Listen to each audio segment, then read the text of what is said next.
Mayor Bruce Harrell and Washington Attorney General Nick Brown. At a press conference yesterday, they discussed the federal takeover of Portland and what potentially could happen in Seattle. KIRO Newsradio's James Lynch has more. Mayor Harrell and A.G. Brown were joined by other elected officials to send two messages. One to Washington citizens that they will be protected from federal overreach, the other to the Trump administration. Here's Seattle Mayor Bruce Harrell.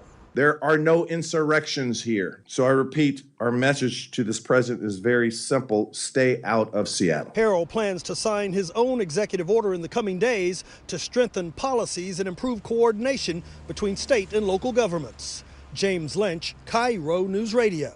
Governor Bob Ferguson signed an executive order which he says is designed to protect our state's immigrant communities. Here's KIRO News Radio's Frank Lindsay.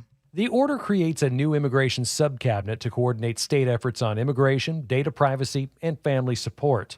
Ferguson says the move ensures every agency is working together to defend immigrants' rights, calling Washington a welcoming community. People from each of the state's cabinet agencies will be involved. Frank Lindsay, KIRO News Radio. Monday, a man accused of stabbing two women to death in Burien faced a judge. 29-year-old Marvin Ortiz Montinos pleaded not guilty. We've got details from KIRO 7 TV's Ranji Sinha. He was read the charges by the prosecutor for 2 counts of murder in the first degree for allegedly killing Victoria Aparicio Cruz. Investigators say he stabbed her at least 20 times. The time being armed with a deadly weapon, specifically a knife, and committing that crime against an intimate partner.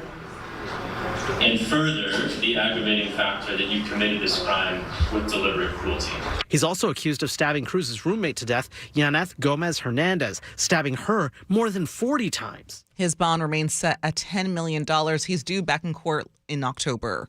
The family of a 13-year-old killed in an e-bike accident is suing the city of Everett and 2 homeowners. KIRO 7 TV's El Thomas has details. Emiliano Munoz was playing with friends in early May when he hopped on his electric bike and tried to take a shortcut through a yard. That's when he ran into a cable that was strung up between bollards along the grass. And he ran into it, and it actually cut his vocal cords. That we've learned to find out is it cut his vocal cords. He went back running as fast as he could without being able to catch any air.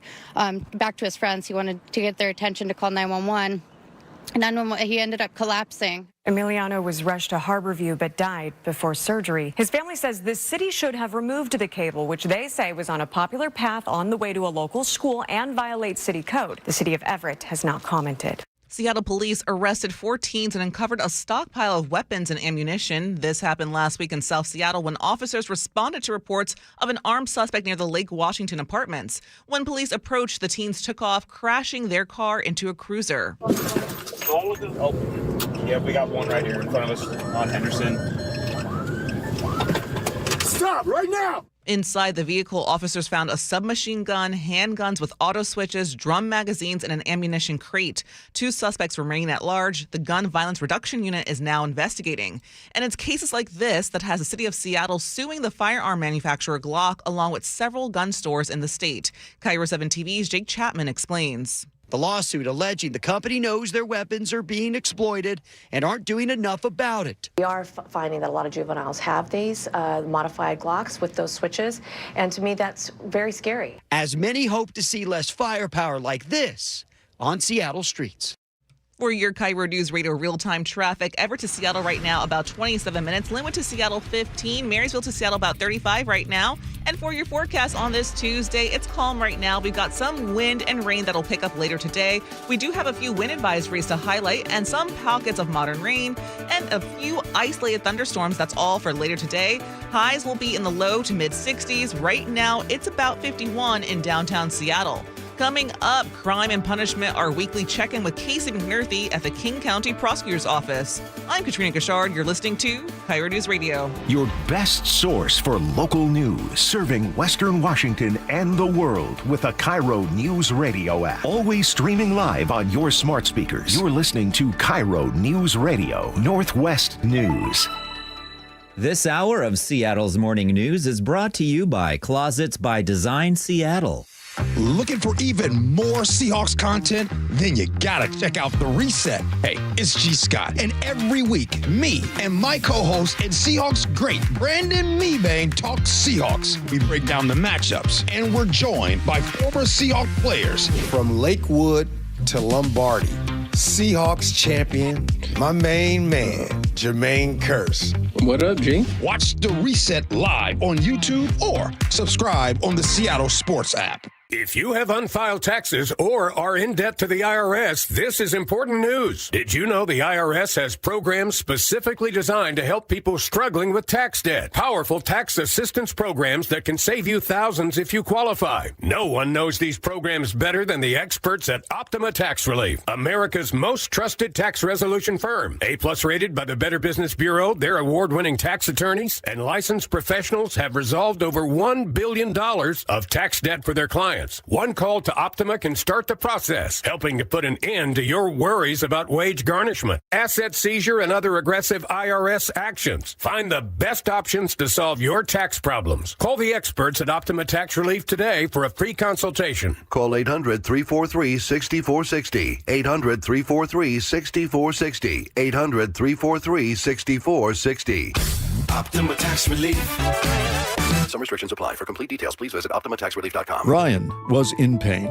Sharp pains across the front of my kneecaps and had just gotten progressively worse over the years. And he soon learned the reason for the pain. Yeah, there was, damaged cartilage on the tops of my kneecap. And it was slowing him down. Activities I really enjoyed, hiking, weightlifting, were being significantly impacted by this sharp pain in my knees. So Ryan chose stem cell therapy with Dr. Mark Wagner, MD, at Seattle Sports and Regenerative Medicine. And now, I take my hips below my knees with no pain whatsoever. They feel strong, they feel stable. Which means, yes, he is back to weightlifting. I feel like I have brand new knee. It's an incredible transition from where it was to where it is now. So don't let the pain get the last word. Consider stem cell therapy with Dr. Mark Wagner, MD at Seattle Sports and Regenerative Medicine. Get the facts here from the patients. Schedule your consultation at drmarkwagnermd.com. I anticipate being able to really accelerate beyond what I was previously capable of doing.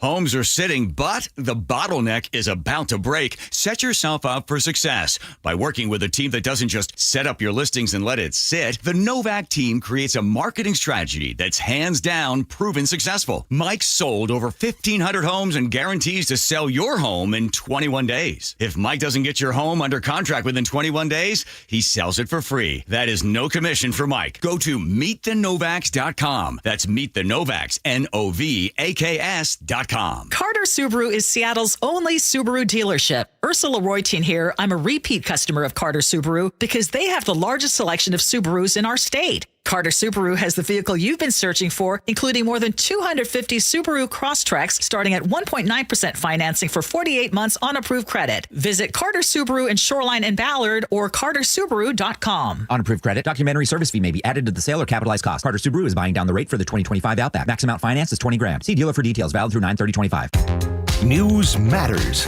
Experience counts. You're listening to Charlie Harger and Manda Factor, Seattle's morning news. School is underway, and we're starting to get an idea of how safety is playing out at different schools.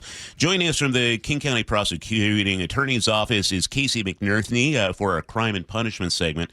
You have some data that you were able to go through, right, Casey? Yeah, for the last few months this year and also last year, too, with the School Safety Initiative, which is the effort that was started by the King County Prosecutor's Office to loop in not only school districts, but also teachers and the folks who are dealing with kids a lot. And those of us on the other side, prosecutors, police, folks who see them once things go south. And Diana Chen is the senior deputy prosecutor who's leading that school safety strategy. Here's a clip from Diana explaining one of the most interesting patterns that she found.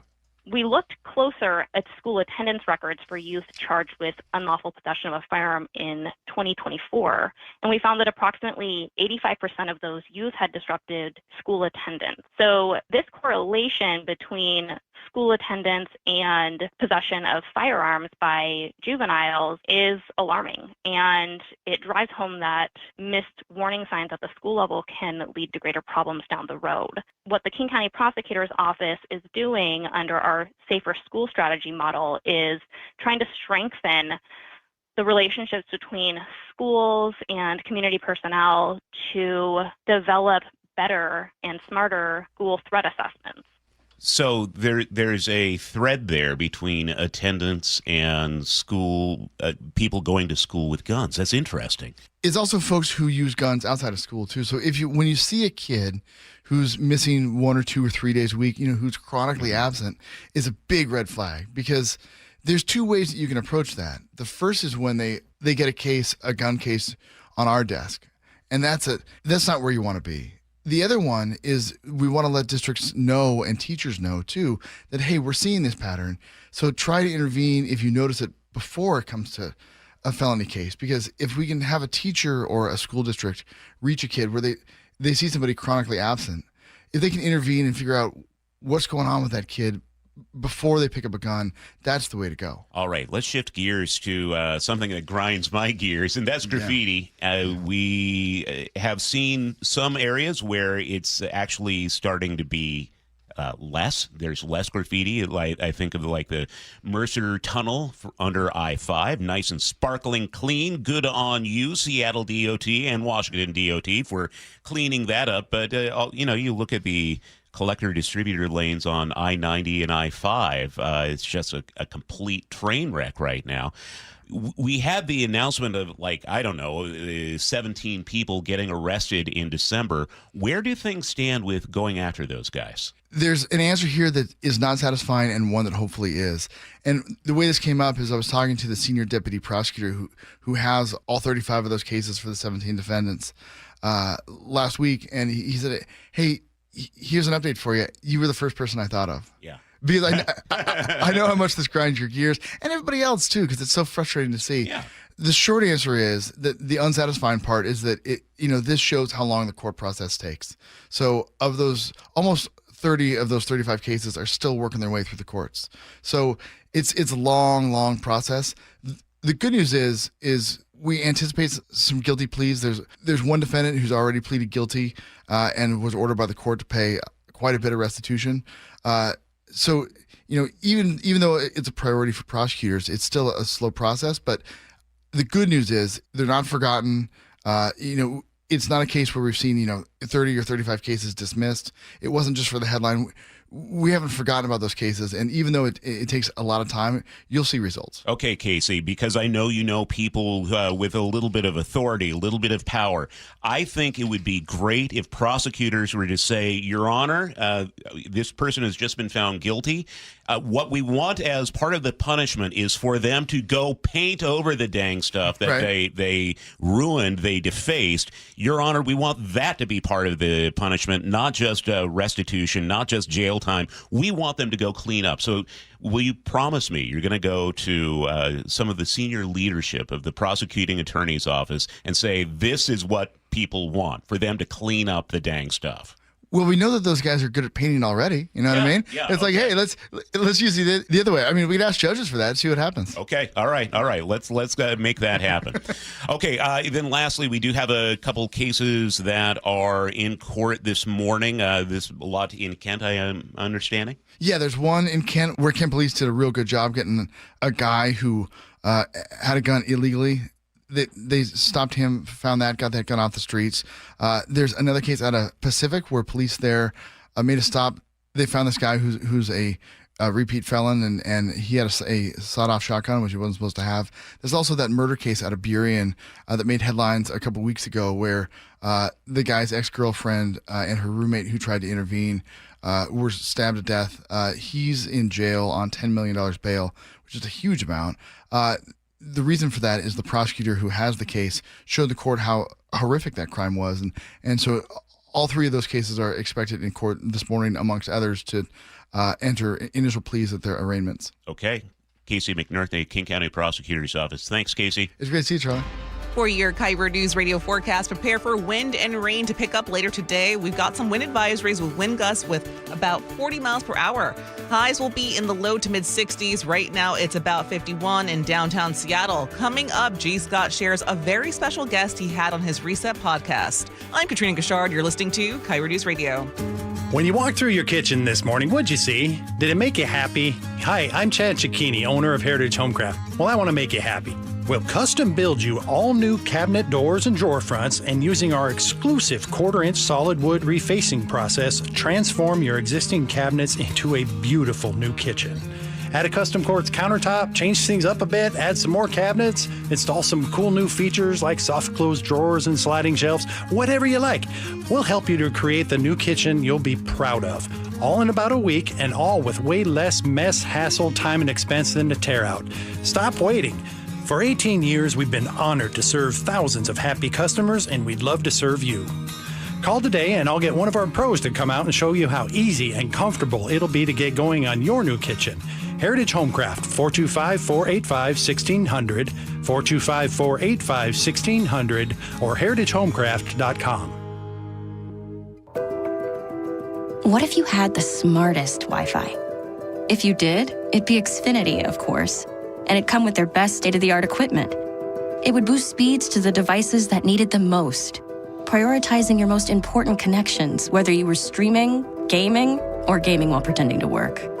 And it would let you stream 4. That's right, 4 games on one screen.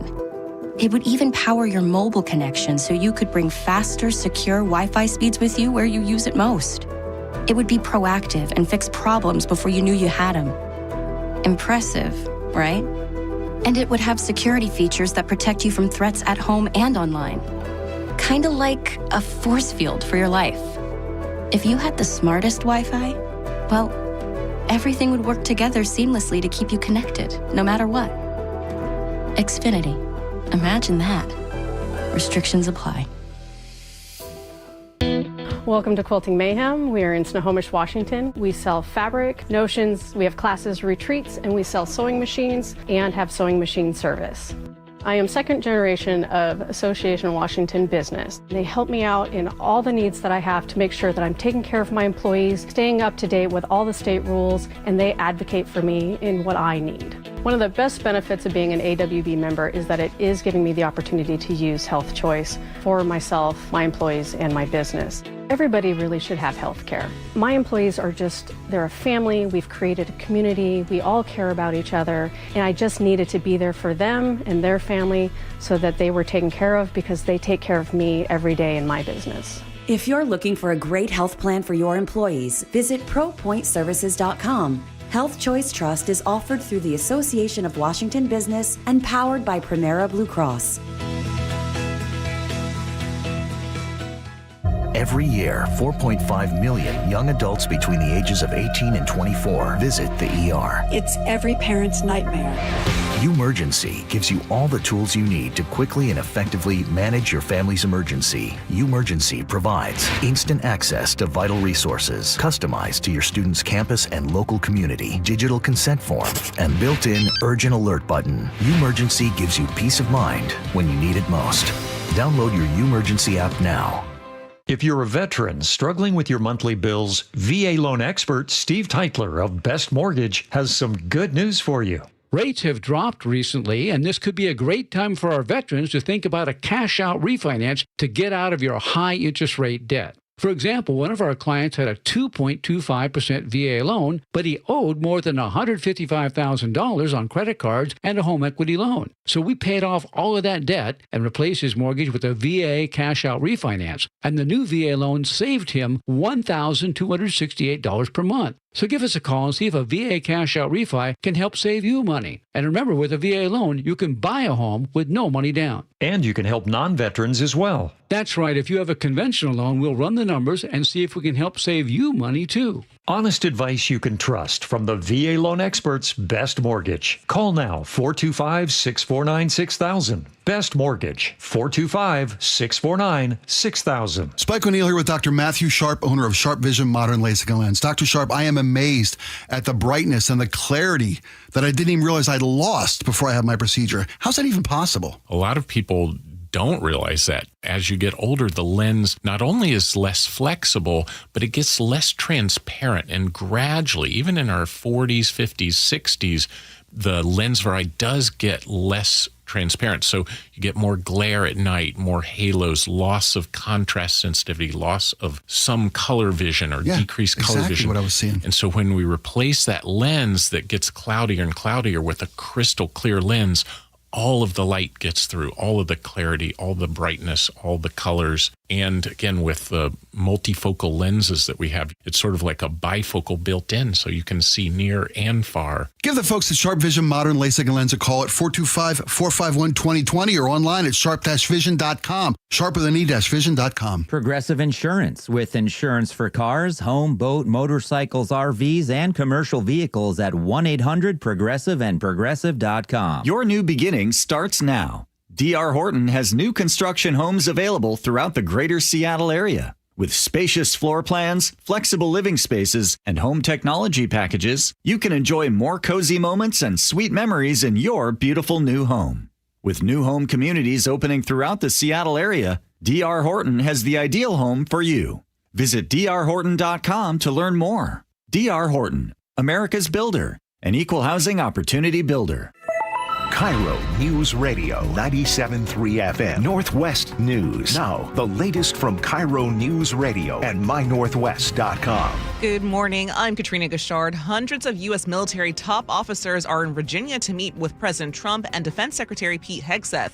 CBS's Nancy Cordes reports from the White House. Democratic lawmakers have raised some security concerns here with all of these military leaders leaving their posts at the same time and convening in one very well publicized spot. Not to mention the cost of flying all of them back to the D.C. area on short notice for what sounds like a pep talk. At least that's how President Trump described it over the weekend. Meanwhile, the president and Israel's Benjamin Netanyahu have proposed a plan to get hostages home and end the war in Gaza. If Hamas rejects the deal, the U.S. could give Israel an even freer hand to continue the war. CBS's Deborah Patta reports from Tel Aviv. President Trump would oversee a temporary governing body, which he's dubbed a Board of Peace, naming himself chairman. It would also include former British Prime Minister Tony Blair. This might raise eyebrows as it comes after Trump has previously indicated that the U.S. could take over Gaza. State and local leaders here in Washington are sending a message to Washingtonians and the Trump administration. A federal takeover is not wanted or warranted in the city of Seattle. Here's Seattle Mayor Bruce Harrell. Crime is down. Safety is up. Violent crime is down. Property crime is down. Homicides are down 44% with 130 officers so far this year. Police hiring is 3 times higher today than a year ago. Attorney General Nick Brown says his office is in communication with leaders in Portland to know what to expect and how to respond if Seattle is targeted. Over in Thurston County, Sheriff Derek Sanders is warning about what could happen as a result of a $4.5 million cut to his budget. Sanders says felony-level offenders could be released, and deputies' ability to arrest them on new felony charges could be limited. In a social media post over the weekend, he urged people to show up to the next Board of County Commissioners meeting. Last week, a county spokesperson released a statement which reads in part, Thurston County is facing a $36 million general fund deficit in 2026. The Board of County Commissioners is making the difficult decisions that it takes to continue living within our means. Frank Lindsay, KIRO News Radio. That county commissioners meeting starts at 2 p.m. today. Meanwhile, the Labor Mountain fire near Cle Elum has doubled in size in just days. NC Web reports it's now over 35,000 acres and forcing level 3 evacuations. Highway 97 is closed for 30 miles near Blewett Pass. Fire crews say the rugged terrain makes this one of the toughest fires to fight. Hotshot teams are on the ground now, but officials say only heavy rain or snow will put it out. Meantime, the Bear Gulch fire in Olympia National Forest is nearly 20,000 acres and just 5% contained. And now for your KIRO News Radio real-time traffic. Tacoma to Seattle about 27 minutes right now. Puyallup to Renton 18. Everett to Bellevue about 26 right now. Marysville to Seattle about 35. And for your forecast, prepare for wind and rain to pick up later today. Highs will be in the low to mid 60s. Right now it's about 53 in downtown Seattle. I'm Katrina Gashard. You're listening to KIRO News Radio. Your best source for local news, serving Western Washington and the world with a KIRO Newsradio app. Always streaming live on your smart speakers. You're listening to KIRO Newsradio Northwest News. Seattle's morning news. Hear it live, stream it online, watch the show, or catch the podcast anytime on mynorthwest.com. Well, you know G from the G and Ursula show. He also hosts the Reset podcast, which you can find on mynorthwest.com. G, thanks for being here. The Reset podcast, you had a really big guest on the most recent episode. Sure did. I call him the best in the world.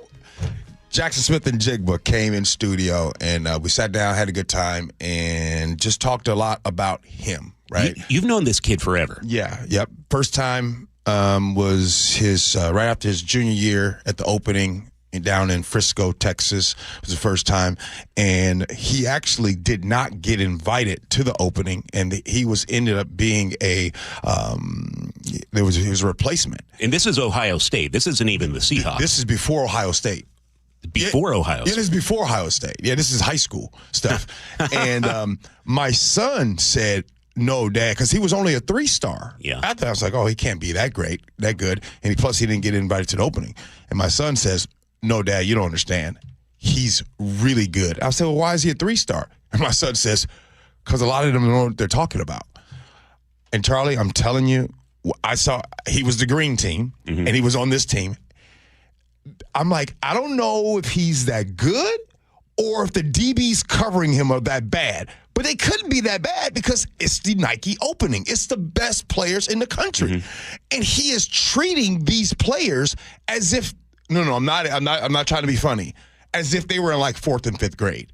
And so it was then that I'm like, yo, this dude is really good. And of course, he goes to Ohio State, does those things. Anyway, he sat down and we had a great conversation, sat down for like 30, 45 minutes. Great time interview. It's going to air on the Reset podcast on YouTube tomorrow at 5 p.m. So this comes as we have a new offensive coordinator. How's he fitting into that system? Loves it. He believes that this system is just getting started. It's no different that if you are at a new job, maybe there is new management, there's a new system that is in place, but you see that it feels good, but it only gets better over time. It's kind of like Seattle's morning news. You see what I'm saying? Yeah. It's kind of like Charlie and Manda and Sully. Yeah. You kind of find the DB. You start to find the groove. Well, we got a little preview here. Let's check this out. If you're watching on YouTube, this is going to be a video preview of what's coming up on the podcast. My guest today is more than a wide receiver. You talking about somebody who is a symbol of grit, grace, and greatness. The pride of Rockwall. I call him the best in the world. What's up, nephew? What's up, man? It's good to have you. Thank you. Great intro. Appreciate it. Of course, I call you the best in the world, and I say all these things about you, but I'm genuinely proud of you. Yeah. Like, I'm not just talking about the Jackson on the field. I'm talking about the Jackson, the man that you're becoming off the field. Listen to the entire episode on YouTube and SeattleSports.com. All right. Yeah, so it was fun, man. Again, look, if you want to hear about and learn about JSN stats and everything that he does on the field, I'm probably not the person that you want to listen to. But if you want to find out things about the JSN, who shaped him, who formed him, who's in his camp right now, those things, tune in. All right. G. Scott coming up 9 to noon here on KIRO News Radio. Coming up, we'll have national headlines. I'm Katrina Gashard. You're listening to KIRO News Radio. You never know what's in store each morning once you hit the road. We've got a major traffic alert in effect right now. Well, you're getting ready every morning. Make us part of your routine. What morning, huh? Yeah. Got off to an early start. Just tell your smart speaker to play KIRO News Radio or stream us on the app. Both directions of I-5 are closed. We'll help you get where you're going faster. Maybe bail at 512. KIRO News Radio. We're on your smart speaker, the app, and 97.3 FM. Hey, this is Jake Skorheim. You know what's stressful? A leaky roof, because you typically don't find out it's leaking until water makes its way through the insulation. The drywall in your ceiling starts swelling up, sags, and drips. Then you're freaked out, wondering if there's mold in your house. I get it. That's why I get Valentine Roofing. Valentine has a leak stop guarantee. They'll stop the leak in your old roof for free until your brand new Valentine roof can be safely installed. Because Valentine doesn't just replace roofs, they protect homes. And they start protecting yours the moment you call. No stress, no mess, no more buckets in your living room. The wet weather is coming, so if you need to take advantage of that free roof inspection, I encourage you to call and get the Valentine experience. Seamless communication, meticulous cleanup, extra mile service, and every new roof backed by a lifetime warranty. And now with 0 down financing for most projects, you can get the work done now and pay over time. Stop the leaks before they start. Call 206 Roofing and get your free estimate today. That's 206 Roofing. I was in the middle of the Atlantic Ocean when it happened. There was a sudden jolt and our submarine crashed on the seafloor. We were in total darkness. That's Dr. Dejana Figueroa, a marine biologist and STEM teacher, talking about a deep sea dive she'll never forget. It's funny, when I was a kid, I was afraid of the ocean, and there I was, 2 miles below the surface. But as a scientist, you prepare for that. Using our training and a little creativity, we fixed the sub and finished our experiments. The dive was just too important. Every dive gives us glimpses at things few people ever get to see. Glowing creatures, fiery undersea volcanoes. When we got back to the surface, I kissed the ground and called my mom, of course. But you know what? I wouldn't trade that dive for anything. Dr. Figueroa uses her passion for STEM to discover new things and make the world a better place. She can STEM, so can you. Check out She Can STEM for more stories and inspiration. A message from the Ad Council. Your best source for local news. KIRO Newsradio, Northwest News. I'm still going for it, even with higher stroke risk from atrial fibrillation, an irregular heartbeat not caused by a heart valve problem. Over a 3-year study, Eliquis apixaban tablets reduce stroke risk better than warfarin, and over 97% of Eliquis patients did not experience a stroke. A first stroke occurred in 2.9% of warfarin patients versus 2.3% of Eliquis patients. Don't stop prescription Eliquis without asking your doctor. Stroke risk may increase. Eliquis can cause serious and potentially fatal bleeding. Don't take if you have an artificial heart valve, abnormal bleeding, or antiphospholipid syndrome. While taking, you may bruise more easily or bleed longer. A spinal injection increases blood clot risk, which may cause paralysis. Get medical help right away for unexpected bleeding or bruising, or back pain, tingling, numbness, muscle weakness, or incontinence. Aspirin products, NSAIDs, SSRIs, SNRIs, and blood thinners increase bleeding risk. Tell your doctor about planned medical or dental procedures. Learn more at Eliquis.com or call 1-855-ELIQUIS. Endless hours of research, seeking referrals, dozens of calls. Hiring the right attorney can be a challenging process during an already difficult time. J.P. Pendergast with Pendergast Law explains. In Washington State, Tom, there are thousands of attorneys to choose from. Referrals and online research can be helpful, but discovering the right attorney requires a conversation. It can be hard to identify integrity and authenticity without that interaction. So, what do you recommend? We encourage anyone looking for personal injury representation to call for a free consultation with our team before making a decision simply based on referrals or online research. Accident victims need an attorney that listens, demonstrates honesty, and is genuinely understanding of their unique circumstances. The care, attention, and preparation that our firm provides throughout the case mirrors the effort involved when taking on the insurance companies. Save time and avoid mistakes after an injury. Contact the caring and compassionate team at Pendergast Law. If you or a loved one has been injured in a car accident, call Pendergast Law. We can help. CBS News Brief. Business at federal government offices could grind to a halt at midnight after President Trump and congressional leaders failed to reach an agreement. CBS's Torian Small. It appears that Republicans and Democrats are no closer to a deal on averting a shutdown than they were a week ago. The president, Defense Secretary Hegseth, and military leaders from around the world meet in Virginia this morning. CBS's Eleanor Watson. There are several in-person meetings of senior commanders throughout the year, but a meeting of this scale on such short notice is rare, if not unprecedented. No reason for the gathering given. Hamas says it'll study President Trump's peace plan for Gaza and discuss it with other Palestinian factions before it responds. The BBC's Jeremy Bowen. There is so much that has to go right and so much that can go wrong. And while those talks are going on, the Israeli offensive continues. CBS News Brief. I'm Deborah Rodriguez. For your KIRO News Radio forecast, prepare for wind and rain to increase later today. Highs will be in the low to mid-60s. Right now, it's about 53 in downtown Seattle. Coming up, CBS business analyst Jill Schlesinger breaks down the latest with the U.S. housing market amidst a change to mortgage rates. I'm Katrina Gashard. You're listening to KIRO News Radio. One thing you can always count on is a change in the weather. Time to protect your home now with the help from the pros at Integrity Roofing and Construction. With years of experience in roofing and restoration, their skilled team delivers exceptional craftsmanship, whether it's a simple roof repair or a full renovation. Integrity offers free estimates, and their customer satisfaction speaks for itself. Don't wait until the next storm hits. Schedule your free estimate today. Call Integrity at 206-202-ROOF or visit online at integrityrc.com. That's integrityrc.com. Homes are sitting, but the bottleneck is about to break. Set yourself up for success by working with a team that doesn't just set up your listings and let it sit. The Novak team creates a marketing strategy that's hands down proven successful. Mike sold over 1,500 homes and guarantees to sell your home in 21 days. If Mike doesn't get your home under contract within 21 days, he sells it for free. That is no commission for Mike. Go to meetthenovaks.com. That's meetthenovaks, NOVAKS.com. There it goes! Storybook season by Cal Raleigh. He has done it! 2026 Mariners season ticket memberships are on sale now, and the benefits start right away. Members get priority pre-sale access to ALCS and World Series games at T-Mobile Park. So come on board today with one of two great options. Reserved memberships let you lock in the best locations in the ballpark so you can make your favorite spot home all summer long, whether you want to catch 20 games or the whole season. Oh, he makes the catch! What a snag by Julio Rodriguez! Or go with a Flex membership, which gives you the freedom to choose your seats, games, and number of tickets as you go.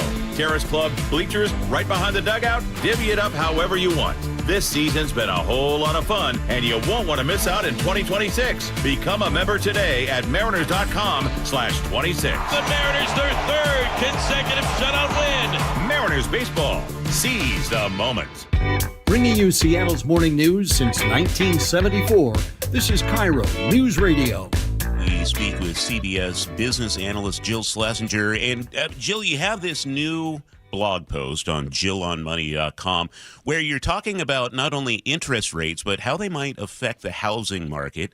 You know, the first thing I think is, okay, well, maybe prices are going to go down. It'll be easier to buy a home. What are you thinking? Well, I don't think prices are going down unless you live in one of those super duper, once very red hot Sunbelt areas. But what we do know is that housing prices, the rate of increase has slowed down dramatically. That does not mean houses are cheap. What it means is that the median home price here in the U.S. is about $440,000. And you know what? That is still expensive, okay? It is, still 30-40% higher than where we were 5 years ago. And we also know that mortgage interest rates have come down a little bit. 2 years ago, we were at 8% for a 30-year fixed rate mortgage. This year, at the beginning of the year, 7%. Now we're at, like 6.3%. All that is good. It makes housing more affordable. However, homeownership affordability is still tough. And that is really important that when you look at, can you assume a mortgage and not spend more than 30% of your income on your monthly housing? Very few people can pull that off. And to your point, I think here in King County, we're pushing $1 million for the median price. So very, very high around here. And I also look at those interest rates. It is, for those of us who were able to lock in at 2.5% interest rates, it just doesn't make sense to all of a sudden go over to 6%. Yeah, I think there's kind of a couple of things happening in a big market like yours. Let's just think about it from the buyers and the seller's point of view. Let's say I'm a seller. I'm so lucky I did get locked in at 3 or 3.5%, maybe even 4%. I'm sitting on a ton of equity. I didn't buy my house at $1 million. I bought it, at a couple $100,000. I'm ready to sell. I want to go someplace else. And I know that I'm going to have to pay up to be in this other place. And I have to give up my really cheap mortgage. So that's why there's not as much housing inventory coming onto the market, because people like that just don't want to list their homes. Now, if you're the buyer, maybe somehow or other you work in tech, you got a good job, maybe you got a couple that's really, kicking butt, and they can afford the house and they can afford to carry $1 million house, but $1 million house means they got to come up with a down payment, right? And that would mean $100,000 for 10%, $200,000 if you're putting 20% down.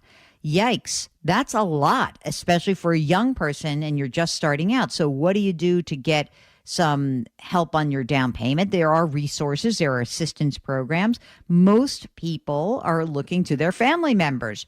So let me ask you this, anchor extraordinaire. Do you think it is a good idea for adult parents to lend their adult children money or gift them money for the down payment?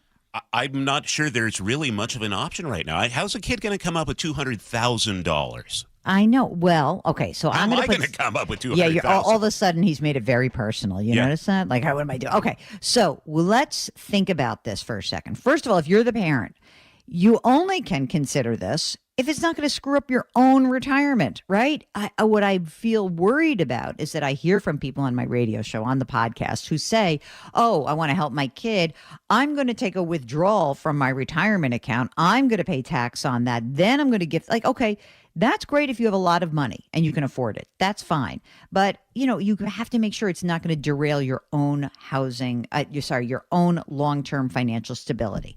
Okay, now, let's say that you can't afford it. You're happy, you're healthy, everything is great, you've run your numbers, fine. How do you make sure that it's equitable with the sibling? Like if you got a couple kids, are you going to put $200,000 into each of their pockets? Maybe you can do that, maybe you can't. Whatever you decide to do, here's what my advice is. You have to be clear about whether you are gifting money or lending money, and in either case, make sure you put everything in writing. I do not want families to have, Thanksgiving 2030 explode into how you gave her a down payment, you didn't give me a down payment. Turkey legs fly, cranberry sauce on the walls, can't be good. So let's put everything down on paper. I like your Thanksgiving parties, Jill. Yeah.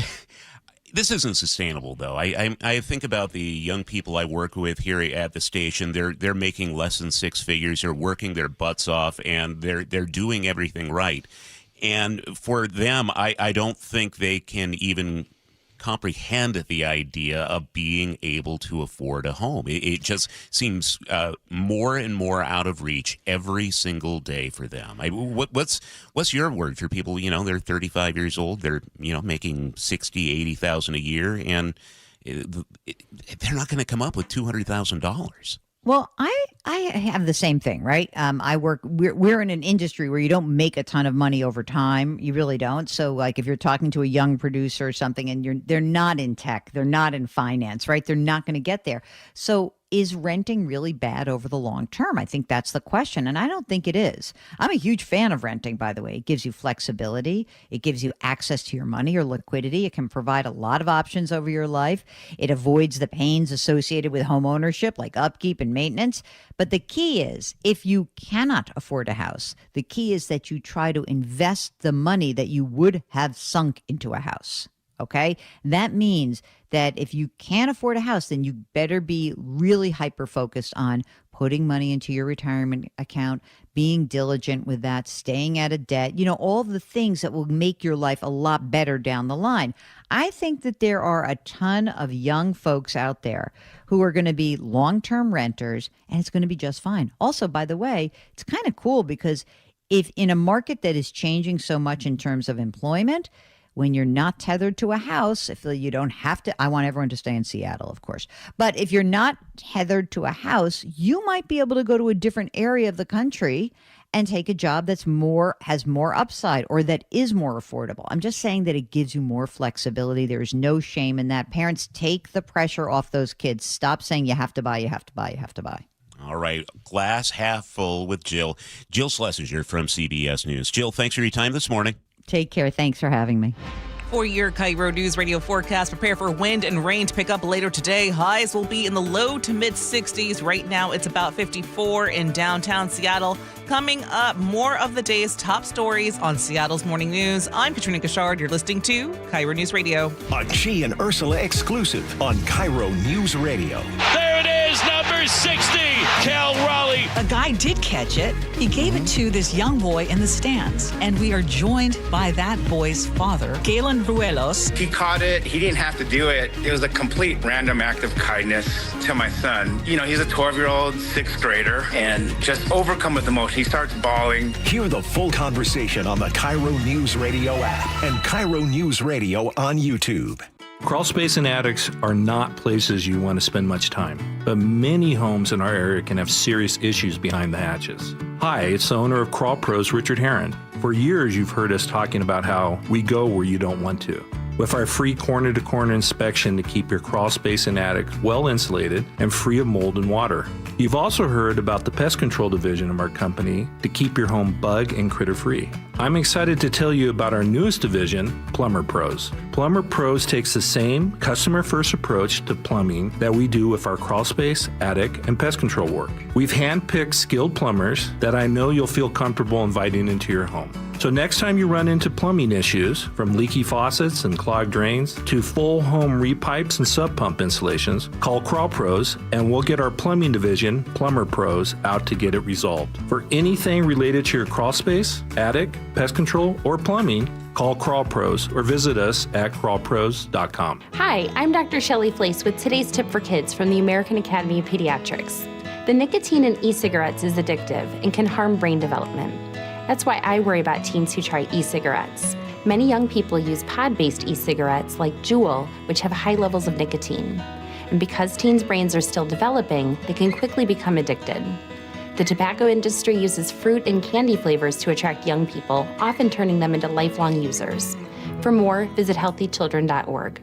Hey, Spike O'Neill here with Dr. Matthew Sharp, owner of Sharp Vision Modern LASIK and Lens. Dr. Sharp, I keep getting questions from our listeners. When's the right time to have this procedure? My eyes are changing. Should I wait until they're done changing? Well, I always tell patients, do it now. Don't wait. Whatever age you are, and that's part of the mission of Sharp Vision, is that whatever age you are, whatever prescription you have, we try to find a procedure that works for you. When you're young, LASIK and PRK are great procedures. As we get older, the refractive lens exchange becomes more appealing because that can fix whatever glasses prescription, whether you're farsighted, nearsighted, or have astigmatism, and it fixes it permanently so you don't develop cataracts, and it allows you to see near without glasses. Do what I did. Schedule a consultation to learn everything you need to know from the best Sharp Vision Modern LASIK and Lens. 425-451-2020 or go online to sharp-vision.com. That's sharp with an E-vision.com. Download the KIRO Newsradio app,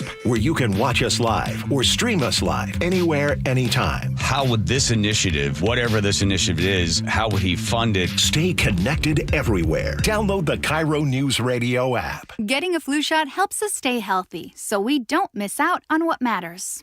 Like that family movie night your daughter can't live without.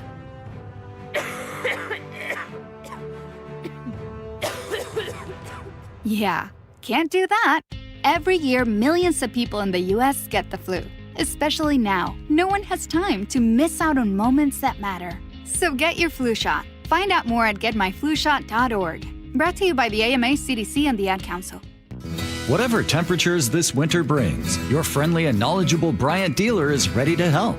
Your dealer is committed to achieving a high level of training and skills, backed by outstanding products from one of the industry's most trusted names, Bryant. Whether you need a quick fix or an entirely new heating system, your local Bryant dealer will do whatever it takes for your family's comfort. Schedule an appointment today. Visit BryantNorthwest.com for a dealer near you. Bryant, whatever it takes. You took the first step and quit smoking, but even former smokers may still be at risk for lung cancer. That's why SaveByTheScan.org wants you to know about a new low-dose CT scan that can detect lung cancer early. It takes only 60 seconds and could save your life. You took the first step, now take the next. Visit SaveByTheScan.org for a simple quiz to see if you're eligible and talk to your doctor about screening. SaveByTheScan.org is brought to you by the American Lung Association's Lung Force Initiative and the Ad Council. G and Ursula on KIRO News Radio. You're not going to be able to stop what's going to happen. I hope he's successful. 9 to noon, streaming live on your smart speaker. With over 20 new home communities throughout the Puget Sound area, D.R. Horton has the right home for you. Learn more at drhorton.com. That's drhorton.com. D.R. Horton, America's builder, an equal housing opportunity builder. Chris Domine is a husband and a father. Chris is an athlete. Chris is even an Iron Man. But 10 years ago, Chris was facing a very different story because his kidneys were failing. Basically, the doctor said, if you don't get a kidney transplant and if you don't do dialysis, you are going to die. Fortunately, Chris received a second chance at life, made possible by an organ donor. You know, your well-being changes from loss of hope to better times ahead. More than 100 million people in America are registered organ, eye, and tissue donors. People of every age and ethnicity, because they believe it's the right thing to do. Imagine what you can make possible by leaving behind the gift of life. Learn more and sign up as an organ, eye, and tissue donor. Go to organdonor.gov. A message from the U.S. Department of Health and Human Services, Health Resources and Services Administration. Your best source for local news. KIRO News Radio. KIRO FM and HD1. Tacoma, Seattle. Northwest News. This is CBS News on the Hour, sponsored by Progressive Insurance. I'm Deborah Rodriguez. Defense Secretary Pete Hegseth has just addressing senior military leaders from around the world at an unusual meeting he called for this morning at Marine Corps Base Quantico in Virginia. He took aim at the previous Pentagon policy, promoting risk-averse, go-along-to-get-along conformists instead. You name it, the department did it. Foolish and reckless political leaders set the wrong compass heading, and we lost our way. We became the woke department. He's pledging to fix what he calls decades of decay. President Trump expected to speak next. Breaking news from Dallas. The family of a Mexican man shot outside an ICE field office there last week says he has died. In a statement, they confirmed 32-year-old Miguel Garcia Hernandez has been removed from life support. His wife is expecting their fifth child. Garcia Hernandez was one of 3 detainees shot. 1 survives. Police say the gunman died of a self-inflicted gunshot wound on the roof of a nearby building. With no deal between the president and congressional leaders to date, airlines are bracing for a potential government shutdown at midnight. It could trigger furlough and firing of tens of thousands of federal employees and force air traffic controllers to work without pay. Correspondent Chris Van Cleve is at the airport in Colorado. We don't expect major disruptions tomorrow or the rest of this week if people show up at an airport like here in Denver. But if this shutdown is measured in weeks, not days, or stretches even longer than that, that's when we need to prepare for the potential of disruptions and delays. CBS's Ian Lee is back at the scene of Sunday's deadly attack in Grand Blanc, Michigan, where a gunman set a Church of Latter-day Saints on fire before he began shooting. Christopher Swanson, the local sheriff, says the raging inferno made the situation much more complicated. You're teaching people to go barricade, in an active shooter, but when there's a fire, you don't want to barricade. And you had firefighters that had been on the job for, a year, their whole life, hands and knees, going room to room trying to rescue people. 4 people were killed. The suspect killed by police. A neighbor tells CBS News he appeared to have a grudge against the Mormon Church. After a more than 30-year run, AOL pulls the plug on dial-up service today. Tech contributor Ian Scher. AOL's dial-up internet may be going away, but the company still lives on, offering email, ID protection, and desktop support for paying subscribers. Dow futures are down 36, S&P futures off 4. This is CBS News. Sponsored by Progressive Insurance. We offer auto, home, and commercial auto insurance, plus a variety of business insurance options. Visit Progressive.com today. We'll head live to Portland, where ICE crackdowns are expected to be underway. Luke Ducey will be reporting live. But first, let's check in with Sully at the traffic desk. And we're already in trouble on this Tuesday morning. A couple of different crashes in our way to really cause some issues. We're already running 20 minutes behind on northbound I-5 from Federal Way up through South Center because of a crash we've been dealing with at 272nd in the HOV lane and the left general purpose lane. Backed up pretty significantly, already an hour from Federal Way to Seattle. We also have this crash on northbound 405 at Sunset in Renton, and we're definitely backing up there. We look at about a 25-minute trip already and growing, so that's not going to be pleasant. Plus, we also have the 20-minute delay on northbound 167 that we've gotten used to with that bridge strike there in Pacific. We're backed up all the way out of Sumner, and I'm also looking for a crash down into the DuPont area, basically coming up the hill from the Nisqually Basin, so we're really off to the races. Good news is that out of the north end, we're not in terrible shape yet, but there might be a new crash in Canyon Park. So that only leaves I-5 southbound as the one spot that may not have an accident right now. That's not good. KIRO News Radio real-time traffic. I'm Chris Sullivan. Now, the latest from KIRO News Radio and MyNorthwest.com. Live from East Lake Avenue. You're listening to Charlie Harger and Manda Factor, Seattle's morning news. Good morning at 6:04. Over the weekend, the Trump administration authorized the deployment of 200 National Guard members to the city of Portland, where the president claims ICE officers are under threat from members of Antifa and other domestic terrorists. And since then, protesters have been gathering outside the ICE facility in Portland, and that is where we find KIRO News Radio's Luke Ducey this morning. Luke? Hey, good morning, everyone. It's relatively quiet overnight, relatively quiet this morning. You might hear some shouting from at least one protester who's out here in front of the ICE facility here in southwest Portland. This is after a very active and sometimes violent weekend. Here's what I'm looking at right now. There are at least two protesters out in front of the facility. Protesting, being very vocal, kind of confronting cars from workers who are coming to work here as the gates open and those cars go into the facility.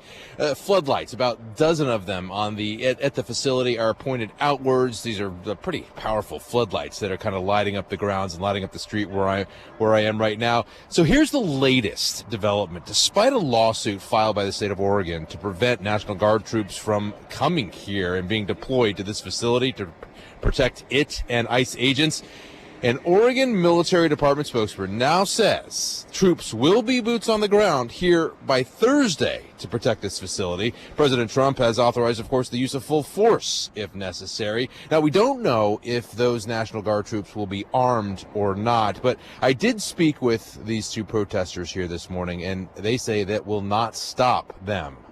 We don't want them, we don't need them, and we're not going to accept them, so. And that is Emil, who's also in a wheelchair. He also served in the Army.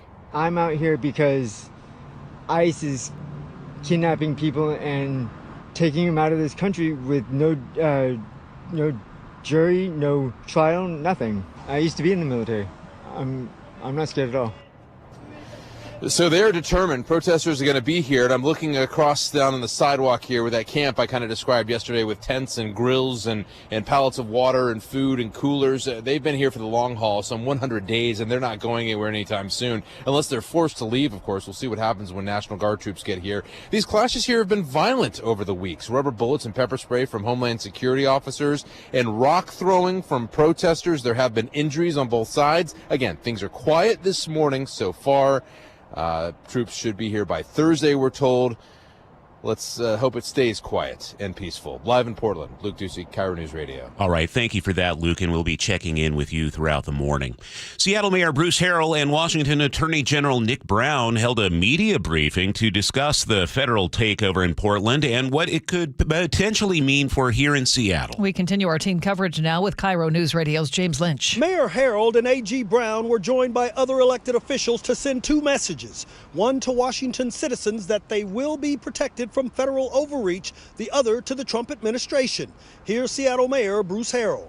There are no insurrections here. So I repeat, our message to this president is very simple. Stay out of Seattle. Harrell plans to sign his own executive order in the coming days to strengthen policies and improve coordination between state and local governments. James Lynch, KIRO News Radio. We still don't know when WashDOT will be able to fix the Highway 167 bridge hit by an overheight vehicle last week, but we do have more details about the crash. According to the police report, a dump truck driver had just delivered a load but did not lower the bed as he drove off.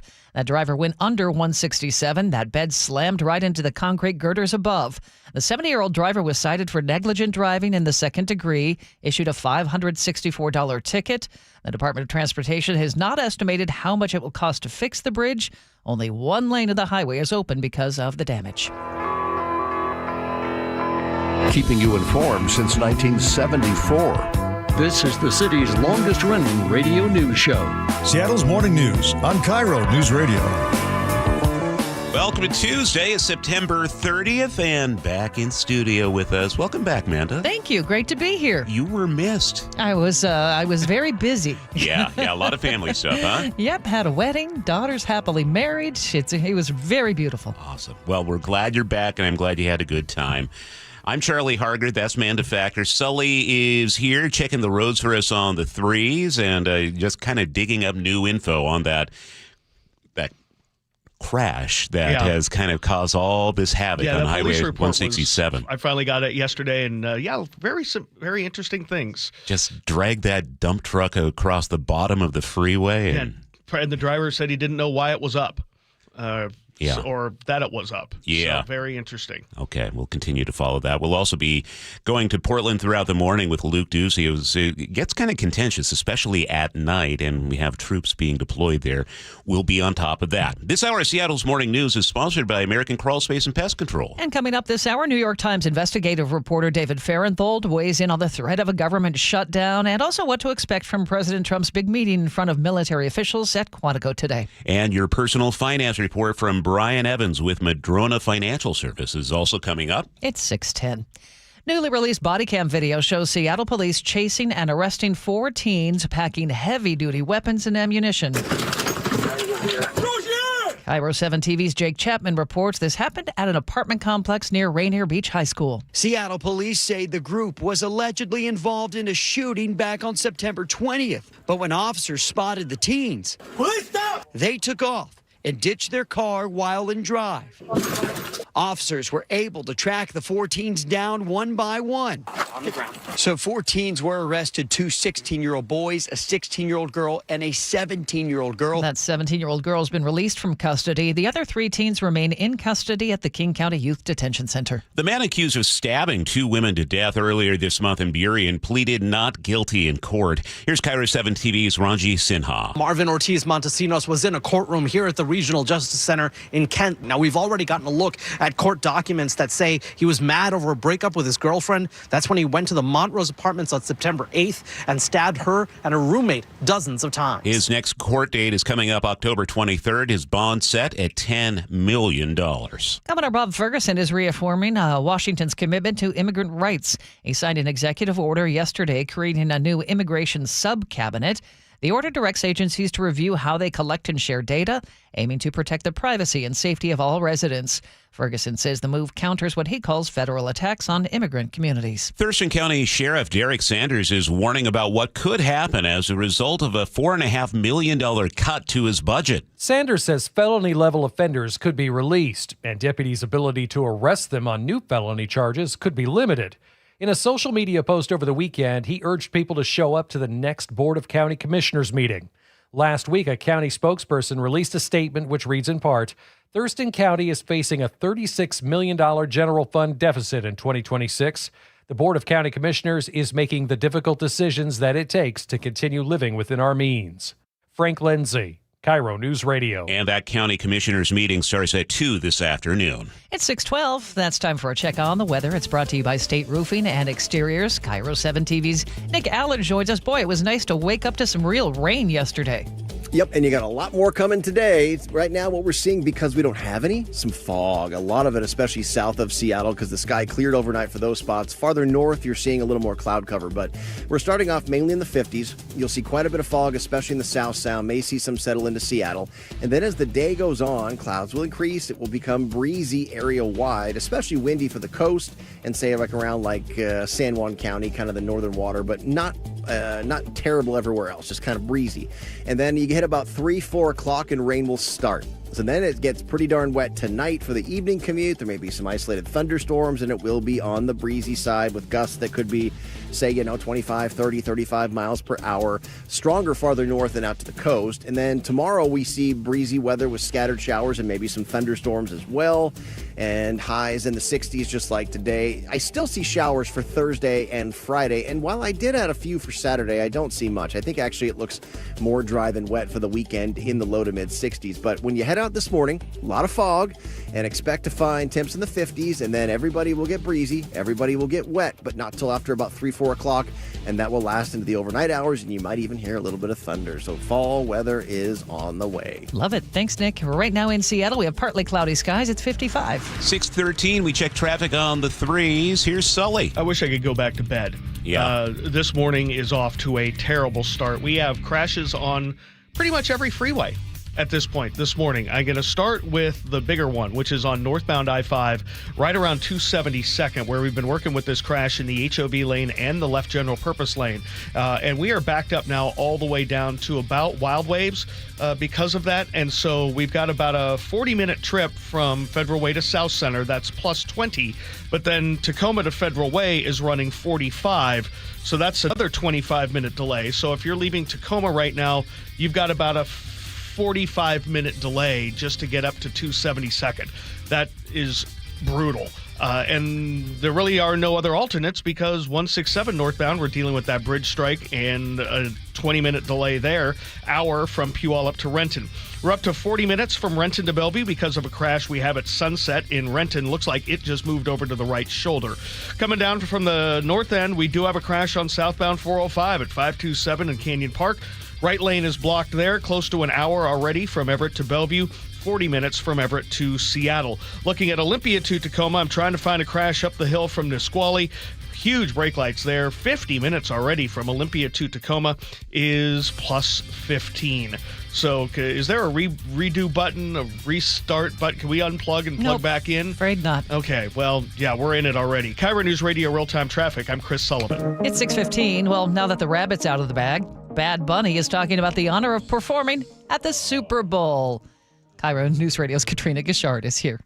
All right, guys. Bad Bunny says he is thrilled. I'm really excited for my friends, my family, Puerto Rico, all the Latino people around the world. The Puerto Rican reggaeton star spoke at Apple Music's halftime headliner special. I'm figuring out yet what I'm going to do on this show, but it's going to be good. It's rumored that Cardi B and Drake could make an appearance at the Super Bowl halftime. We'll see. It's on February 8th.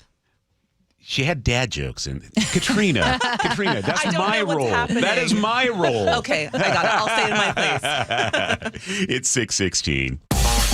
Seattle's morning news. Hear it live. Stream it online. Watch the show or catch the podcast anytime. Seattle's morning news, wherever you are. Every Tuesday, we check in with New York Times investigative reporter David Fahrenthold to talk about some of the big national stories of the week. And there are quite a few. Let's start with the possibility of a government shutdown. The deadline is approaching for leaders to come together and figure out funding for the government, with the threat of that shutdown looming large. David, break it down for us. What's the holdup here? Well, there's sort of two levels of this. One is that Democrats have said, the Republicans need Democratic votes in the Senate to keep the government open. And so the Democrats have said they're not going to do it unless the Republicans restore some basically healthcare funding, Medicaid funding that was lost in the One Day Beautiful bill a few months ago. Basically, they want to keep this funding so that people who have less money will be able to get help with paying for their insurance. Republicans don't want to give it to them. And the Republicans have said in a misleading way that what the Democrats really want is to give health care to undocumented immigrants. At the lower level, the Democrats really just want to show that they're doing something to fight Trump. This is really about doing something that shows they're not just rolling over and acquiescing to what Trump wants. The question is whether Trump, would like a shutdown and whether the shutdown will go for a long time. My understanding is the administration is saying that they will fire people instead of just simply furloughing them. What are you hearing? That's the threat they've made, is that instead of what normally happens during a government shutdown is that federal workers who can't be paid are just furloughed. So they either work without pay in some cases, or they just go home until the shutdown resumes. And usually the reason that the shutdowns end is that somebody like air traffic controllers or the post office or something like that runs out of money and people start missing this essential federal service and it all begins again. And so what Trump is saying is he's going to fire people instead of furloughing them. That's obviously like a sort of a hostage situation, hoping the Democrats will cave. I guess they don't believe him. But the Trump obviously has there's some expectation that he will provide basic services for people, but that expectation is pretty low for him. And I think he could cause a lot of damage to the federal government, and his base would be okay with it. So I think, the Democrats are taking a risk here, going into a shutdown, sort of a standoff with a guy who has so much to give. If I remember correctly, the last shutdown was the longest ever. It was under Trump's watch. What are the implications for a normal person? For a normal person, there won't be any huge changes right away. The exception would be if you go to a national park. National parks in the past have been unstaffed, And sometimes they leave them open with people just go in and start vandalizing the national parks. I hope they close them this time. If you're trying to go to a national park, you will find that probably closed and at least unstaffed. Otherwise, the post office will continue on. I think if you're in the military, you may go without pay for a while. The biggest impact to your life will not happen for a little while. It would be something like the air traffic controllers who are federal employees. They will eventually run out of money to pay them. Last time, that's what ended the last shutdown, was that there was going to be chaos at the airports. When that hits, which in that case was 30-something days, then there might be a reason to come back. David, we talk every week with News Nation's Leland Vittert, who does lean conservative. He was writing yesterday that there have been 19 government shutdowns in the past 25, 30 years or so. And in each time, the Democrats have come out as basically the winners of the shutdown. I'm curious why Republicans think that the 20th time is the charm. Well, I think there's two elements to this. One, that is true. And I think the Republicans in this case feel like the Democrats' message is very muddled. Like, it's really hard for the public to know exactly why the Democrats are shutting down the government, and which I think is the Democrats' own fault. And also, I think the Republicans think, like, yeah, maybe that, in the polling taken immediately after a shutdown, the Democrats win. But generally, shutdowns have no impact on the following elections. This shutdown might have an impact on the Virginia and New Jersey governor's races, which are coming up. But that's not that important to Donald Trump. The actual elections he cares about are coming up next year, and the likelihood that anybody will remember or care about the shutdown then is pretty low. David, on a different topic, our own Luke Ducey is in Portland, where we started to see National Guard troops show up at the ICE facility, and Oregon leadership is not taking this lying down. The governor, attorney general, and Portland's mayor have all filed a lawsuit against the Trump administration. Can you spell that out for us? Well, everybody remembers back in 2020 how there were this long series of violent protests outside the federal building in Portland in the aftermath of the George Floyd murder. This is, I think, mostly motivated by a memory of that. This is what Trump wishes he'd done back when, but didn't do it in his first term. Now what's happening in Portland is pretty small. There's an ICE facility outside town where there's a small, persistent group of protesters, and sometimes there have been clashes with ICE folks who are, officers who are guarding that. It's nothing affecting the city of Portland itself. There's not riots in downtown that there were before. It's a pretty small thing. But Trump is sort of trying to build it up into they're calling it war-ravaged Portland, things like that. Your listeners who've been to Portland recently know it's not war-ravaged. So I think they're sending National Guard troops, maybe, both because I think Trump likes sending in these troops as a big show of force, and maybe also hoping in some perverse way that there will be violence that will justify more action there. Before we let you go, David, I'd also like to bring up the generals in Quantico today. We're getting all sorts of different reads on what might happen. What are you hearing? So I sit in the newsroom. I sit next to the people who cover the Pentagon. So I've been hearing about this for a while. What they expect is that the generals are going to go to the Pentagon, be bused to this Marine Corps facility in Quantico, Virginia. Like, they need a huge room to hold all these people. And that Pete Hegseth, the defense secretary, will give a speech about, warfighter culture. Hegseth's thing all along has been that the military was too woke and cared too much about stuff that wasn't about blowing things up and killing people. And now we're going to get back to blowing things up and killing people. And now Trump is going to show up and make some sort of similar speech about how great he is and how great the Trump administration is. It seems like a huge dog and pony show for Hegseth to sort of show that he, remind the generals that he's the boss, and Trump remind everyone that he's Hegseth's boss. We don't expect any more than that. It seems like a big waste of time and energy, but I don't expect it to be much more than that. David Farenthold from the New York Times. David, thanks for your time this week. Thank you. That meeting of the generals is underway, and the Defense Secretary, Pete Hegseth, declared an end to politically correct leadership in the U.S. military. During that speech to hundreds of military officials he had summoned, Hegseth announced directives for troops that include what he calls male-level standards for physical fitness. He also declared an end to woke culture in the military. For too long, we've promoted too many uniformed leaders for the wrong reasons, based on their race, based on gender quotas, based on historic so-called firsts. Hegseth adds he's loosening disciplinary rules and weakening hazing protections in the military. He has wrapped up his speech, and we are waiting now to hear from President Trump. 6:23 now, and Chris Sullivan is having a busy start to the Tuesday drive. Yeah, and our drivers are suffering out there. We have 5 different crashes to deal with and the lane restrictions because of that bridge strike. So I'll start with the biggest impact, and that's with this crash we've been dealing with up near 272nd on northbound 5, just out of the Federal Way area. It had been in the HOV lane and left general purpose lane. It may now just be over in the HOV lane. Either way, it's 40 minutes to get you up into South Center. That is a 20-minute delay. But then Tacoma to Federal Way is 50 minutes because that's caught up in the backup as well. You add that all up, and that's a 50-minute delay going from Tacoma to Seattle, and it's all in that front end part of the drive. So we're close to 2 hours to go from Tacoma to Federal Way at this point this morning, and that's just ugly. Reminder, the roads are slick. I mean, we're getting a little rain, and we just got to be careful. Now to 405, we've had this crash on northbound 405 right at Sunset in Renton. Looks like it's over on the right shoulder, but either way, 30 minutes to make that drive. Behind that on the Valley Freeway, not only do we have that bridge strike to deal with in Pacific, which has created about a 20-minute delay there, we also have a pretty nasty crash right underneath the Main Street overpass just outside of Auburn in the HOV lane and the right general purpose lane. So only the center lane is getting by there.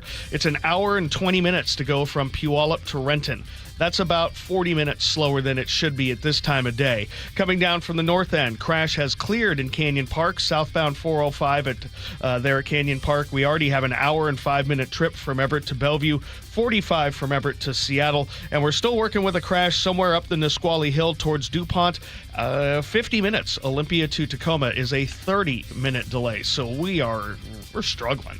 This report brought to you by Global Credit Union, where members enjoy no-fee accounts and early payday with direct deposit. Learn more at globalcu.org. Rest of the week looks like a mix of clouds and showers and some sun breaks too, with highs only in the mid-60s. Chance of some thunderstorms tomorrow. Right now it's 55 in Seattle. Coming up, KIRO News Radio's Luke Doozy is live in Portland this morning, where protesters are pushing back against National Guard troops being deployed there. He'll have the latest in just a few moments. Plus, we'll have the opening bell report here on Seattle's Morning News. A Chi and Ursula exclusive on KIRO News Radio. There it is, number 60, Cal Raleigh. A guy did catch it. He gave it to this young boy in the stands. And we are joined by that boy's father, Galen Ruelos. He caught it. He didn't have to do it. It was a complete random act of kindness to my son. You know, he's a 12-year-old, sixth grader, and just overcome with emotion. He starts bawling. Hear the full conversation on the KIRO News Radio app and KIRO News Radio on YouTube. Health insurance is broken, but it doesn't have to be. That's why Scan Health Plan was founded as a nonprofit, so we can create Medicare Advantage plans that focus on the real needs of seniors. We've been people first since 1977, and we're here to make Medicare work hard for you, because you deserve more than a broken system. You deserve a plan that fights for you. Visit scandifference.org to learn more. Scan Health Plan is an HMO plan with a Medicare contract. Enrollment in Scan Health Plan depends on contract renewal.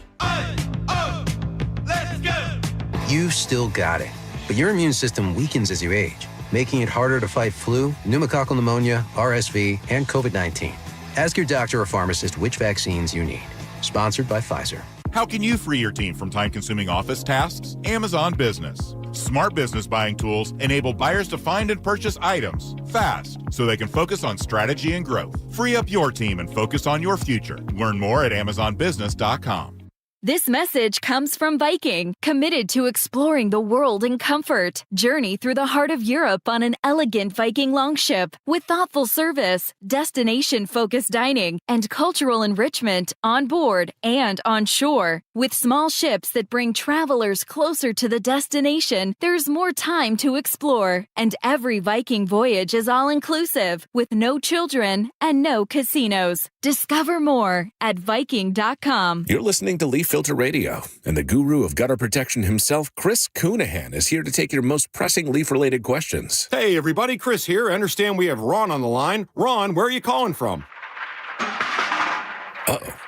Ron, are you calling from a ladder? Well, I was. I wanted to ask Chris what I need to do to get my gutters ready to have Leaf Filter installed. Oh, Ron, you don't have to do anything. A Leaf Filter Trusted Pro will come out and clean out your gutters, realign and seal your gutters, and install Leaf Filter, America's #1 gutter protection system. So I didn't need to get on this ladder? Ron, Leaf Filter Trusted Pros are in your neighborhood and ready to help. Just visit leaffilter.com/radio to schedule your free gutter inspection and get up to 30% off. thank goodness. What was that site? To get this special radio offer, go to leaffilter.com/radio for your free gutter inspection today and get up to 30% off. That's leaffilter.com/radio for up to 30% off. leaffilter.com/radio. See representative for warranty details. Yikey Wawa. What? My hot water. Yeah? Not so hot. Water heater trouble? It's not working. We can fix that. This week? How about today? Apollo Plumbing really is ready right now. Especially when it comes to water heater replacement. Think I need a new one? Is it more than 10 years old? It is. Probably so. Doesn't heat like it used to. It runs out? All the time. That's a warning sign. Uh-oh. So are little leaks. But Apollo can get me a new one? Installed today by our clean screen trained and trusted plumbers. They're water heater experts. But I probably got to pay a rush fee. No extra charge. You make this too easy. We'll even haul off the old one. A new water heater. Same day. That's the Apollo Plumbing way. This is going to get my budget in hot water. Got you covered there too. How? Our available payment plans. I don't have to wait? Or take cold showers. You are a lifesaver. Call us this morning. You'll have hot water today. That's the Apollo Plumbing way. ApolloPlumbing.com. The markets and the economy will change, but you should always know what you can rely on from your financial advisor. I'm John Ramsire with Baird Private Wealth Management in Seattle. With deep planning and investment expertise, Baird's financial advisors have guided individuals and families through changing markets for more than 100 years. And in all that time, our guiding principle has never changed. Our clients come first, always.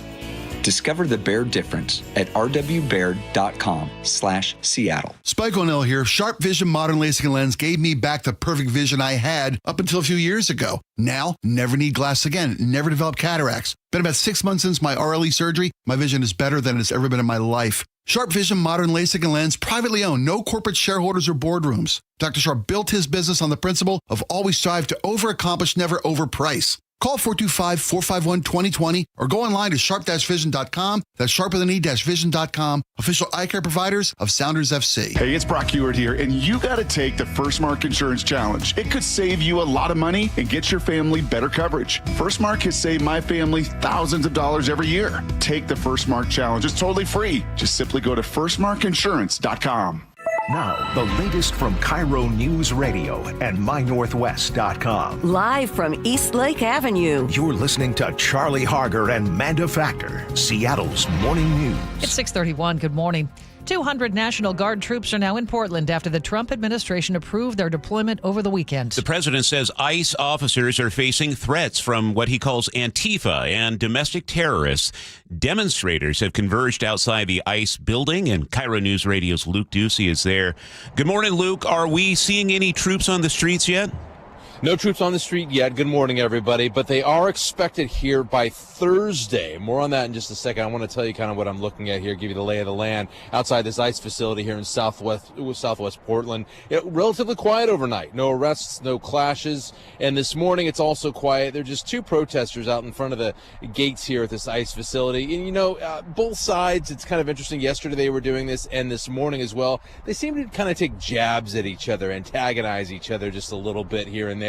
In other words, these protesters will yell and scream, put bullhorns in the face of any Homeland Security police officers who run security for the facility when they come outside the gate, and then they'll yell at them through the gate. And then during that, these officers will yell back at them, "I can't hear you, I can't hear you." And then every now and then you'll see an ICE agent come out on one of the rooftops here, dressed in all kind of military camouflage fatigues, BDUs, and point a camera down at the protesters, maybe wave, and then take their photos. So little jabs they play, back and forth. But back to troops on the ground. The Oregon Department of Military now says that National Guard troops will be here by Thursday to protect this facility. I got reaction from a couple protesters this morning. Here's reactions from Emil. Governor Tina Kotek already said that we don't want them, we don't need them, and that we're not going to accept them. So I can only speak for myself personally, but I'm going to just continue to peacefully protest. But troops here is kind of a game changer. I asked him, with troops on the way, is he a little nervous? I used to be in the military. I'm not scared at all. You know, this facility is a detention center. It's really large, about a city block, the size of a city block, that is. But it's also a location where immigrants come and process paperwork for visas. I'm waiting for the first immigrants to show up this morning. I saw several show up yesterday. Brenda, with the Portland Immigrants' Right Coalition, times their visits from the sidewalk with a stopwatch. If they take too long inside, she tells me they've most likely been arrested. It is scarier times, but as scary as it is for me, it's even scarier for our immigrant neighbors who are vulnerable at this time. So that is one advocacy group that comes down here every morning to help. But the clashes are really between Homeland Security officers, ICE, and protesters who have been camped out here for weeks and weeks on the sidewalk. It's been violent at times, like I've said, rubber bullets and pepper spray from one side, rock throwing from the other. There have been injuries over the weeks on both sides. No violence overnight, no violence this morning so far. Live in Portland, Luke Ducey, KIRO News Radio. All right, thank you, Luke. It's 6:34 now. Let's head over to Sully, who is watching traffic for us this busy Tuesday morning. And a little positive news. We have cleared a couple of crashes that have caused us some issue. 5 crashes so far this morning. The biggest of them was northbound I-5 around 272nd out of Federal Way. Had been blocking 2 lanes. It's now cleared entirely off to the left shoulder.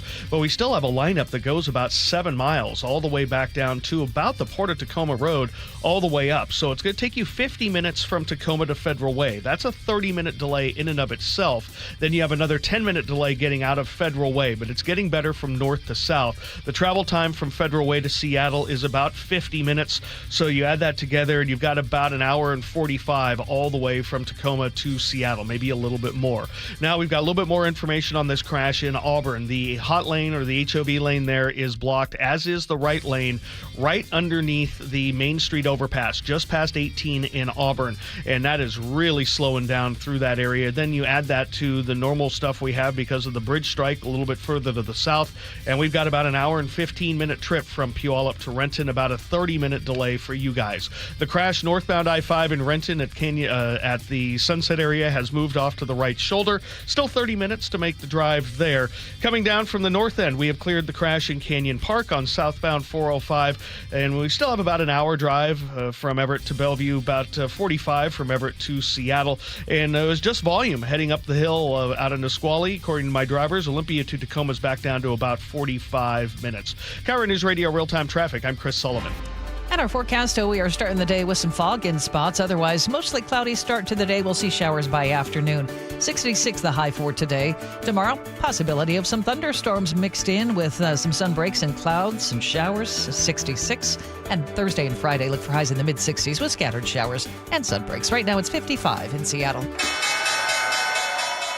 6:36 now, time for the opening bell report. Boeing is taking its first steps toward designing a brand new jet to replace the 737 MAX. According to the Wall Street Journal, the company has begun internal work on the concept, aiming to launch the aircraft in the mid-2030s. The move comes as Boeing looks to regain ground lost to Airbus and to modernize its fleet with more fuel-efficient and advanced designs. While still in the early stages, the project signals a major shift in Boeing's long-term strategy. Walmart is closing a Federal Way store at the end of October. According to the Employment Security Department, 253 employees could lose their jobs. The News Tribune reports the store on South 314th Street shuts down October 31st. Employees can move to other locations, including 2 stores within 5 miles. Portland-based Salt and Straw and Taco Bell teaming up for a new experiment. It's going to be the biggest engineering marvel in ice cream history. We're making the Toclet.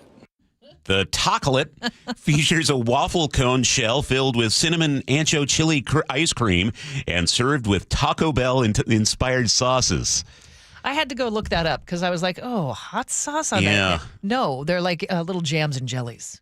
Jams and jellies, yeah, not spicy. No. Okay. Didn't they already do this with the Choco Taco? Yes. You guys remember that? I mean, that I feel like you can't touch that. That was like the best that you could get. But that was not the highest degree of engineering in the history of ice cream tacos. This is Salt and Straw, my friend. They have 6 shops in Washington State, and they come out this Friday. Well, before dessert, you need to have some chicken. Raising Cane's is finally coming to Seattle. The chicken chain plans to open its first local spot in the U District. It'll be at 4345 University Way Northeast sometime early next year.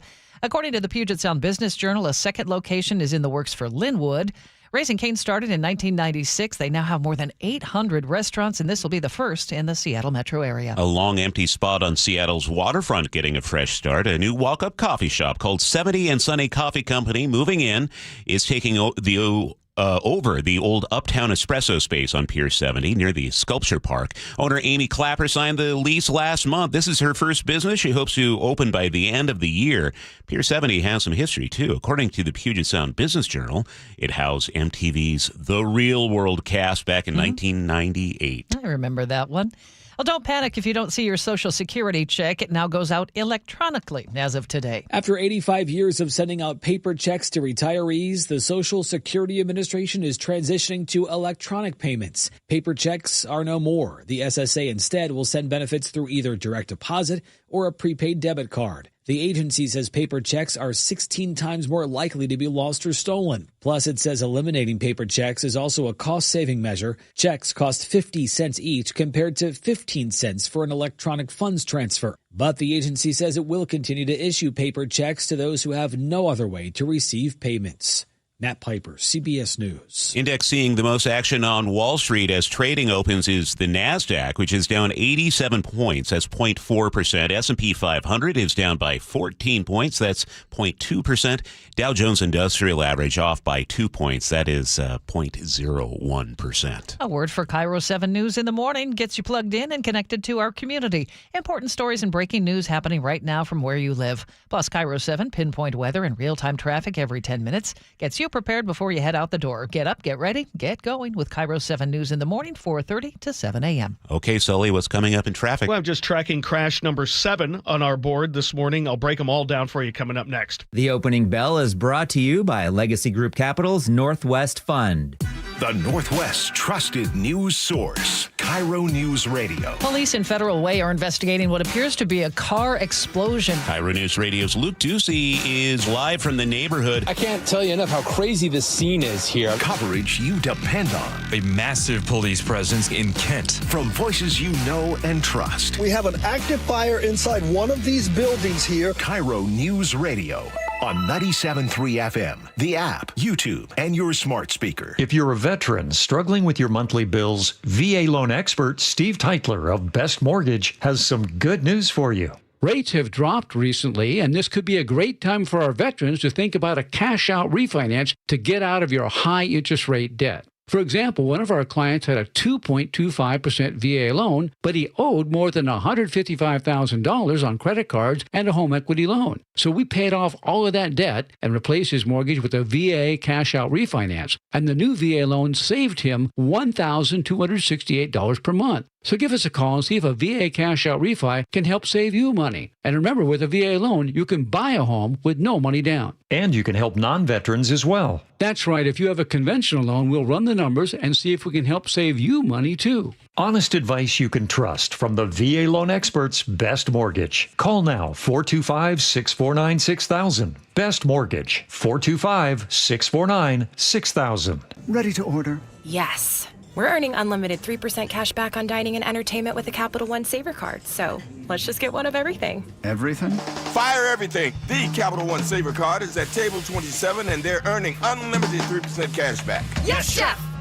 This is so nice. Had a feeling you'd want 3% cash back on dessert. Ooh, tiramisu. Earn unlimited 3% cash back on dining and entertainment with the Capital One Saver card. Capital One, what's in your wallet? Terms apply. See CapitalOne.com for details. I'm Ed Evans, CEO of Consumer Cellular. Ever wonder why Big Wireless wants you on an unlimited plan? They probably want you to cover the cost of those 20-somethings using all that data every month. But most people 50 and up like me only use 12 gigs or less. Don't get bamboozled by Big Wireless. Switch to Consumer Cellular. Our plans start at just $20, and we use the same towers as the big guys. Join the millions who choose something better, because if you're not using all that data, you're probably getting used. Call 1-888-FREEDOM, visit consumercellular.com/facts or a store near you. Plans include $5 credit for auto pay and e-billing. See site for additional facts. Hey, this is Jake Skorheim. You know what's stressful? A leaky roof. That's why Valentine Roofing offers a leak stop guarantee. They'll stop the leak for free until your brand new Valentine roof can be safely installed. No stress, no mess, no more buckets in your living room. And with 0 down financing for most projects, you can get the work done now and pay over time. So choose the Valentine experience. Seamless communication, meticulous cleanup, extra mile service, and every new roof backed by a lifetime warranty. Call 206 Roofing and get your free estimate today. That's 206 Roofing.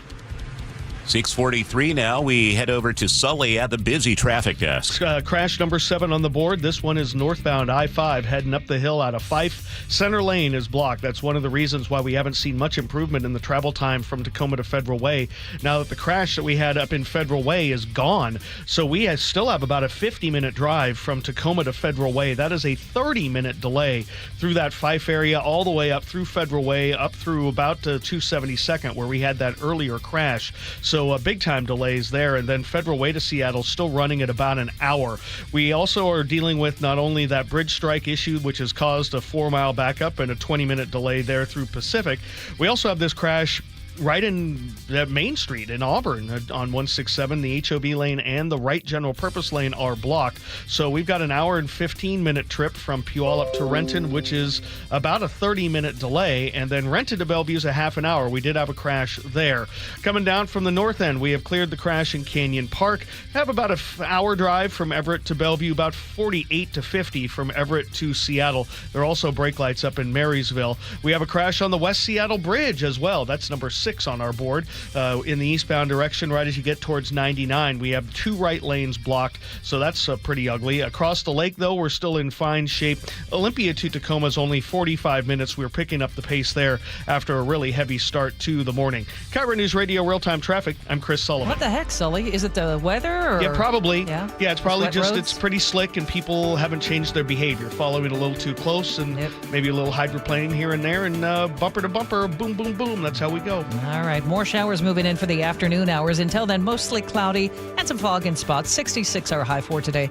Tomorrow, chance of thunderstorms, so along with some sun breaks and showers, 66. And Thursday and Friday will be in the mid-60s with scattered showers and sun breaks. Right now, it's 55 in Seattle. At 6:45, we head over to Katrina Gishard. Taylor Swift is turning heads again? She sure is, and this time it's with a new promo clip. In a teaser for her upcoming concert film, The Life of a Showgirl, The Crowd is Your King edition, Taylor literally directed herself. What is going on with the posture? It's giving no girl, not showgirl. What are we doing? Elegance. Charm. Not that. She's got cat hair all over her. Is there a school we could very quickly send her to? Come on, honey, this is show business. The clip posted to social media is being called a masterclass in self-aware trolling. The film hits theaters October 11th, and Swifties are counting down the days. You know what else I noticed this morning is George Michael has a writing credit on this album. Apparently, she does some version of Father Figure, which I thought was interesting. I'm looking forward to it. Okay, thanks, Katrina. Coming up, it's our personal finance update from Brian Evans at Madrona Financial Services here on Seattle's Morning News. Hey, man, gaining weight, low energy, lost drive? It could be your testosterone. Revive Men's Health Washington helps men get their edge back. Meet Tyler, Revive Men's Health Director of Operations. When men start treatment, it's not just their labs that change. You see it in their posture, their energy, and how they walk into the room. That's why I do what I do. Call 206-529-1111 now to book your free testosterone test, exam, and consultation. That's 206-529-1111. Or schedule anytime at revivemenshealth.com. I'm Brian Forth. I'm the founder and president at Site Crafting. We're based in Tacoma, Washington, and we're a full-service digital agency. Our clients are really important to us, but nothing happens without the team that we've built here at Site Crafting. And so it's very important to me as a business owner to provide the best benefits we can within our budget to make sure that families were taken care of and that they did not have the stress of having to deal with healthcare benefits, buying them on their own or anything else. AWB's Health Choice is the best option for me as a small business owner compared to the larger corporations. We just don't have the buying power, and Health Choice fills that for us. They allow us to offer best-in-class benefits to our employees. They're very happy being able to keep their doctor, getting labs covered, x-rays, all those pieces that could be big out-of-pocket expenses if they didn't have Health Choice. If you're looking for a great health plan for your employees, visit ProPointServices.com. Health Choice Trust is offered through the Association of Washington Business and powered by Primera Blue Cross.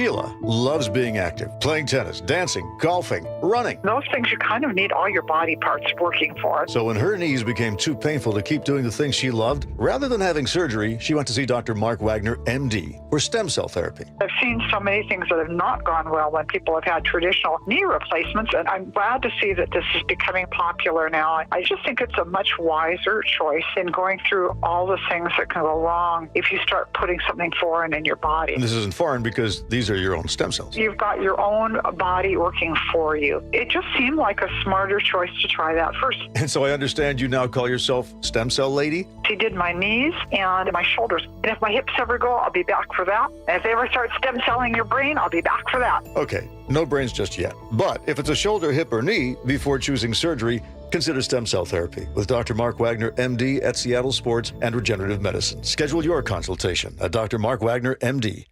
Tired of uneven heating, noisy systems, and high energy bills? The Quilt Ductless Heat Pump from Home Comfort Alliance gives you room-by-room control and serious savings with every system, and every system qualifies for max tax credits. Call the Comfort People at HomeComfortAlliance.com. For more than 50 years, the voice Seattle trusts. This is Seattle's Morning News on KIRO Newsradio. Time for a personal finance update brought to us by Madrona Financial and CPAs. Brian Evans joins us. Brian, thanks for being here today. And we were talking recently about a mutual friend of ours who is doing a lot of charity work now that he has retired. Talk to me about just what you have seen with some of your clients who do this very thing. Yeah, one of the interesting things about retirement, we think, oh, it's going to be great. I don't have to go to work anymore. I'm just going to golf all the time and do projects. Well, 6 months of golf and projects, and people start wondering, well, why am I getting out of bed sometimes? In fact, depression can go way up, especially for guys when their whole career was what they were all about. That's who they were. Take that away, and now they're struggling to figure out who they are now. And so adding things like, donating your time to charities and being on boards and helping out, doing lots of different things, reinventing yourself, because we all crave purpose. And retirement should be more about staying warm until I die, and that's what I think about with some people who go to Arizona, friends of my dad's. They were, boy, we don't do anything. We watch, TV all day and then we go to bed early. I'm like, wow, you're staying warm until you die. Most of us crave purpose. And so I think that's really what we're talking about here. Could we maybe also talk about people who want to supplement their income in retirement? They get a part-time job. Do you find a lot of people do that? A lot of people. In fact, I think some of the happiest retirees I know aren't fully retired because they can do consulting, side gigs, remote work, whatever that might look like, or charitable work beyond the purpose. Some of them are making some money, so that's a good thing. They're having adult relationships. They're contributing something back to society. That's part of that craving of purpose that they're fulfilling. And so void of that, their retirement really isn't as good. How does that affect your retirement? Are there financial benefits, I'm assuming, when you do that? There can be huge financial benefits. One that comes to mind is that I know that most people on the decision on Social Security, they take it as soon as they can, often at age 62 or as soon as they quit working. Well, if they were to wait until age 70, they would actually get 75% more. So if you're doing some side work or consulting, you can maybe put off that decision and have 75% more coming in at age 70. And then if you're the higher earner and you pass away first, your spouse gets to have your higher amount for the rest of her life instead of 75, losing that 75% addition, which she would lose if you didn't wait. Probably a good idea to talk to a financial advisor about the pros and cons of doing all of this. There's always pros and cons to every financial decision, every investment. And so just having that information to make the right decisions is really what we're talking about here. Okay, Brian Evans, Madrona Financial and CPAs. Brian joins us every Tuesday morning at 6:45. If you are watching on the live stream, just click below to find out more. Brian, thanks for your time today. You bet. Okay, Manda, what do you do after you retire? Do you get a part-time job? Do you volunteer? What are you doing? Both. Both. Okay. I will never just sit idly on the couch. Yeah. What do you want to do? I don't know. Probably something for charity with animals. Yeah. I don't know. That sounds. I have a few years to think about it. Yeah. Don't age me. Several years. What about you, Sully? Projects in golf. Yeah. Projects in golf. Those are never going to get boring. Didn't you hear the advice? They're not going to get bored. No, I'll do volunteer work. Probably, Yeah. I don't know, maybe coach. But yeah, lots of projects in golf. Well, no, just golf. Forget the projects. Forget that. You can hire people to do the projects around the house. Yeah, exactly. Maybe a little tinkering. We'd ask David, but I mean, What's it's not like 100 years. What It's is 100 years away. All right, it's 6:53. Maybe in your retirement you can still do traffic reports. You never know. Well, maybe what I'll do is I will actually make my magic wand work. Okay. Find a way to be able to actually make things better out there as opposed to just telling you how to avoid it or try to. And one of the bigger issues we have now is the northbound I-5 drive through Tacoma. It is bumper to bumper all the way up to the Fife corner and then up the hill a little bit. We've got a crash that it looks like has moved over to the HOV lane to the left side of the road there as you get towards Porter Way. And we're still hovering right around 50 minutes to go from Tacoma to Federal Way. That is a 30-minute delay just in that little stretch there. Then it's bumper to bumper all the way up past 272nd, where we had an earlier crash that's over on the left-hand side, and we're running at about an hour from Federal Way to Seattle. So that puts us at pretty close to 2 hours to go from Tacoma to Seattle. So that's not pleasant. Northbound 167, you know what you're getting into, going up through Puyallup, getting up through Pacific, where we had that bridge strike. What you probably didn't anticipate was a crash blocking a couple of lanes right at the Main Street overpass.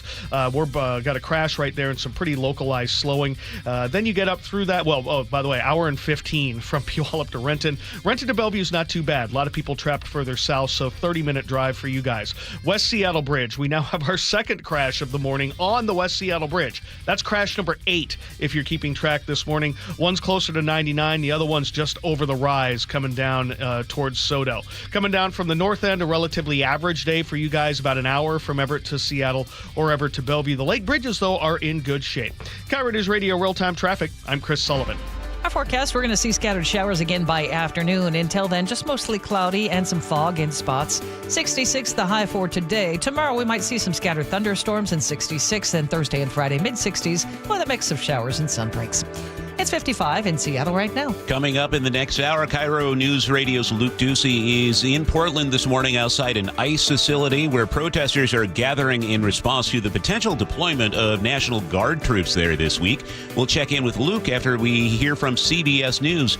You're listening to Seattle's Morning News on KIRO News Radio. A Chi and Ursula exclusive on KIRO News Radio. There it is, number 60, Cal Raleigh. A guy did catch it. He gave it to this young boy in the stands. And we are joined by that boy's father, Galen Ruelos. He caught it. He didn't have to do it. It was a complete random act of kindness to my son. You know, he's a 12-year-old, 6th grader, and just overcome with emotion. He starts bawling. Hear the full conversation on the KIRO News Radio app and KIRO News Radio on YouTube. KIRO FM and HD1, Tacoma, Seattle. You're listening to Leaf Filter Radio, and the guru of gutter protection himself, Chris Coonahan, is here to take your most pressing leaf-related questions. Hey, everybody, Chris here. I understand we have Ron on the line. Ron, where are you calling from? Uh-oh. Ron, are you calling from a ladder? Well, I was. I wanted to ask Chris what I need to do to get my gutters ready to have leaf filter installed. Oh, Ron, you don't have to do anything. A Leaf Filter Trusted Pro will come out and clean out your gutters, realign and seal your gutters, and install Leaf Filter, America's #1 gutter protection system. So I didn't need to get on this ladder? Ron, Leaf Filter Trusted Pros are in your neighborhood and ready to help. Just visit leaffilter.com/deal to schedule your free gutter inspection and get up to 30% off. Thank goodness. What was that site? To get this special radio offer, go to leaffilter.com/deal for your free gutter inspection today and get up to 30% off. That's leaffilter.com/deal for up to 30% off. leaffilter.com/deal. See representative for warranty details. Hey, it's Brock Heward. My family did it, and it saved us thousands. You got to do it. Take the First Mark Insurance Challenge. It's free. See how much First Mark can save you and how much better coverage you can get. They work for you. Go to firstmarkinsurance.com. Imagine homes so well designed and so luxurious, they'll be setting the standard for decades. You're imagining a Mainview home. Now imagine a Mainview home on sale, saving $50,000 to $120,000. Isn't that what Brett and Amy bought? Yeah, it's a Mainview, and they saved a bundle.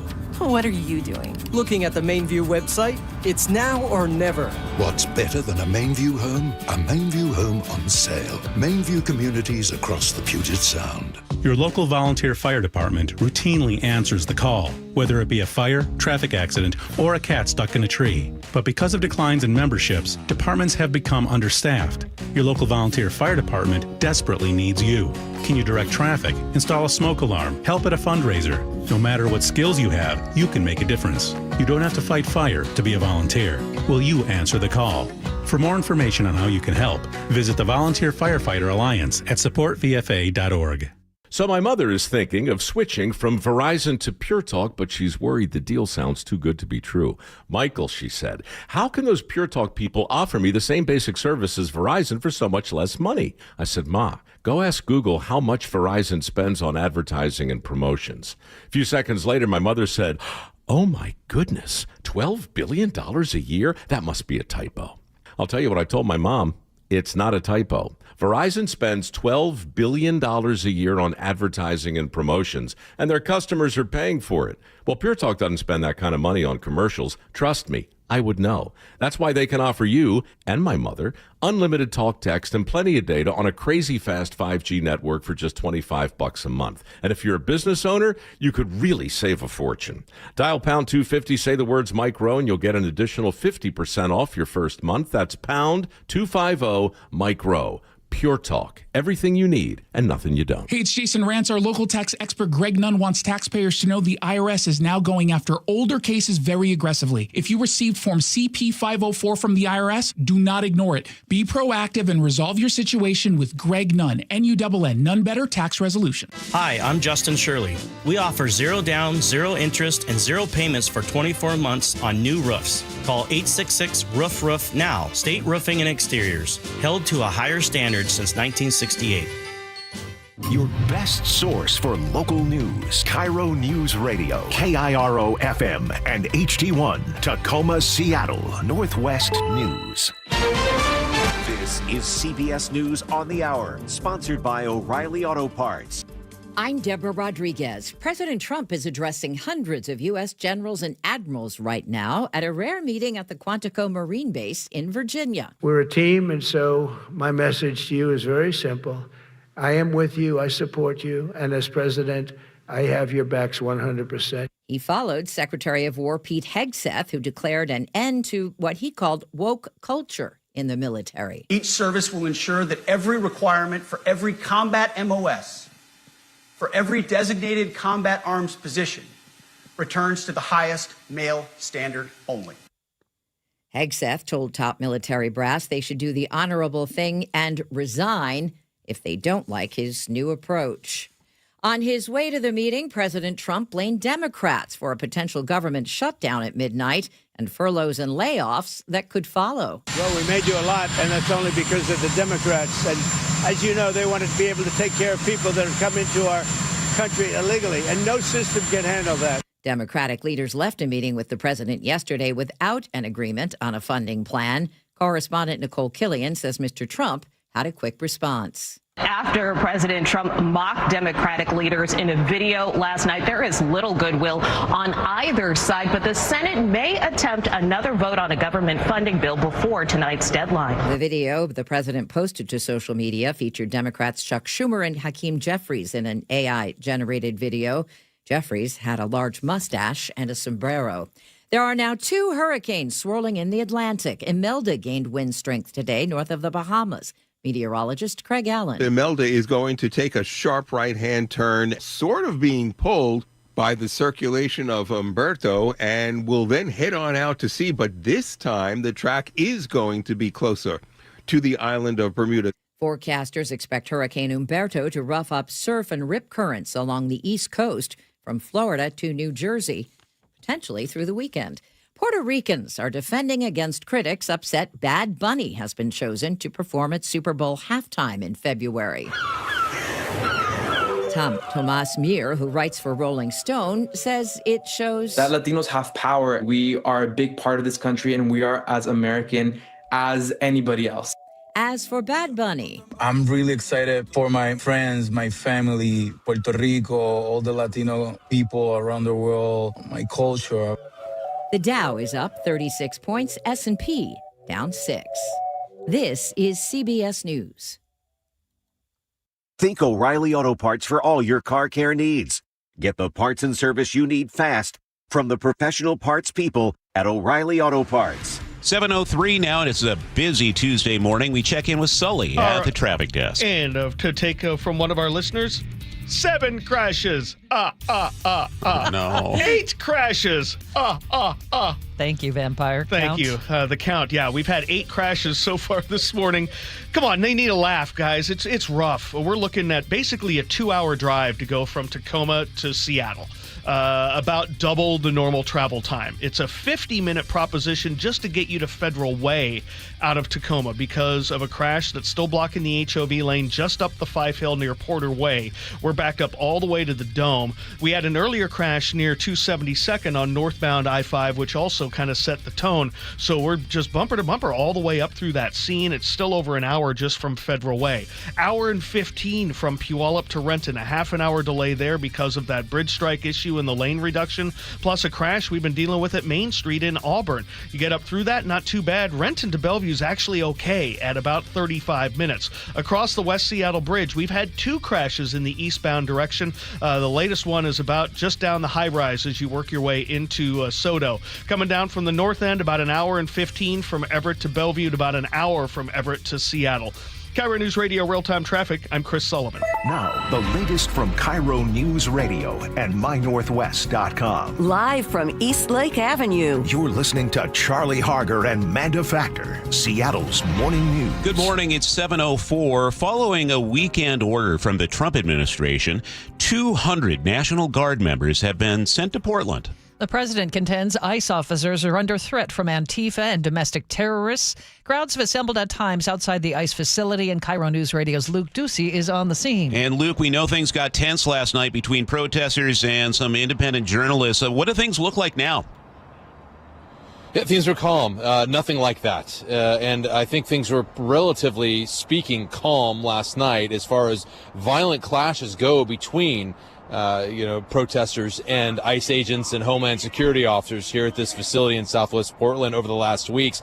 The clashes that I've seen here mostly happen when a car or a train of SUVs full of ICE agents enter or leave the facility. Homeland Security police then come out. They man the gate here. They come out to clear a path. Protesters will shove bullhorns in their faces, yell at them, and then officers kind of push back, and it goes from there. Now, with National Guard troops set to be here by Thursday, we're being told, for many residents like Dave, troops on the ground, well, that's too much. It's absurd, and it's offensive as somebody who lives in Portland. Yeah, not everyone here supports the protests, by the way. This area is a lot like the Soto district there in Seattle. It's a mixed-use area. So, in other words, there's apartments across the street from this ICE facility. More and more residents like Rick who live in those apartments, they want National Guard troops to clear these protesters out. All about it, 100%, 100%. I'm a huge Trumper because they're violent at night. Right now they're not, but at night they are. Yeah, and that's usually when they do become violent is at night. I'm looking at just 2 protesters right now outside the front gates of this facility as more and more workers here come to the facility for the day. There were no violent clashes, relatively speaking, overnight, because it can get bad here at times with injuries, and so far none this morning. We're live in Portland. Luke Ducey, KIRO News Radio. Hey, Luke, it's a little hard to make out what they were saying, but are there people screaming on bullhorns right now behind you? Not bullhorns. That's one very, very loud voice about 30 feet or so away from me, yelling about Trump and relations with Epstein. And a lot of the protesters here believe this is, what's going on here, troops coming here, et cetera, is a big way to mask the Epstein file issue. And so that's kind of one of the chants that they're yelling. And Luke, this is, there are people who live in this neighborhood, right? And they're hearing this shouting all times of night and day? Yeah, and yes, especially on the weekends when it gets really vocal and more protesters come down here. But it's not just the shouting and the loud noises, but it's also the pepper spray, I'm told. Whenever those ICE agents and Homeland Security officers deploy pepper spray, it wafts up into these apartments oftentimes, and they can't go out on their balconies. They've got to shut their windows, and again, this has been going on for more than 100 days now. A lot of these residents tell me they're just sick of it. Luke, thank you very much. Live from Portland. Mayor Bruce Harrell, meanwhile, and AG Nick Brown held a media briefing yesterday to talk about the anticipated federal takeover of Seattle. Here's KIRO News Radio's James Lynch with the report. Neither Mayor Harrell nor Attorney General Brown have received any federal communications that Seattle will be targeted next, but they say they look at social media like the rest of us and they hear the threats from the federal government. To those threats, AG Brown says, Washingtonians have spent many years loudly and clearly rejecting his vision for America, and it's entirely possible, based on the president's comments, that what we are seeing in Portland will be attempted here. Mayor Harrell plans to sign a new executive order to strengthen policies and improve coordination in the state. James Lynch, KIRO News Radio. Well, we have no idea how much it will cost to fix the Highway 167 bridge that was damaged by an overhyped truck last week, but we now know how much the driver was cited. The official police report says a 70-year-old truck driver was cited for negligent driving in the second degree and given a $564 ticket. Pacific police say the driver was behind the wheel of a large dump truck when it hit the bridge. The driver had just delivered a load but drove off with the truck bed in the up position. The driver told police he didn't realize the bed was stuck in that position. Keeping you informed since 1974. This is the city's longest-running radio news show. Seattle's Morning News on KIRO News Radio. Glad to have you with us on this Tuesday morning. It's the last day of September. Yeah, October, the last quarter of the year is upon us. I mean, it's going to be Halloween in a month. You know, it's really Thanksgiving cool. in 2 months. And playoff baseball. In right? just a week. We have something to cheer for in October I'm this so year. excited. Very good. All right. Well, welcome back, Manda. We miss you after a couple of days off. We have Nick Krasha. Also, welcome back, Nick, after you took a couple days off. Good to have you here. He is at the control room board and picking the music today. And, of course, we have Sully, Katrina, and Luke live for us all morning long in Portland. Yeah, and Sully is very busy this morning because we're up to, 8 accidents now? Yeah, so far, 8. But you also have a choke point coming up if you can find time. Yeah, I do. Yeah, we're going to take a look at some of the things that WashDOT actually got done over the last 3 months for all of us sitting in traffic behind all those orange cones. Here's what they got done. All right, Sully, thank you for that. Coming up in today's commentary at 7:35, the financial hole our state is digging for itself, handing out massive legal payouts. There has to be a better way. It's 7:10. 4 teenagers arrested after Seattle police discovered a stockpile of submachine guns and assault-style weapons. We get more from KIRO 7 TV's Jake Chapman. A wild encounter between SPD and several teens at the Lake Washington Apartments in South Seattle. Apartments not far from Rainier Beach High School. It's not good. Seattle police say the group was allegedly involved in a shooting back on September 20th. But when officers spotted the teens, police stop! They took off and ditched their car while in drive. Officers were able to track the 4 teens down one by one. A 17-year-old girl has been released from custody. The other 3 teens remain in custody at the King County Youth Detention Center. City of Everett is facing a lawsuit over a fatal e-bike crash. The Everett Herald reports a family of a 13-year-old boy who died in May says the city should have taken down the braided cable that caused the collision. Ignacio Flores was Emiliano Munoz's barber. He spoke with KIRO 7 right after Emiliano died in May. When I found out about the news, it was unbelievable because he was a good kid. I'm telling you, a good kid. City declined to comment on the pending litigation. Kent police arrested 7 people during a shoplifting emphasis patrol. Local news site ilovekent.net reports one man had a robbery warrant and tried to steal meat by stuffing it in his pants. Others used self-checkout tricks and had drugs and multiple warrants. Police say they recovered hundreds of dollars in stolen merchandise. The crackdown happened on East Hill with help from store security teams. There are certain lines that'll just stick with you throughout the day. Could it be stuffing it in his pants? Yes, I believe that's right. You're welcome. I'm really glad, though, we have KIRO 7 TV's Nick Allard joining us now, brought to us by State Roofing and Exteriors, who's going to be nothing but professional with his forecast. Did I break something? No, you're just going to be professional after hearing Manda talk about the meat theft. Well, I'm going to leave that one alone. I have a few ideas. This morning, we have some fog settling in, especially, I almost said especially around, say, like Tacoma, Olympia, Shelton, Puyallup. And then we might see a little bit in Seattle to Renton as well. And then you'll notice, though, the fog will lift. It'll get a little breezy, and I expect to see some increasing clouds. And then while everyone will be breezy this afternoon, rain after about 3 or 4 o'clock will kick in, and we'll all find some rainy and breezy weather for tonight. Actually, have wind advisories for the coast and around San Juan County. Some thunderstorms possible as well. So it's going to be a busy one in the mid-60s. But again, that rain does not come in until late in the day. And we are mainly dry now, except for where you have a little fog or there might be some mist in there.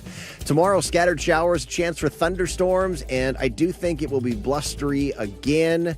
And then in the mid-60s, just run-of-the-mill showers for now on Thursday and Friday, and fewer showers this weekend. I know we still don't know game times, but I'm thinking we're going to be more dry than wet, and I think you'll see some sun breaks and even staying, relatively dry through Sunday as well. But tonight, after about 3, 4 o'clock, it'll be very wet and breezy, and you might hear some thunder, and it's not going to make the evening commute fun, but I'm not sure what could make it worse than the morning commute, because the morning commute is terrible. We've noticed. We've noticed. Good talk. Yeah. Sully will be nodding his head in agreement for sure. Right now in Seattle, it is cloudy and 53. All right, it's 7:13. We check traffic every 10 minutes. Tell us how terrible it is, Sully. Well, it's not good, to tell you that. Whenever we get up to about 2 hours to go from Tacoma to to Seattle, that's not a good drive. That's about an hour delay. And here's what happened. We're still working with a crash in the HOV lane on northbound 5 as you work your way out of Fife, about 2/3 of the way up the hill. So that has us backed up all the way to the Dome. That was also kind of already the situation because we had an earlier crash up near 272nd that really kind of set the tone. So all in all, we're running about 50 minutes from Tacoma to Federal Way, and then about an hour and 5 from Federal Way to Seattle. So there you got your 2 hours. The other spot that's still really struggling is northbound 167. Not only do we have the lane reduction through Pacific, but then we've had a crash at Main Street that we've been dealing with. It's an hour and 15 minutes just from Puyallup to Renton, and that's a 30-minute delay. Renton to Bellevue is about 40 minutes. Out of the north end, we're looking at Everett to Seattle or Everett to Bellevue of a little over an hour. Olympia to Tacoma is not too bad, of about 45 minutes, maybe a little under. And we've had 2 crashes on the West Seattle Bridge in the eastbound direction. The latest one's still active about halfway down the hill on the east side of the high span there, working your way down towards Sodo. Let me check this traffic report is brought to you by KIRO Newsradio. I'm Chris Sullivan. Paging Dr. Dorian. The cast of Scrubs is getting back together. Here's KIRO News Radio's Katrina Gashard. Scrubs stars Zach Braff, Donald Faison, and Sarah Chalk and more are reunited for their first table read of the upcoming reboot, sending fans into quite the frenzy. The beloved medical comedy ran from 2001 to 2010. Just tell them how you feel without sounding like a girl for once. I miss you so much it hurts sometimes. Okay, you've had a rough day, so I'm gonna let that go for now. Thank you. Right now, no premiere date is set, but behind-the-scenes photos and throwbacks are already lighting up social media. I love that show Me when too. it was on. So I never watch. I should add it to my list. Add it to the list. 7:16. Charlie Harger and Manda Factor, Seattle's morning news. Hey, oh, let's go. Now, Choke Points with Chris Sullivan. Presented by Carter Subaru. Well, who's tired of all the orange cones around? Construction has been rough this summer, but the Department of Transportation has actually accomplished a lot. All right, Sully, what are some of the highlights? Well, let's first talk about kind of just setting the tone here. And we talked about this a little bit yesterday because I knew I was in trouble when I got a text from G. Scott on Sunday afternoon that read, "Call ya boy." G was stuck in that brutal southbound I-5 drive through Kent over the weekend. WashDOT had closed all the lanes for concrete panel replacement. He called that backup disrespectful multiple times in our conversation. And he was right. A lot of people hit us up on the text line, too, saying they got caught up in this. Hours-long delays getting through that construction. That was a biggie. I mean, we shut down basically the freeway on a very sunny, good weekend here in the Northwest. So I figured out, okay, let's figure out what they get done. What did they do? WashDOT did some stuff during that closure. They were able to replace 60 failing concrete panels to improve the road. So that's what they were doing where you were stuck in that hours-long delay. So there is a little benefit, obviously, for you being stuck. But it got me thinking, we see all the big projects like Revive I-5, I-90, SR-18, but that doesn't cover all the orange cones that we saw this summer. What did WashDOT actually get done in those kinds of delays? And so here's a quick list of some of the things that WashDOT was able to tackle, and this is just between June, July, and August. Nearly 2 million square feet of pavement repairs. More than 18,000 feet of guardrail was replaced. Over 10,000 acres of brush and grass were mowed or cleared. Nearly 1,200 hazardous or dead trees were removed along the sides of roads. 335 tons of trash were collected. More than 327,000 square feet of graffiti was removed. 40,000 hours spent cleaning rest areas. And guys, while this likely didn't cause any of the road delays, maintenance workers replaced more than 3,000 miles of toilet paper at those rest areas. That's wiping all the way from Seattle to New York. 1,500 maintenance workers, 3 months. Not a bad list of accomplishments. I'm yes? Speechless? Just New York.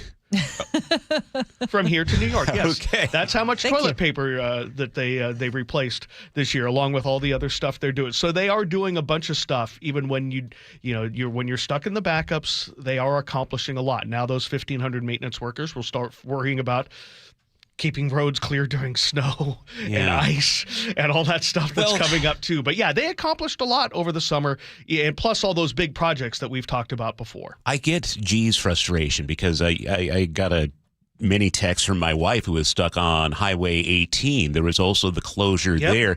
And as much as the DOT gets a word out, and we do stories on it on My Northwest, we do it on the radio, sometimes just some plain old signage would help too. And maybe there should be more signage before you get stuck in that and have no other alternative to get out. That is one thing that we've talked about, I think, for years, is that more signage would be better. We love those little funny little tweets that the Department of Transportation puts out, but how many people see that, or how many people realize it until it's right in front of them, right? They may not. They may have heard it, may have gone over their head, and they weren't thinking about it until they're right in front of it. So yeah, that one caught a lot of people off guard, and I think the I-5 closure caught a lot of people off guard, even though we talked about it. Didn't quite understand the delay, maybe because maybe we're not used to having 47,000 people at Mariners games at the very last games of the season who were caught up in that. But yeah, you're right. I think they could do a little bit better at times for things like this, and we'll do a better job maybe highlighting a little bit more often and trying to drive people to those things. But by the way, that closure in Auburn will be back this weekend, I believe, in the eastbound direction at C Street. So if they're leaving town, plus we'll have the bridge strike to deal with for several months. So yeah, I agree. That's not a bad idea. I like it. You ever notice, by the way, that sometimes you'll listen to a traffic report on the radio and realize you were listening for a traffic report and heard nothing of what the traffic guy just said, and so you have to stick around for another 10 minutes just to make sure what he said was correct? This is what happens with people. Are you saying that I'm not clear and concise in my reporting? No, you are, but I just I space out. I'm thinking about my upcoming day People ahead. get lost in how soothing your voice is, the gravelly. So we can do better, but I think DOT could do a little bit better. They do a lot. They had it's not often they have a big press conference. Nate Connors went to that last weekend, and we highlighted it. But you're right, it's hard to reach everybody for these kinds of things. But yeah, that was a doozy over the weekend, and during the summer season, our maintenance guys and gals did a pretty good job of doing a bunch of the ancillary stuff. I mean, 335 tons of trash off the side of the roads. That's a pretty good improvement for 3 months. All right. Thank you, Sully. It's 7:21. Stand by for another traffic update coming up in just a minute or so.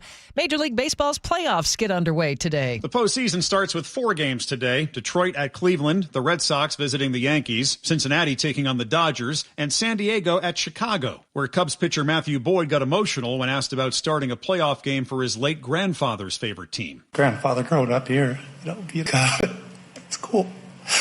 And, it's cool stuff. He would be extremely happy. The 34-year-old Boyd was a first-time All-Star this season. You owe me one for making me cry up here now. Michael Wallace, CBS News. I think crying in baseball was acceptable right there, don't you? No crying in baseball. And we just have to sit back and watch. The Mariners set to take on the winner of the Detroit-Cleveland series. They won't play until Saturday. All right, Sully, let's get a check on traffic now as we also prepare for all that traffic in Soto this weekend. Yeah, we'll talk about that soon. Yeah, I got an interview with the Department of Transportation, Seattle Department, coming up later this week to talk about the game plan there.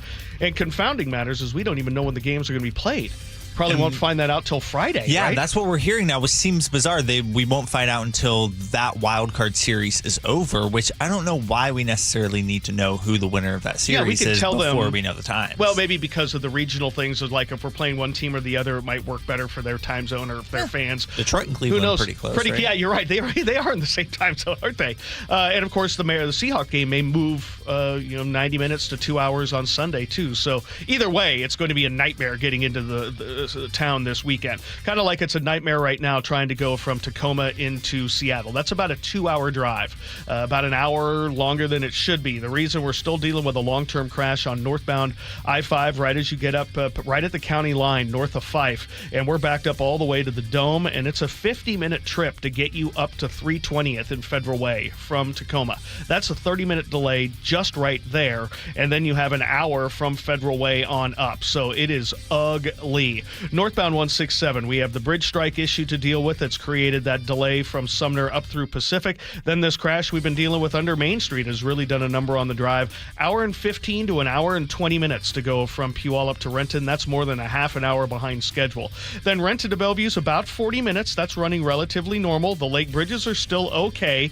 West Seattle Bridge is just jammed up. I mean, we're backed up from Fauntleroy Way all the way before Avalon to get down over the bridge there. We've had 2 crashes along the eastbound direction of the West Seattle Bridge. The latest one is in the left-hand lane just over the high rise. Coming down from the north end, hour and 20-minute trip from Everett to Bellevue, hour and 15 Everett to Seattle, stacked up away from Linwood in a big way. So, yeah, it's an ugly day.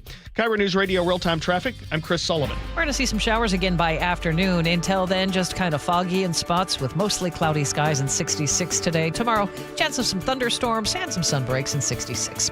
Right now, it's 55 in Seattle. Coming up, we'll have more from outside the ICE facility in Portland. KIRO News Radio's Luke Ducey is there live.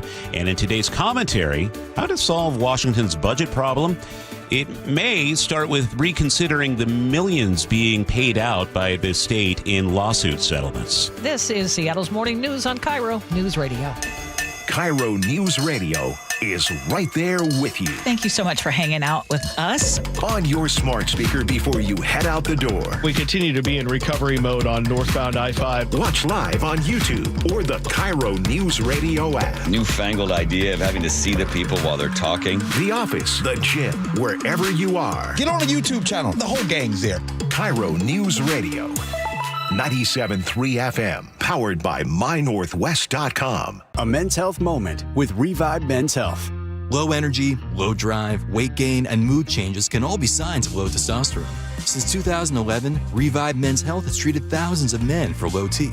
Learn more at ReviveMen'sHealth.com. Are your investment dollars working as hard as they should be? You've spent years building your future. Don't let outdated advice put it at risk. Hi, I'm Jeff Jr., founder of Trajan Wealth. We're a veteran-owned firm proud to bring a new standard of financial care to the Seattle area. Our nationally recognized advisors are fiduciaries, ethically bound to put your interests first. That's the highest standard of care in the industry. As a privately held company, we answer to you, our valued clients, not shareholders. For households with $500,000 or more, let us build you a customized plan. From Bellevue to Tacoma, get advice you can count on. It's time to take a fresh look at your financial plan. Call Trajan Wealth, 206-656-3300. That's 206-656-3300. Trajan Wealth. Plan smarter, dream bigger. Advisory services offered through Trajan Wealth, LLC, an SEC-registered investment advisor.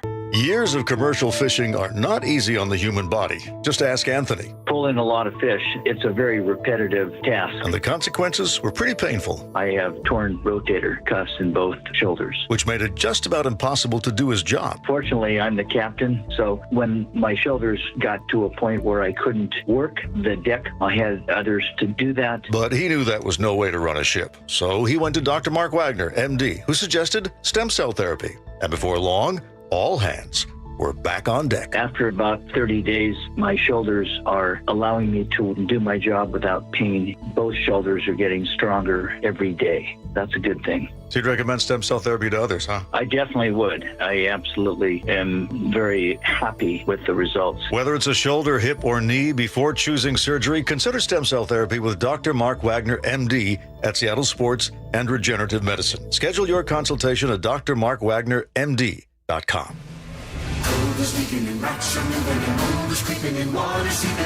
It's hard to be a homeowner, we know. Without American Crawl Space and Pest Services, it is hard to be a homeowner. Dave Ross here. American Crawl are the heroes to call for insulation and pest issues because in addition to their great reviews and decades of experience, they also give out the most PSE insulation rebates of any insulation company in the state. American Crawl, the heroes you call. Get your free inspection at AmericanCrawl.com. Whatever temperatures this winter brings, your friendly and knowledgeable Bryant dealer is ready to help. Your dealer is committed to achieving a high level of training and skills, backed by outstanding products from one of the industry's most trusted names, Bryant. Whether you need a quick fix or an entirely new heating system, your local Bryant dealer will do whatever it takes for your family's comfort. Schedule an appointment today. Visit BryantNorthwest.com for a dealer near you. Bryant, whatever it takes. Eric Johnson here. I spent the past 30 years working to help make our community better informed, better protected when it comes to consumer issues, and better equipped to take on whatever life throws at us. That's why I love the free Washington Accident book series from Davis Law Group. These books keep us better informed about the law, better able to protect ourselves on and off the road, and better off when all is said and done after an accident. Chris Davis didn't have to write these books. He did it because he saw a need. People who were in accidents or other legal situations didn't know what to do, what pictures to take, documents to request. Only a tiny fraction of the people who get these free books will ever become clients of Davis Law Group, but that's not the point. Chris wrote them because it was the right thing to do. The free Washington Accident book series is a must-have for drivers who want to be prepared for whatever the road might throw at them. Get yours at WashingtonAccidentBooks.com. When you walked through your kitchen this morning, what'd you see? Did it make you happy? Hi, I'm Chad Cicchini, owner of Heritage Homecraft. Well, I want to make you happy. We'll custom build you all new cabinet doors and drawer fronts, and using our exclusive 1/4-inch solid wood refacing process, transform your existing cabinets into a beautiful new kitchen. Add a custom quartz countertop, change things up a bit, add some more cabinets, install some cool new features like soft close drawers and sliding shelves, whatever you like. We'll help you to create the new kitchen you'll be proud of. All in about a week, and all with way less mess, hassle, time, and expense than to tear out. Stop waiting. For 18 years, we've been honored to serve thousands of happy customers, and we'd love to serve you. Call today and I'll get one of our pros to come out and show you how easy and comfortable it'll be to get going on your new kitchen. Heritage Homecraft, 425-485-1600, 425-485-1600, or heritagehomecraft.com. Hey, it's Jason Rantz. Our local tax expert Greg Nunn wants taxpayers to know the IRS is now going after older cases very aggressively. If you received Form CP-504 from the IRS, do not ignore it. Be proactive and resolve your situation with Greg Nunn, N-U-N-N, None Better Tax Resolution. Now, the latest from KIRO Newsradio and MyNorthwest.com. Live from East Lake Avenue. You're listening to Charlie Harger and Manda Factor, Seattle's morning news. It's 7:31. Good morning. Following a weekend order from the Trump administration, 200 National Guard members are being sent to Portland. The president contends ICE officers are under threat from Antifa and domestic terrorists. Crowds have assembled at times outside the ICE facility, and KIRO News Radio's Luke Ducey is live on the scene. Good morning, Luke, and how many demonstrators do you see out there right now? Hey, good morning, Charlie. 0 right now. They actually went back to their encampment, which is on the sidewalk just about a half a block away from that ice facility. That encampment includes tents where they've been camped out for at least 100 days or more. If you can imagine that. Also, they have, charcoal grills. They've got stacks of food and coolers and water, so they're here for the long haul. What happens here typically during the day and the morning hours is that you'll have a few protesters kind of manning their spot in front of the gate here to this ice facility in Southwest Portland, and then later on in the morning you'll see kind of older protesters. I would guess they might be even retirees who they have their signs that they've made, homemade signs, and they come down and they line the sidewalks and they kind of join in and get cars to honk in solidarity with the protests, etc.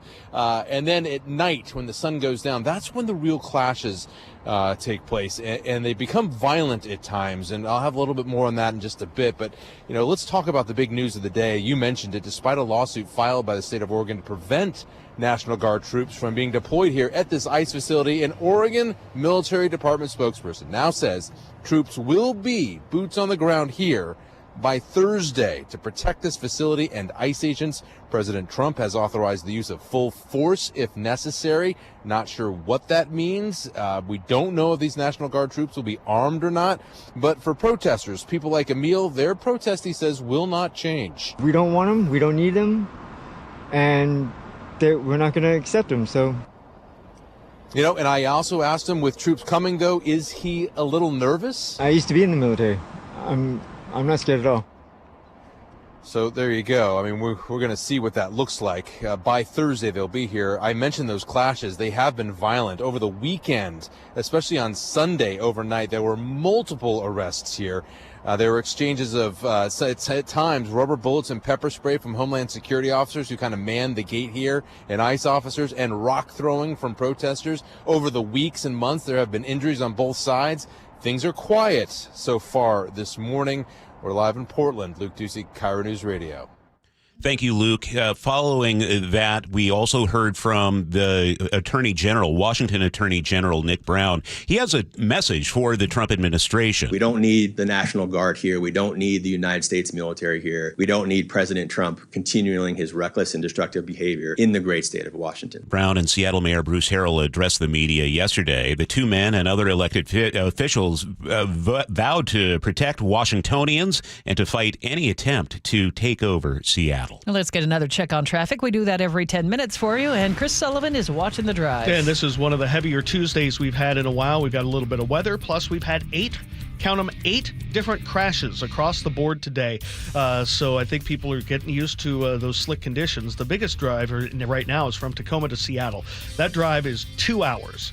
And maybe a little more, depending on how you hit the volume. It's 50 minutes alone from Tacoma to Federal Way, which is a 35-minute delay because of a crash that's still in the HOV lane just around the county line. They're in the process of clearing it, but it just isn't getting better. And we also have the extra volume from people who are coming away from the 167 closure. We'll get to that in a minute. Federal Way to Seattle itself is running at about an hour and 15 minutes. So that gives us well over 2 hours to get you from Tacoma to Seattle. Now to the Valley Freeway, running at about an hour and 15 minutes now, a 30-minute delay there. Not only the lane restrictions through the bridge strike at Pacific, but we've been working a crash right at Main Street, just away from Highway 18. 30 minutes just from Auburn as well. Rented to Bellevue, we've got about a 40-minute trip for you. Coming down from the north end, hour and 20 from Everett to Seattle or Bellevue, so behind schedule by about 10 or 12 minutes. Lake bridges are good westbound, but eastbound we're picking up the braking over Mercer Island for that expansion joint repair. KIRO News Radio real-time traffic. I'm Chris Sullivan. And our forecast, look for some showers to roll in by afternoon. Until then, just some fog in spots, mostly cloudy. 66 the high for today. Chance of scattered thunderstorms tomorrow, again 66, but also some sun breaks and some showers. And then Thursday and Friday will be in the mid-60s with showers at times and some sun breaks too. Right now, it's partly cloudy and 53 in Seattle. Hear it live, stream it online, watch the show, or catch the podcast anytime. Seattle's Morning News, wherever you are. Time for this morning's commentary. Washington's lawsuit payouts are 7 times what they were 7 years ago. 7 times. The state paid out $72 million in 2018, and this year, over $500 million. And now the state wants a $570 million bailout just to keep the settlement fund afloat. Before we go further, let's be clear. A lot of these cases involve abuse of vulnerable kids and state caseworkers looking the other way. When the state fails a child in foster care, that child deserves compensation. When someone suffers because a state agency messed up, we owe them, no question. But here's the thing. For how much? Can we keep writing these checks without going broke? Washington has some of the most generous liability laws in America. There are no caps on damages. Statutes of limitations that get longer every year or disappear entirely. Courts keep expanding what the state is responsible for. And the result is we are staring at, get this, $2.5 billion in pending claims. The Department of Children, Youth, and Families alone has paid out $370 million in 2 years. Many cases date back to the 50s, 60s, and 70s. How do you defend against something that happened when Kennedy was president? The records are gone. A lot of the witnesses are dead. Meanwhile, our state faces a budget deficit of about $240 million a year for the next 4 years. That's roughly $1 billion total. So let me say this another way. We are paying out over $500 million a year in lawsuits. The lawsuit payouts are twice as big as the budget hole we're trying to fill. We are collecting more taxes than ever, spending more than ever, and the math does not add up. Here's what other states do. They have damage caps. They have reasonable time limits for filing claims. They compensate victims fairly without letting the cost destroy everything else. Every dollar that goes to a lawsuit is a dollar that doesn't go to protecting kids today, schools today, mental health programs today, the very services meant to prevent future tragedies.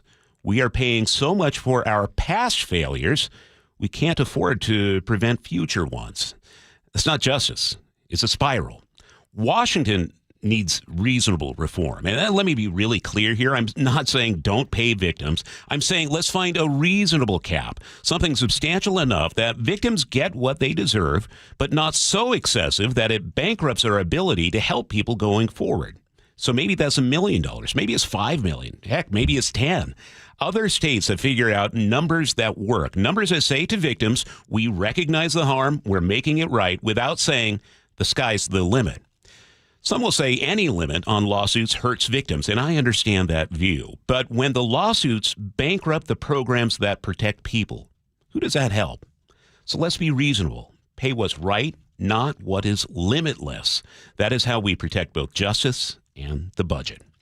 And that's the commentary for September 30th. You can always weigh in. Shoot us a note on the text line, 888-973-5476, or leave a comment on mynorthwest.com. It's 7:39. Sully, what's coming up in traffic? Well, we got crash number 9 on the board, this time in the Renton area, southbound 405. We'll break it down for you next. A G and Ursula exclusive on KIRO News Radio.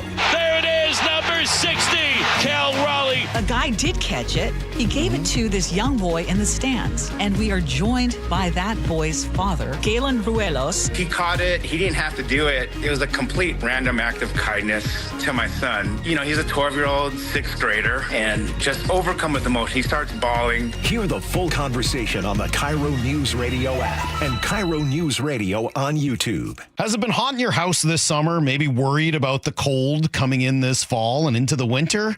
Might be because your insulation's just not up to snuff. That was my problem, Mike Salk here, and that's why I called Crawl Pros. They came out, they did a corner-to-corner inspection of my crawl space and attic, and they fixed that problem once and for all. If your home has any damaged insulation or no insulation in the attic or crawl space, you're bleeding money every month to heat and cool your home, but you don't have to. And even better, if you're a PSE customer and your home was built before 1990, you could qualify to receive a rebate on up to 95% of the cost to properly insulate insulate your crawl space and attic. Yeah, 95%, but you got to act now. Many of these rebates are ending at the end of this year, including the federal incentives.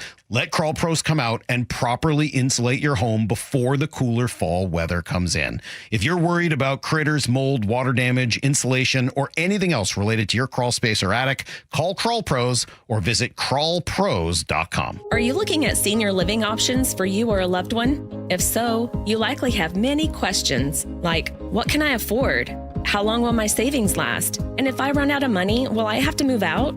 If these questions are weighing on you, I'm here to talk you through different solutions.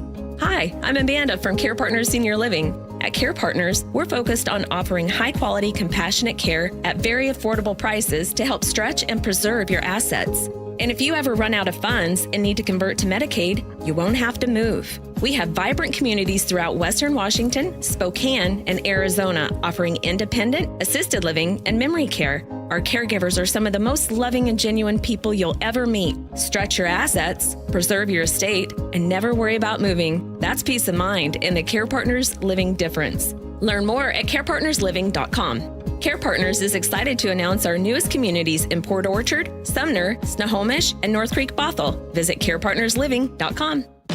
Confidence is knowing you're ready to handle whatever comes your way. That's what it feels like to take on your workday with Cintas. They make sure your AEDs are up to date, your fire extinguishers are tested and inspected, your floor mats are cleaned and delivered, and your workwear looks good, feels good, and is freshly laundered with the Cintas Apparel Plus program. So are you ready to take on today? Visit Cintas.com. Oh, I'm ready! And get ready for the workday.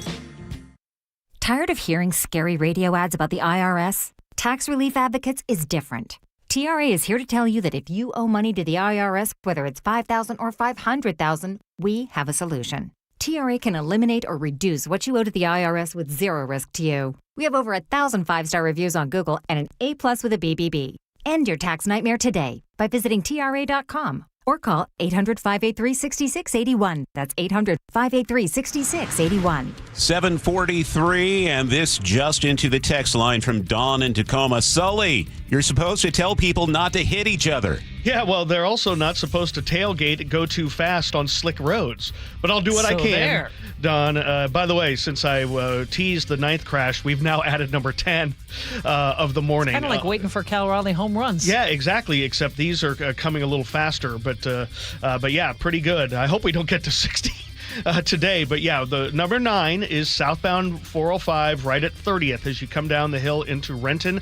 The HOV lane and the left general purpose lane are blocked, and we're up to 25 to 30 minutes now to go from Bellevue to Renton, 10 to 15 minutes behind schedule. Crash number 10, northbound 167 just inside 180th as you approach 405 in kind of the left lane there right as it transitions from the HOV lane to just a general purpose lane. It's one of the reasons why we're up over 35 minutes from Auburn into Renton. You add that with the normal stuff we have through the bridge strike area, and it's closer to an hour and a half probably to run the Valley Freeway at this point this morning. So that's at least a 40-minute delay for you guys. Northbound I-5 from Tacoma to Federal Way has picked up the pace a bit. We finally cleared the crash as you got up towards the county line, but 45 minutes from Tacoma to Federal Way is a 25-minute delay. Then you have an hour and 20 minutes the rest of the way on up from Federal Way to Seattle, just volume. Out of the north end, we're close to an hour and a half from Everett to Seattle or Bellevue with the brake lights right at Mill Creek, intensifying the rest of the way down, so not pleasant there. And we continue to work with the expansion joint issue on eastbound 90 getting across Mercer Island. You're going to need about 30 minutes to go from Seattle to Bellevue at this point. The westbound traffic on the Lake Bridges is actually pretty good. KIRO News Radio real-time traffic. I'm Chris Sullivan. Forecast looks like it'll be kind of rainy today. Highs in the mid to upper 60s. Tomorrow, some showers. Friday, some showers as well. Right now in Seattle, we have a lot of sunshine. Mountain is out, at least from the Space Needle cam. It is 54 at 7:45. And the film One Battle After Another is receiving rave reviews from critics and audiences alike. We get more from KIRO News Radio's Katrina Gashard. Paul Thomas Anderson's latest thriller opened to $22 million domestically. I want you to create a show.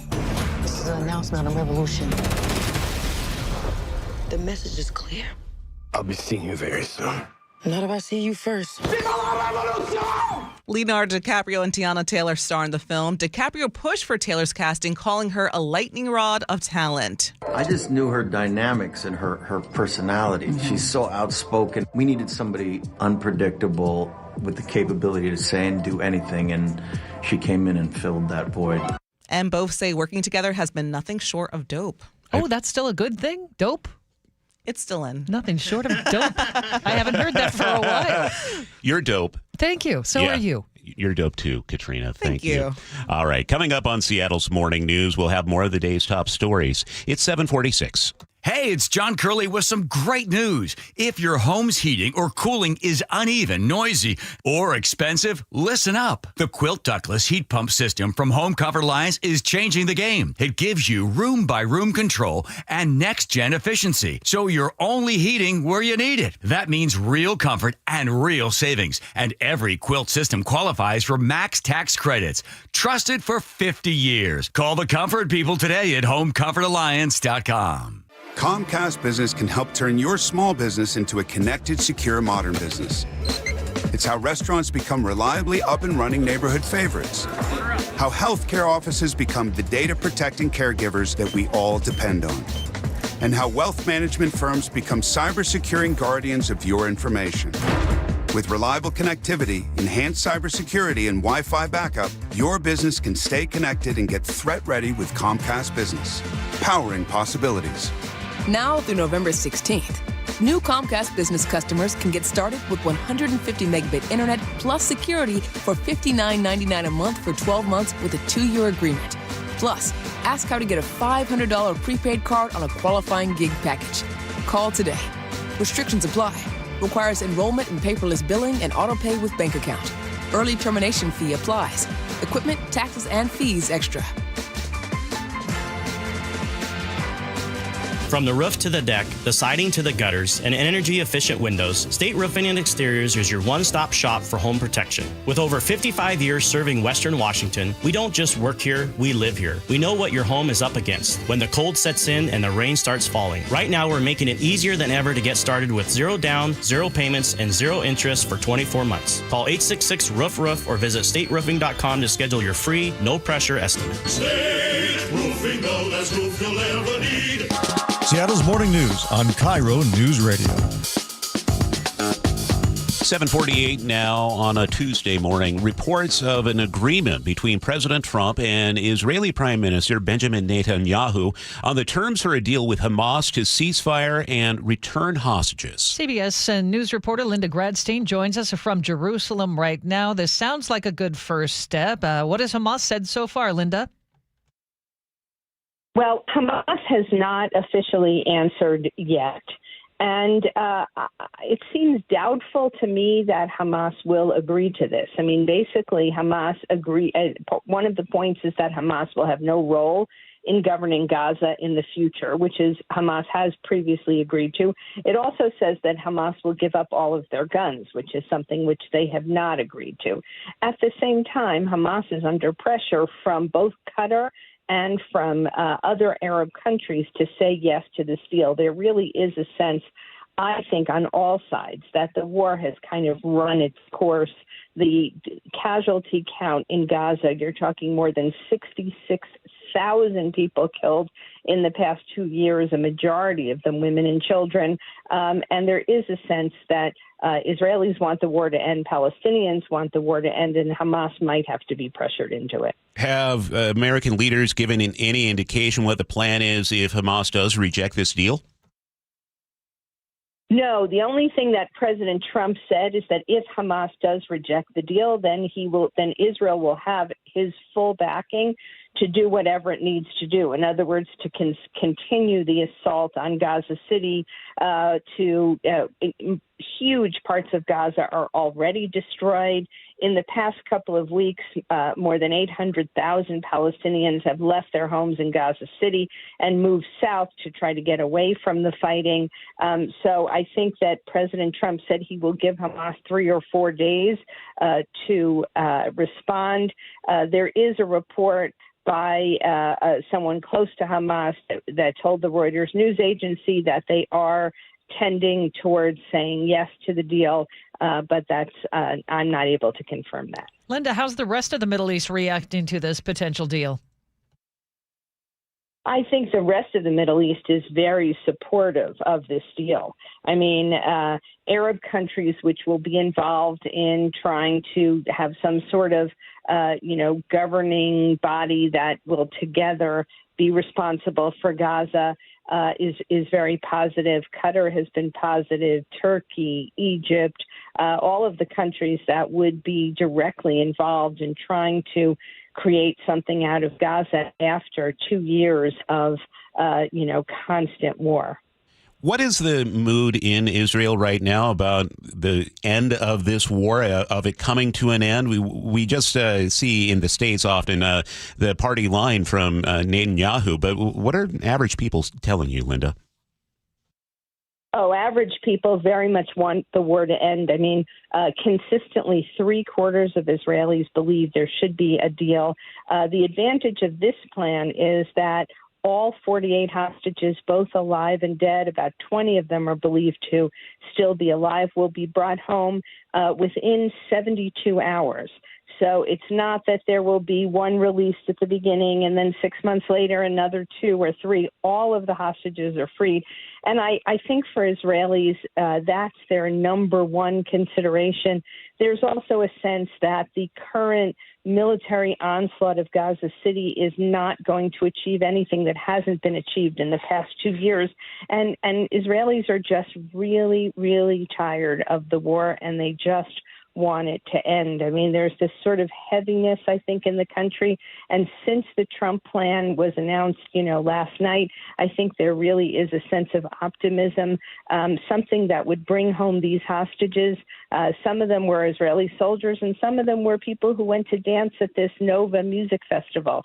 And for people who know that their children are dead, to be able to bring their bodies home and to have a burial, I think is something that's really important for people. In addition, the reserve burden. I mean, Israel has a fairly small standing army, and it's mostly reserve soldiers who have been doing weeks and months of reserve duty. In Hebrew, it's called miluim.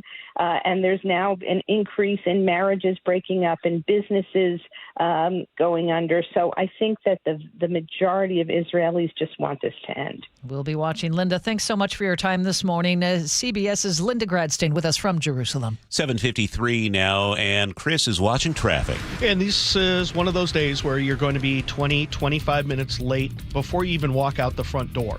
It's just one of those days. You're not going to gain anything by trying to zoom up and get one car in front of another today. It's just one of those days where you kick back, relax, listen to us, know you're going to be late, and just kind of try not to get the blood pressure up. We've had 10 different crashes today across the region.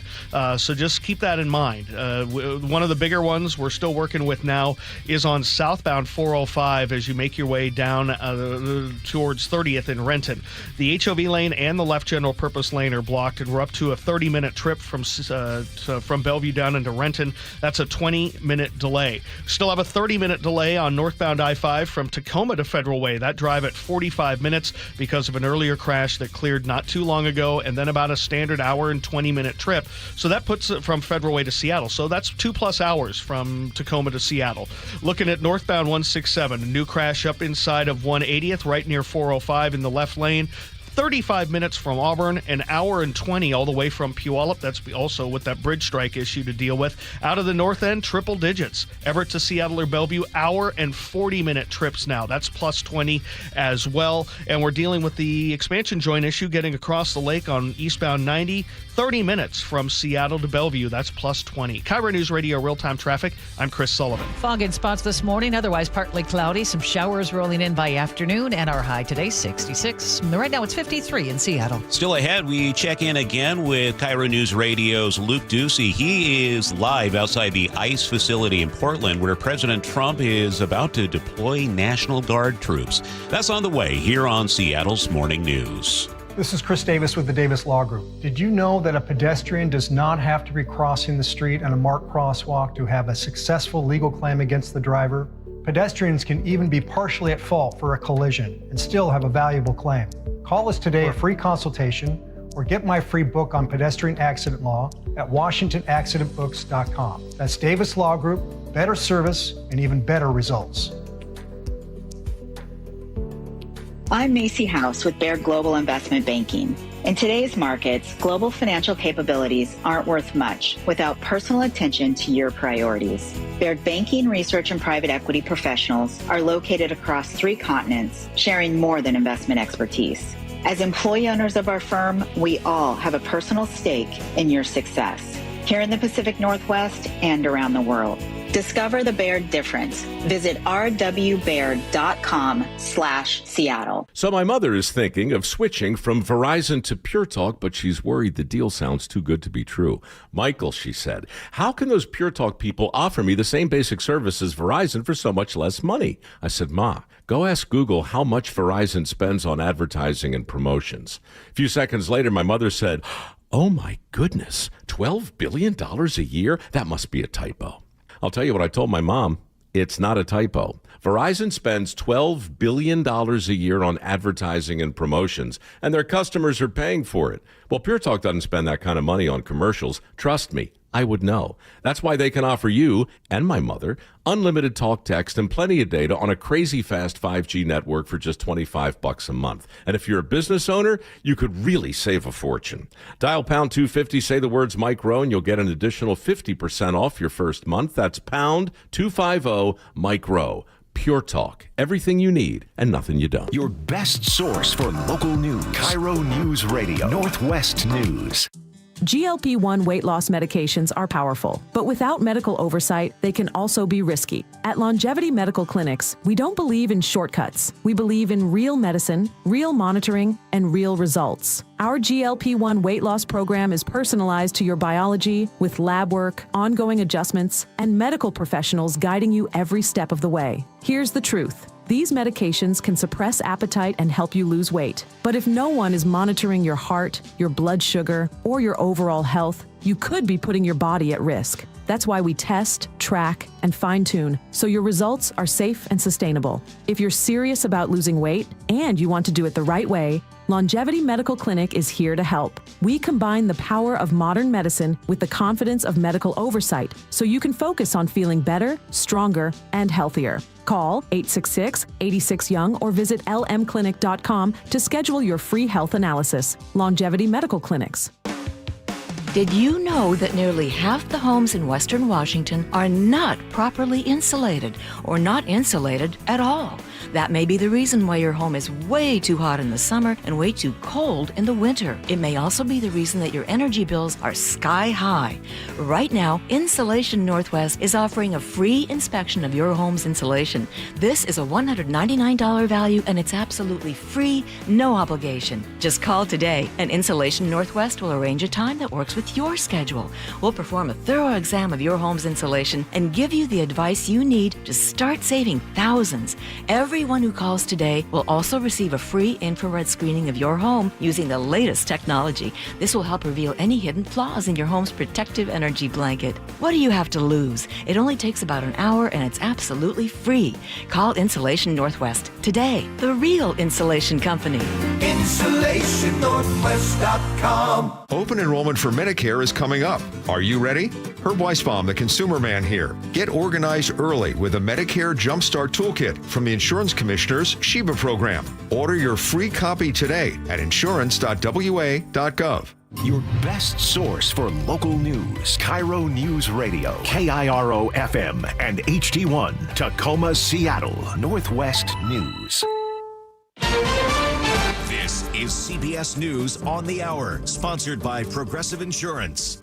I'm Steve Kathan. President Trump tells the nation's top military officers he's got their backs. Together over the next few years, we're going to make our military stronger, tougher, faster, fiercer, and more powerful than it has ever been before. Speaking to hundreds at Quantico Marine Corps Base, he vowed to use the military in, quote, dangerous American cities as training grounds. Defense Secretary Hegseth said military promotions will not be based on gender or race. Foolish and reckless political leaders set the wrong compass heading, and we lost our way. We became the woke department. At the Quantico event, President Trump said if he doesn't win the Nobel Peace Prize, it will be an insult to the U.S. And he said Hamas will, quote, pay in hell if they reject his Gaza peace plan. The BBC's Yolande Nell says the next move is up to Hamas. Hamas leaders are expected to take several days to give their response to the 20-point plan. It calls for a ceasefire, the release of hostages by Hamas within 72 hours of an agreement, and a gradual Israeli troop withdrawal from Gaza. It also demands that Hamas disarms. The Trump administration has deported 120 Iranians back to Iran. The Iranians had entered the U.S. illegally. The New York Times reports many of them were denied asylum or even asylum hearings. Their chartered flight took off from Louisiana last night. Iran says it has reached a deal with the U.S. to take back 400 people in all. It's rare for the U.S. and Iran to work together like that. The U.S. had given shelter to Iranians fleeing their homeland for decades. It's also unusual for the U.S. to deport migrants to countries with harsh human rights records. Michael Wallace, CBS News. Well, CBS's Nicole Killian is on Capitol Hill, where a possible government shutdown is looming for tonight. After President Trump mocked Democratic leaders in a video last night, there is little goodwill on either side, but the Senate may attempt another vote on a government funding bill before tonight's deadline. Authorities say the man who shot up a Michigan church and set a fire that killed 4 people was a former Marine who expressed animosity about the Mormon faith. Political candidate Chris Johns says he met the attacker, Thomas Sanford, while campaigning last week. Each question was, what do you know about Mormons? And then it became the history of the Mormon church. And ultimately, really one of the few statements that we had when we left was, that Mormons were the Antichrist. That's really what I took away from that. Sanford was shot and killed by police who responded to the attack. A private report out today finds consumer confidence dropped again this month. And checking Wall Street, the Dow is down 90 points. The S&P is down 1. This is CBS News. Sponsored by Progressive Insurance. Get renter's insurance to protect the things that make your place a home, including coverage for theft or damage.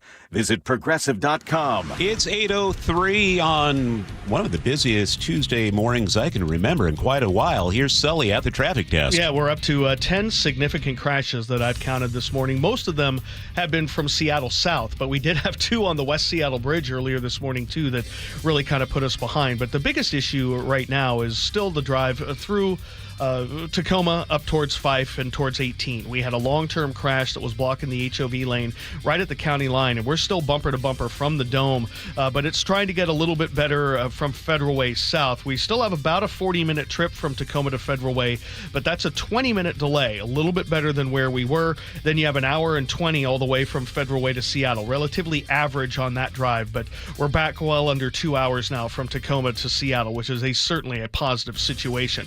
Northbound 167, though, struggling. We still have this crash blocking the left lane as you get up inside of 180th. Add that to the stuff from the bridge strike, and we've got an hour and 20-minute trip from Puyallup to Renton, a 30-minute delay there, and then Renton to Bellevue's at 45 minutes. Southbound 405 struggling now. 40 minutes from Bellevue to Renton, a 25-minute delay.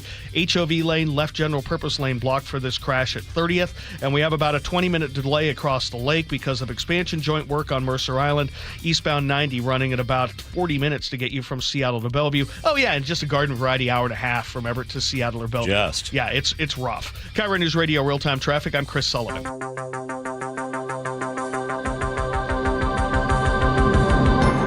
Good morning. It's 8:04 on Seattle's Morning News. Welcome to the Tuesday, September 30th, 2025 edition of the show.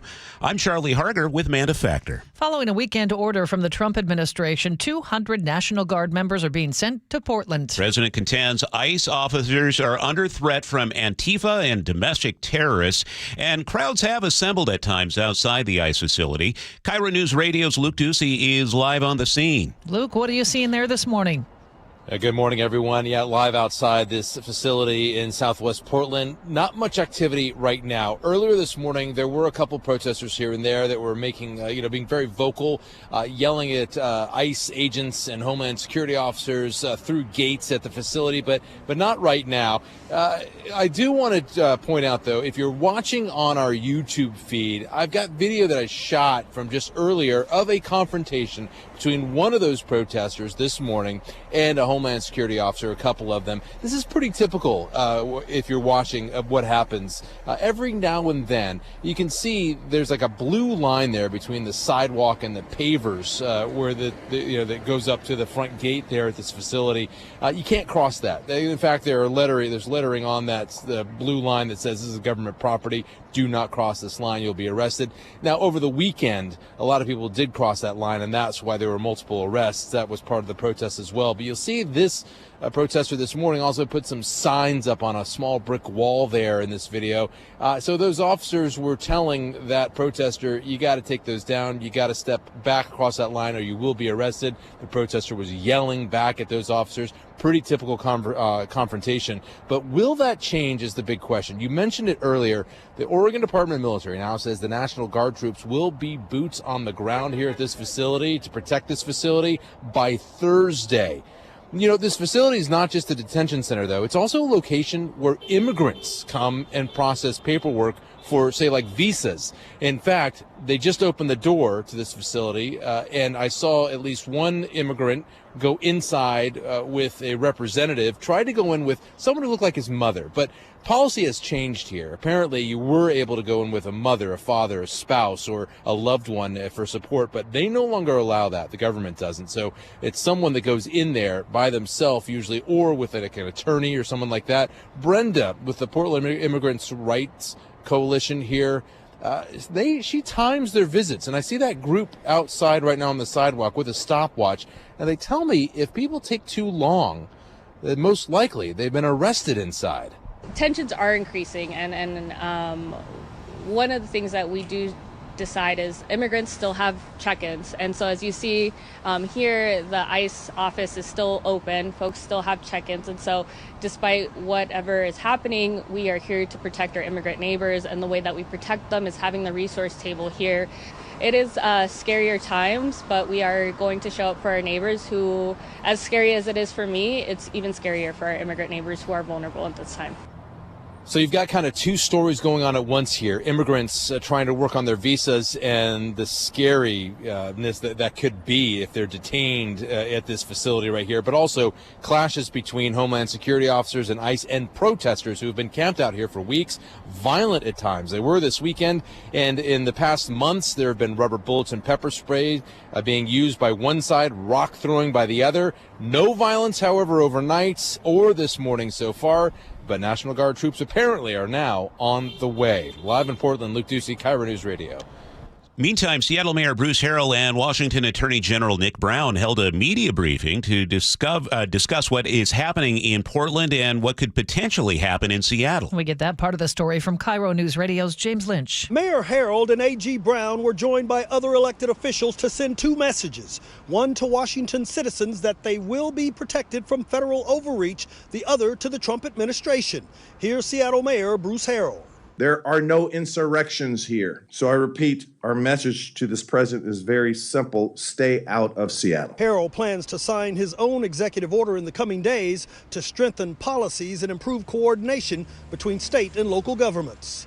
James Lynch, KIRO News Radio. We still don't know when the state DOT will be able to fix the Highway 167 bridge hit by an overheight vehicle last week, but we do have more details about the crash. According to the police report, a dump truck driver had delivered a load and did not lower the bed as he drove off. The driver went under 167, and that bed slammed into the concrete girders above. 70-year-old driver was cited for negligent driving in the second degree and issued a $564 ticket. WashDOT has not estimated how much it will cost to fix the bridge. Only one lane of the freeway is open because of all that damage. Keeping you informed since 1974. This is the city's longest-running radio news show. Seattle's Morning News on KIRO News Radio.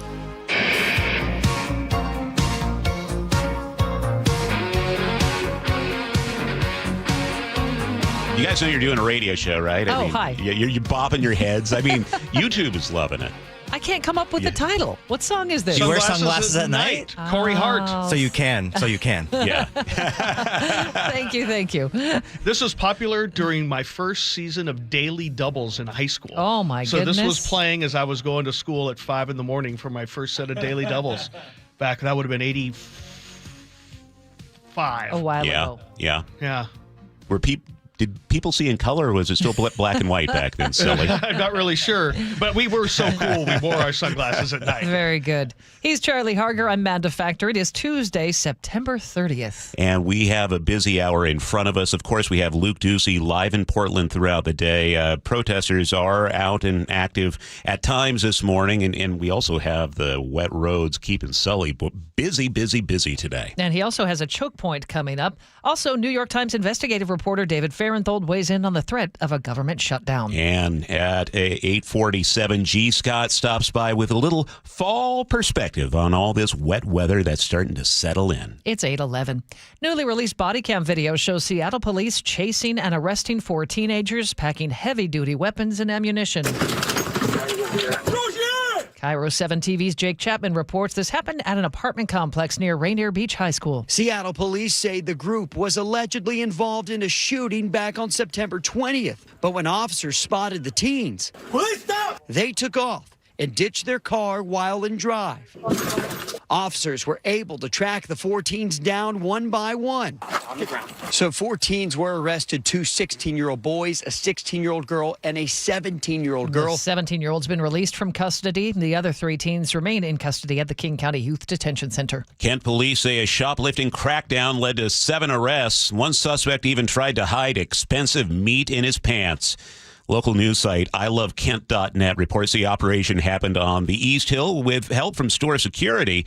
Officers recovered hundreds of dollars in stolen goods and found several suspects with warrants. Police say they hope the arrest sent a message to other would-be thieves. And the Labor Mountain fire near Cle Elum has doubled in size in just days. InsuWeb reports it's now over 35,000 acres, forcing level 3 evacuations.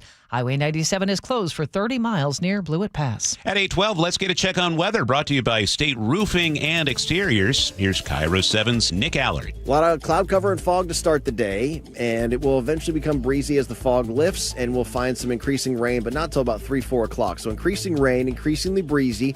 You have wind advisories for the coast and around, say, the San Juan County area. Highs will be in the mid-60s, so it is going to be an active afternoon and evening with temperatures, say, at 66 or so, and maybe even some isolated thunderstorms.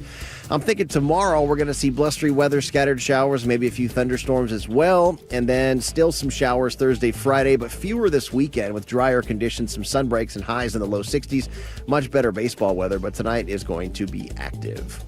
Right now we have scattered clouds in Seattle where it's 53. And it's 8:13. It's time for traffic. We do that every 10 minutes. Boy, it has been a tough morning, Mr. Sullivan. Yeah, it has. People have been running into each other all morning long through a little bit of the wet weather. I don't think people have quite gotten used to it yet again. But yeah, we've had up to 10 crashes that I've counted of significance that have blocked lanes. I'm going to continue with the biggest issue, which is the northbound I-5 drive through Tacoma and Fife. Still bumper to bumper from before the Dome, now up past the county line where we had a long-term crash, which really set the tone. 40 minutes from Tacoma to Federal Way is about a 23-minute delay. And then we have a relatively average hour and 20-minute trip from Federal Way to Seattle. So that still means you probably have about a 2-hour drive, plus or minus, to get you from Tacoma to Seattle. Other issue, northbound 167. We've been talking about it for a week. We'll be talking about it for months. Still have the lane restrictions through Pacific, which is about its own 20-minute delay, but we also have been working a crash in the left lane right as you get up to 405. So we've been running at about an hour and 20 minutes this morning, back down to about an hour and 15 though. Renton to Bellevue, not bad, 43 minutes. But going the other direction, southbound 405 is backed up from Factoria all the way down into Renton because the HOV lane and left general purpose lane are blocked at 30th. 40 minutes from Bellevue to Renton is a 25-minute delay. Out of the north end, hour and a half to an hour and 40 minutes from Everett to Seattle or Bellevue. Brake lights there begin away from Linwood. And it's a 35-minute trip from Seattle to Bellevue on I-90 because of the expansion joint work, really heavy across the lake. KIRO Newsradio Real-Time Traffic, I'm Chris Sullivan. Can't they learn from Glenn at the Mariners game, the guy who caught that home run and handed it to a kid? A viral moment at Sunday's Chiefs-Giants game is sparking major debate online, and Katrina is here with details. All right, let's get into it, guys. An adult Giants fan is defending herself from backlash after a viral video appears to show her snatching Patrick Mahomes' headband from a young boy after the game.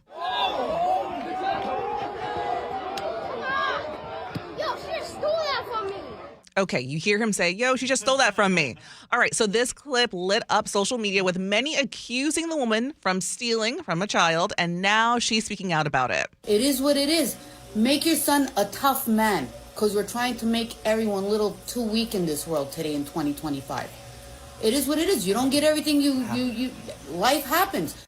Okay, life happens. Patrick Mahomes has not commented on this, but fans are divided. Some call it harmless, and others are calling it heartless. All right, let's see what your takes are. The kid always gets it, for heaven's sakes. I think this can all blow over if Patrick Mahomes, gives the kid something special, a signed football or something like that. Yeah, I would imagine. Here's a Lombardi Trophy, kid. Now enjoy. One of my many Super Bowl rings. This was a Giants fan, right? Yes. Yeah, it makes sense. It's 8:16. New York state of mind. Seattle's tradition for news and conversation. This is Seattle's Morning News with Charlie Harger and Manda Factor. Every Tuesday, we check in with New York Times investigative reporter David Farenthold to talk about some of the big national stories of the week. And there are quite a few. Let's start with the possibility of a government shutdown. The deadline is approaching for leaders to come together and figure out funding for the government, with the threat of that shutdown looming large. David, break it down for us. What's the holdup here? Well, there's sort of two levels of this. One is the Democrats have said, the Republicans need Democratic votes in the Senate to keep the government open. And so the Democrats have said they're not going to do it unless the Republicans restore some basically healthcare funding, Medicaid funding that was lost in the One Big Beautiful Bill a few months ago. Basically, they want to keep this funding so that people who have less money will be able to get help with paying for their insurance. Republicans don't want to give it to them. And the Republicans have said in a misleading way that what the Democrats really want is to give health care to undocumented immigrants. At the lower level, the Democrats really just want to show that they're doing something to fight Trump. This is really about doing something that shows they're not just rolling over and acquiescing to what Trump wants. The question is whether Trump, would like a shutdown and whether the shutdown will go for a long time. My understanding is the administration is saying that they will fire people instead of just simply furloughing them. What are you hearing? That's the threat they've made, is that instead of what normally happens during a government shutdown is that federal workers who can't be paid are just furloughed. So they either work without pay in some cases, or they just go home until the shutdown resumes. And usually the reason that the shutdowns end is that somebody like air traffic controllers or the post office or something like that runs out of money and people start missing this essential federal service, and it all begins again. And so what Trump is saying is he's going to fire people instead of furloughing them. That's obviously a sort of a hostage situation, hoping the Democrats will cave. I guess they don't believe him. But the Trump obviously has there's some expectation that he will provide basic services for people, but that expectation is pretty low for him. And I think he could cause a lot of damage to the federal government, and his base would be okay with it. So I think, the Democrats are taking a risk here, going into a shutdown, sort of a standoff with a guy who has so much to give. If I remember correctly, the last shutdown was the longest ever. It was under Trump's watch. What are the implications for a normal person? For a normal person, there won't be any huge changes right away. The exception would be if you go into a national park. National parks in the past have been unstaffed, and sometimes they leave them open with people just go in and start vandalizing the national parks. I hope they close them this time. If you're trying to go to a national park, you will find that probably closed and at least unstaffed. Otherwise, the post office will continue on. I think if you're in the military, you may go without pay for a while. The biggest impact to your life will not happen for a little while. It would be something like the air traffic controllers who are federal employees. They will eventually run out of money to pay them. Last time, that's what ended the last shutdown, was that there was going to be chaos at the airports. When that hits, which in that case was 30-something days, then there might be a reason to come back. David, we talk every week with News Nation's Leland Vittert, who does lean conservative. He was writing yesterday that there have been 19 government shutdowns in the past 25, 30 years or so. And in each time, the Democrats have come out as basically the winners of the shutdown. I'm curious why Republicans think that the 20th time is the charm. Well, I think there's two elements to this. One, that is true, and I think the Republicans in this case feel like the Democrats' message is very muddled. Like it's really hard for the public to know exactly why the Democrats are shutting down the government, and which I think is the Democrats' own fault. And also, I think the Republicans think like, yeah, maybe that in the polling taken immediately after a shutdown, the Democrats win, but generally, shutdowns have no impact on the following elections. This shutdown might have an impact on the Virginia and New Jersey governor's races, which are coming up. But that's not that important to Donald Trump. The actual elections he cares about are coming up next year, and the likelihood that anybody will remember or care about the shutdown then is pretty low. David, on a different topic, our own Luke Ducey is in Portland, where we started to see National Guard troops show up at the ICE facility, and Oregon leadership is not taking this lying down. The governor, attorney general, and Portland's mayor have all filed a lawsuit against the Trump administration. Can you spell that out for us? Well, everybody remembers back in 2020 how there were those long series of violent protests outside the federal building in Portland in the aftermath of the George Floyd murder. This is, I think, mostly motivated by a memory of that. This is what Trump wishes he'd done back when, but didn't do it in his first term. Now what's happening in Portland is pretty small. There's an ICE facility outside town where there's a small, persistent group of protesters, and sometimes there have been clashes with ICE folks who are, officers who are guarding that. It's nothing affecting the city of Portland itself. There's not riots in downtown like there were before. It's a pretty small thing. But Trump is sort of trying to build it up into they're calling it war-ravaged Portland, things like that. Your listeners who've been to Portland recently know it's not war-ravaged. So I think they're sending National Guard troops, maybe, both because I think Trump likes sending in these troops as a big show of force, and maybe also hoping in some perverse way that there will be violence that will justify more action there. David Farenthold from the New York Times. David, thanks for your time this week. Thank you. Well, Defense Secretary Pete Hegseth has declared an end to politically correct leadership in the U.S. military. During a speech to hundreds of military leaders he had summoned, Hegseth announced directives for troops that include male-level standards for physical fitness, as well as an end to woke culture in the military. He says his department's main mission was made clear in the decision to revert to its original name. Good morning and welcome to the War Department. Because the era of the Department of Defense is over. He adds he is loosening certain disciplinary rules. We're undertaking a full review of the department's definitions of so-called toxic leadership, bullying, and hazing, to empower leaders to enforce standards without fear of retribution or second guessing. And Hegseth's advice for those in the armed services who disagree? If the words I'm speaking today are making your heart sink, then you should do the honorable thing and resign. Then President Trump took the stage to address the generals and admirals. He said it would be an insult to the country if he does not receive the Nobel Prize for his self-proclaimed role in solving numbers of wars. Will you get the Nobel Prize? Absolutely not. They'll give it to some guy that didn't do a damn thing. They'll give it to a guy that wrote a book about the mind of Donald Trump and what it took to solve the wars. And he'll get the Nobel Prize will go to a writer. He says it would be an award for all of America. Yeah, but we'll see what happens. But it's be a big insult to our country. I will tell you that. I don't want it. I want the country to get it. It's 8:23. Let's head over to the traffic desk and check in with Chris Sullivan. And we are dealing with about a half an hour delay now on southbound I-405 as we work our way from Factoria down into down into Renton, going the other direction. Because of this crash near 30th, we've got the HOV lane and left general purpose lane blocked. We're at 45 minutes from Bellevue to Renton. That, again, a half an hour delay there. Going the other direction, it's faster. We're running at about 38 minutes to go from Renton to Bellevue. We have cleared the crash on northbound 167 right there at 405, so that's good. And out of Auburn, we're back down under 30 minutes. Still have the normal stuff to deal with through the lane restrictions in Pacific, but we're back down to about an hour and 10 minutes from Puyallup to Renton, which is great. Still have a 20-minute delay on northbound I-5 from Tacoma up through the Federal Way area. The brake lights there because of a long-term crash we had at 180th. Give yourself as 40 minutes to get to Federal Way, and then Federal Way to Seattle's a relatively normal hour and 15-minute drive. Across the lake, we're starting to see a little bit of westbound slowing on I-90 off of Mercer Island over into Seattle, but really the show on the lake bridges today is eastbound 90 with that 35-minute trip from Seattle into Bellevue because of the expansion joint work. Out of the north end, you got about an hour and a half from Everett to Seattle or Bellevue. So, yeah, pretty rough morning. KIRO News Radio Real-Time Traffic. I'm Chris Sullivan. At our forecast, we are seeing some fog in spots this morning. Otherwise, partly cloudy, but those clouds are going to increase. We'll see showers by the afternoon and a high of 66 today.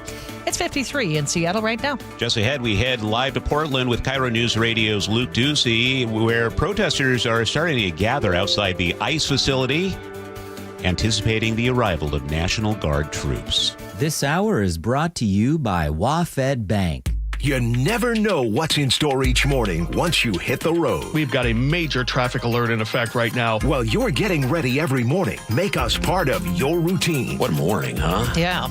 Got off to an early start. Just tell your smart speaker to play KIRO News Radio or stream us on the app. Both directions of I-5 are closed. We'll help you get where you're going faster. Maybe bail at 512. KIRO News Radio.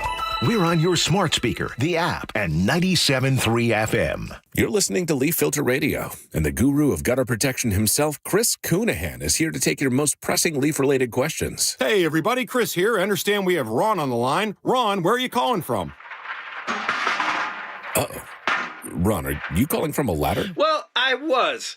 I wanted to ask Chris what I need to do to get my gutters ready to have leaf filter installed. Oh, Ron, you don't have to do anything. A Leaf Filter Trusted Pro will come out and clean out your gutters, realign and seal your gutters, and install Leaf Filter, America's #1 gutter protection system. So I didn't need to get on this ladder? Ron, Leaf Filter Trusted Pros are in your neighborhood and ready to help. Just visit leaffilter.com/radio to schedule your free gutter inspection and get up to 30% off. Thank goodness.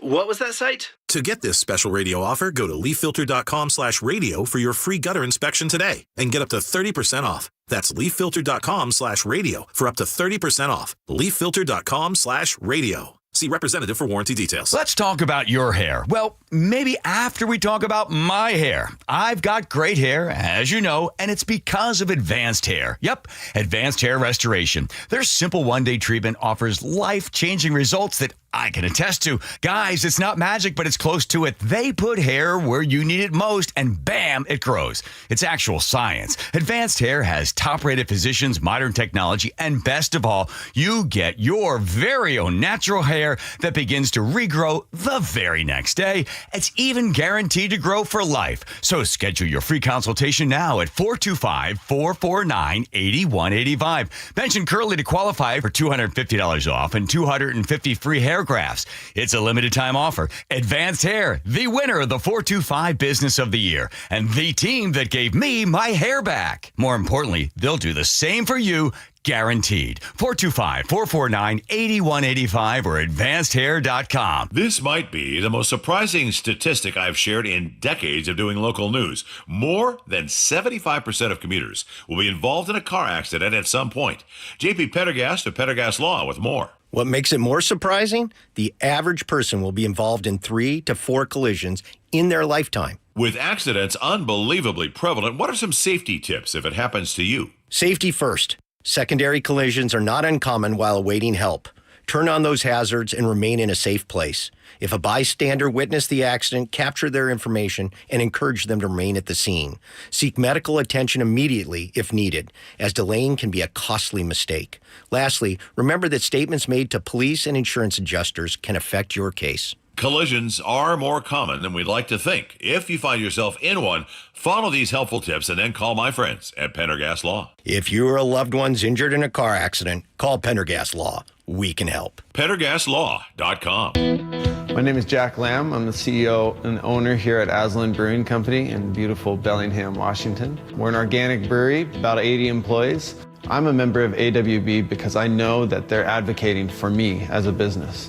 One of the greatest benefits of being a member of AWB is AWB's health choice. It's amazing. I mean, it beats all the other competition, all the other quotes I get for my insurance. We look to health choice to round out that compensation package to truly make it sustainable for us long term. When we know we have to save a lot of our money to give back to the community, this helps us really inject worth and value into our employees. I feel like I can trust Health Choice because it's backed by AWB and because AWB has always been there for me. If you're looking for a great health plan for your employees, visit ProPointServices.com. Health Choice Trust is offered through the Association of Washington Business and powered by Primera Blue Cross. Hey, this is Jake Skorheim. You know what's stressful? A leaky roof, because you typically don't find out it's leaking until water makes its way through the insulation. The drywall in your ceiling starts swelling up, sags, and drips. Then you're freaked out, wondering if there's mold in your house. I get it. That's why I get Valentine Roofing. Valentine has a leak stop guarantee. They'll stop the leak in your old roof for free until your brand new Valentine roof can be safely installed. Because Valentine doesn't just replace roofs, they protect homes. And they start protecting yours the moment you call. No stress, no mess, no more buckets in your living room.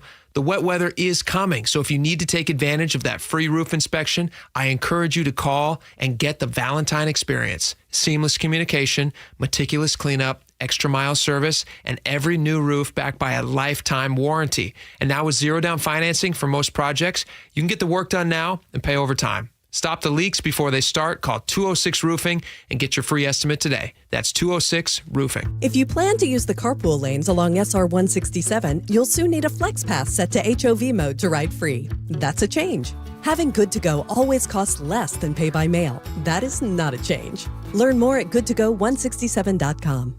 Now, the latest from KIRO Newsradio and MyNorthwest.com. Live from Eastlake Avenue. You're listening to Charlie Harger and Manda Factor, Seattle's morning news. It's 8:31. Good morning.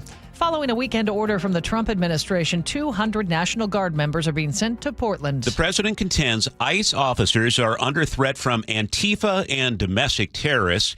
Crowds have assembled at times outside the ICE facility, and KIRO News Radio's Luke Ducey is live on the scene. What are you seeing there this morning, Luke?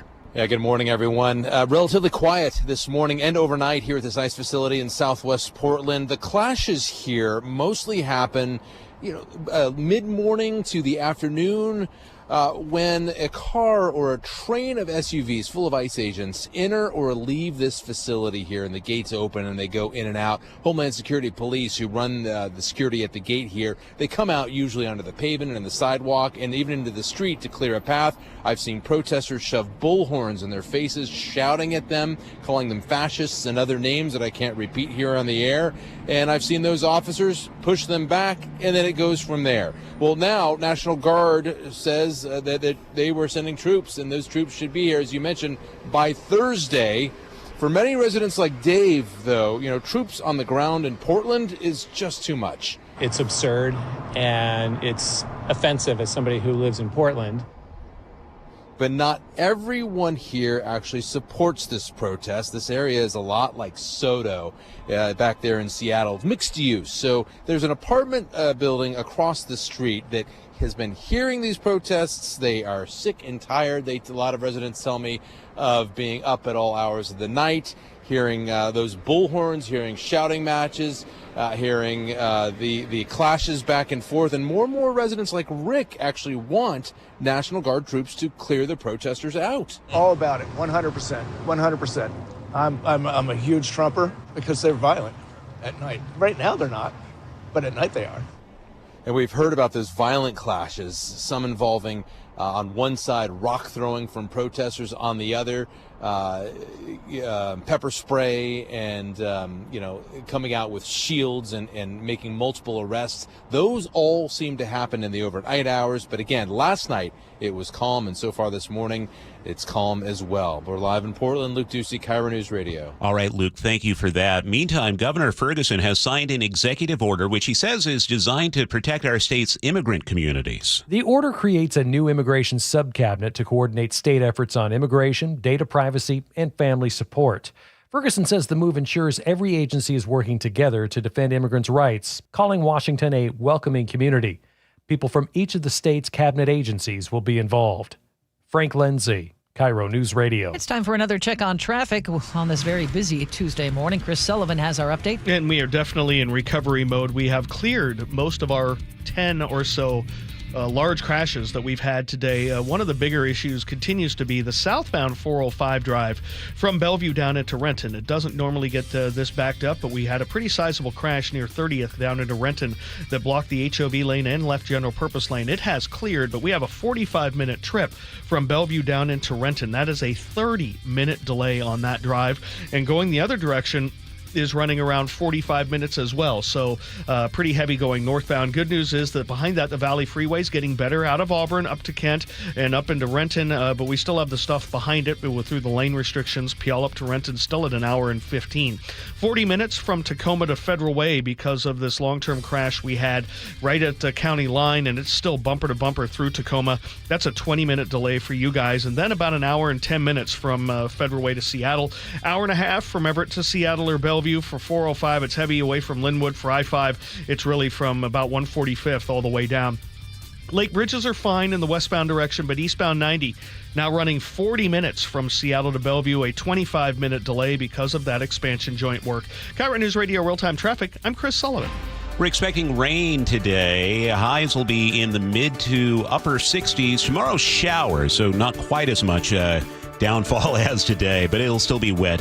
Also for Thursday and Friday. We dry out for the weekend, at least in the long-range forecast. Right now in Seattle, we have clouds gathering. It is 54.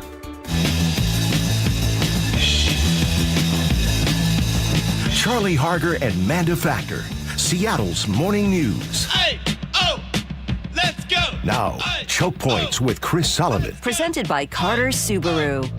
Well, there were a lot of orange cones around this summer. Construction has been rough, but the Department of Transportation has accomplished quite a bit. All right, Sully, break down the highlights. Yeah, let's go right to some of the things that were done. And I'm not talking about here the major projects that they're working on, you know, the stuff like we had over the weekend where they replaced 60 concrete panels on southbound I-5 through the Kent area, which really caused huge problems over the weekend. Or, you know, like Revive I-5, I-90, things like this. This is some of the other stuff that you may have come upon. We're like, what are they really doing there?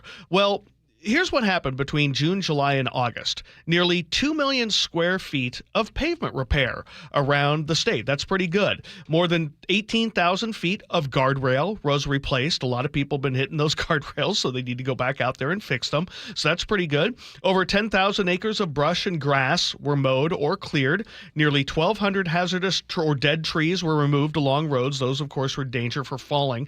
335 tons of trash were collected.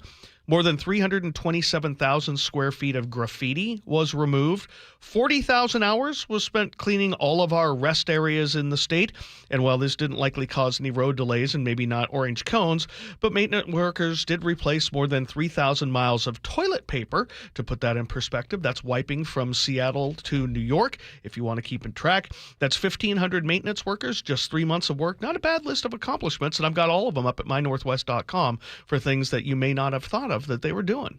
Oh, thank you for that. Can I just quote my kids? I'll quote my kids here. Sure. Bruh. The story you have about the guy with the dump truck hitting Highway 167. Okay, you want to switch gears now and talk about the news that we're breaking about a little bit more of what happened on 167. Yeah, it's kind of like, really? Yeah. I guess you're right. Kids would say, what is it again? Bruh. Bruh. Okay.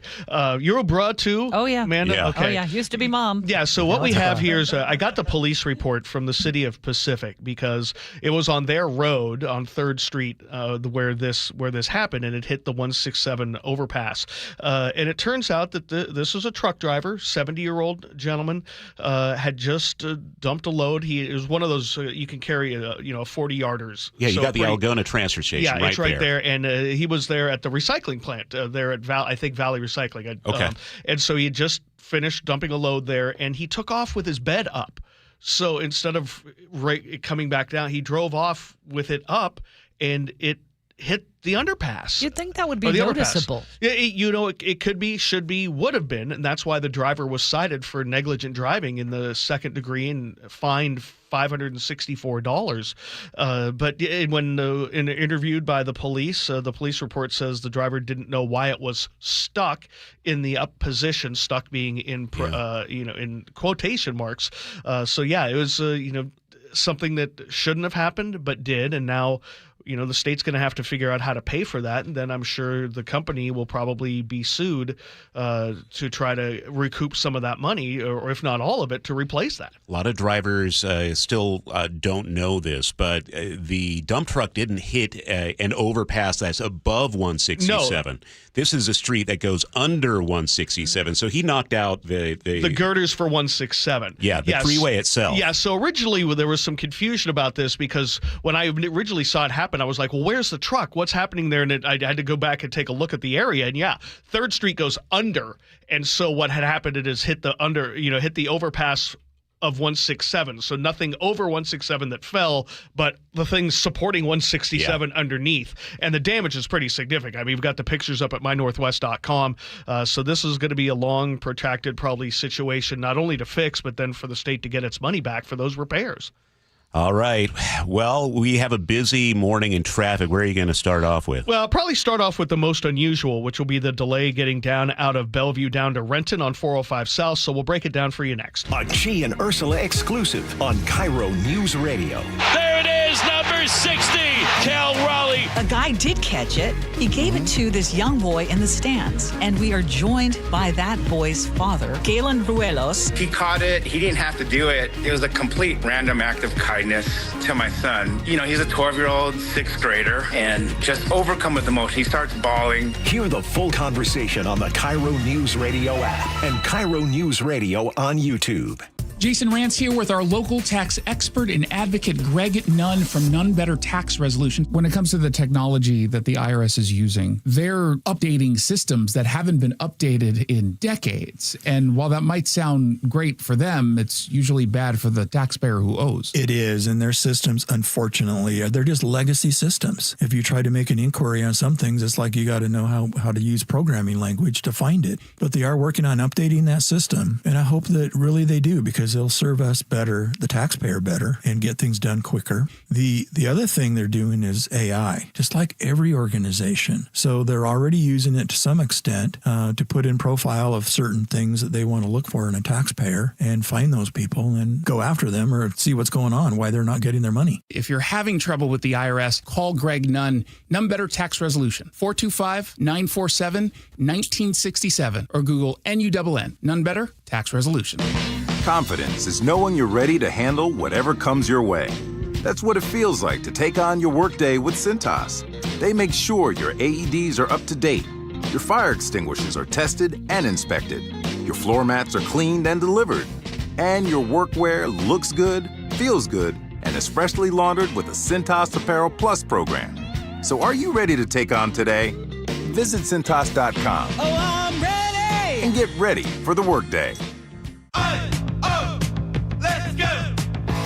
You're still glowing, flirting, grooving. You still got it.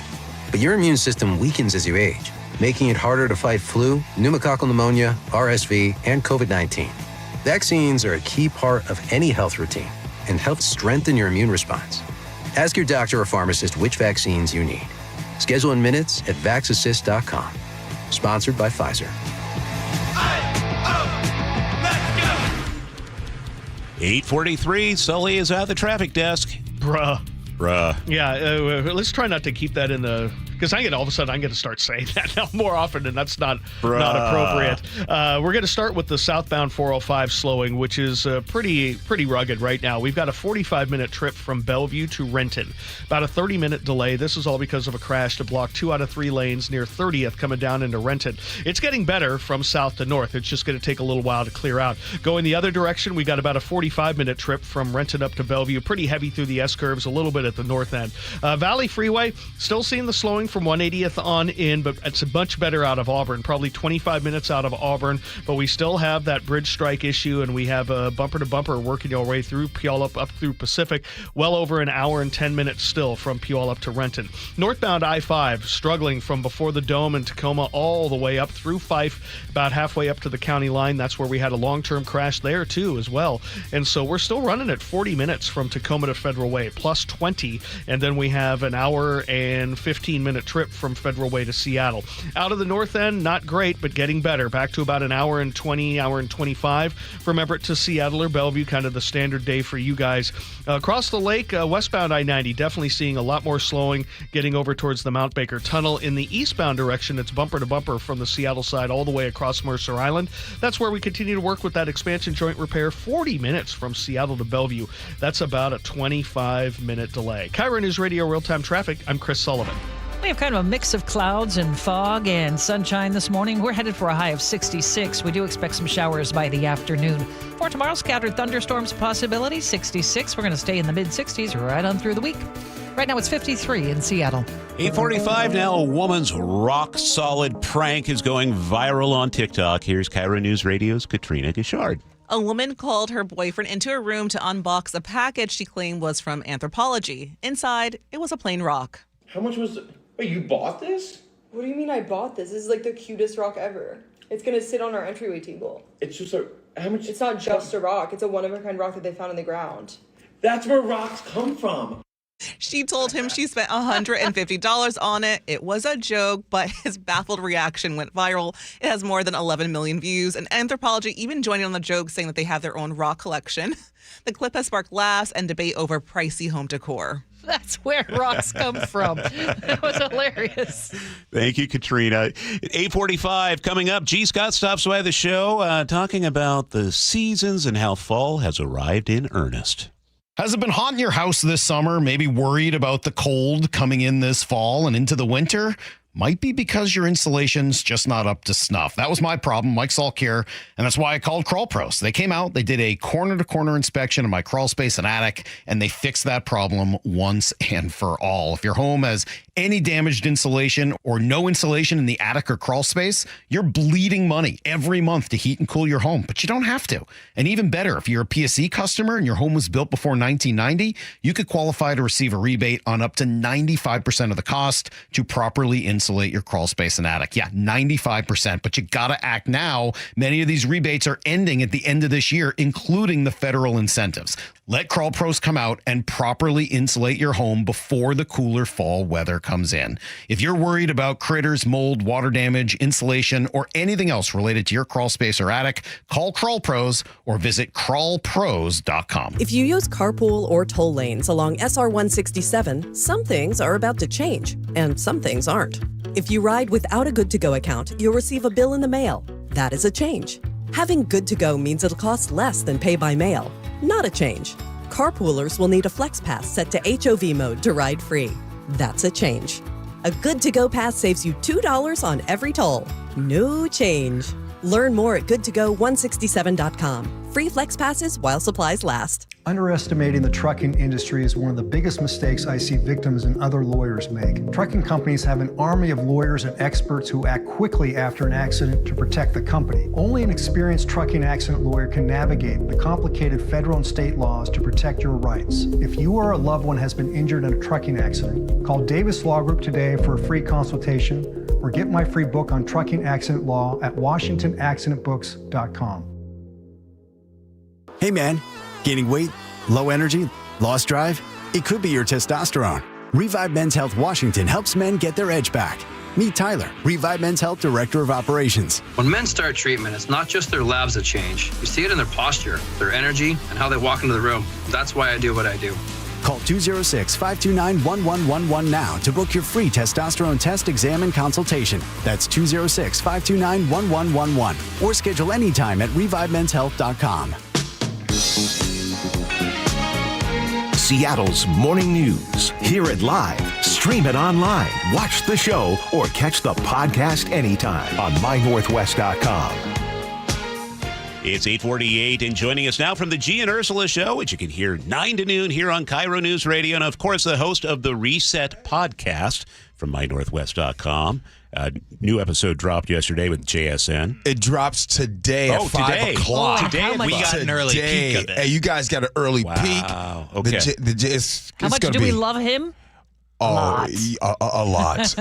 It's going to be good. I mean, basically, in this interview, he talks about the family that raised him. He talks about the love that he has for his team, for his teammates, how the city of Seattle has embraced him. He talks about his roots back home in Rockwall, Texas.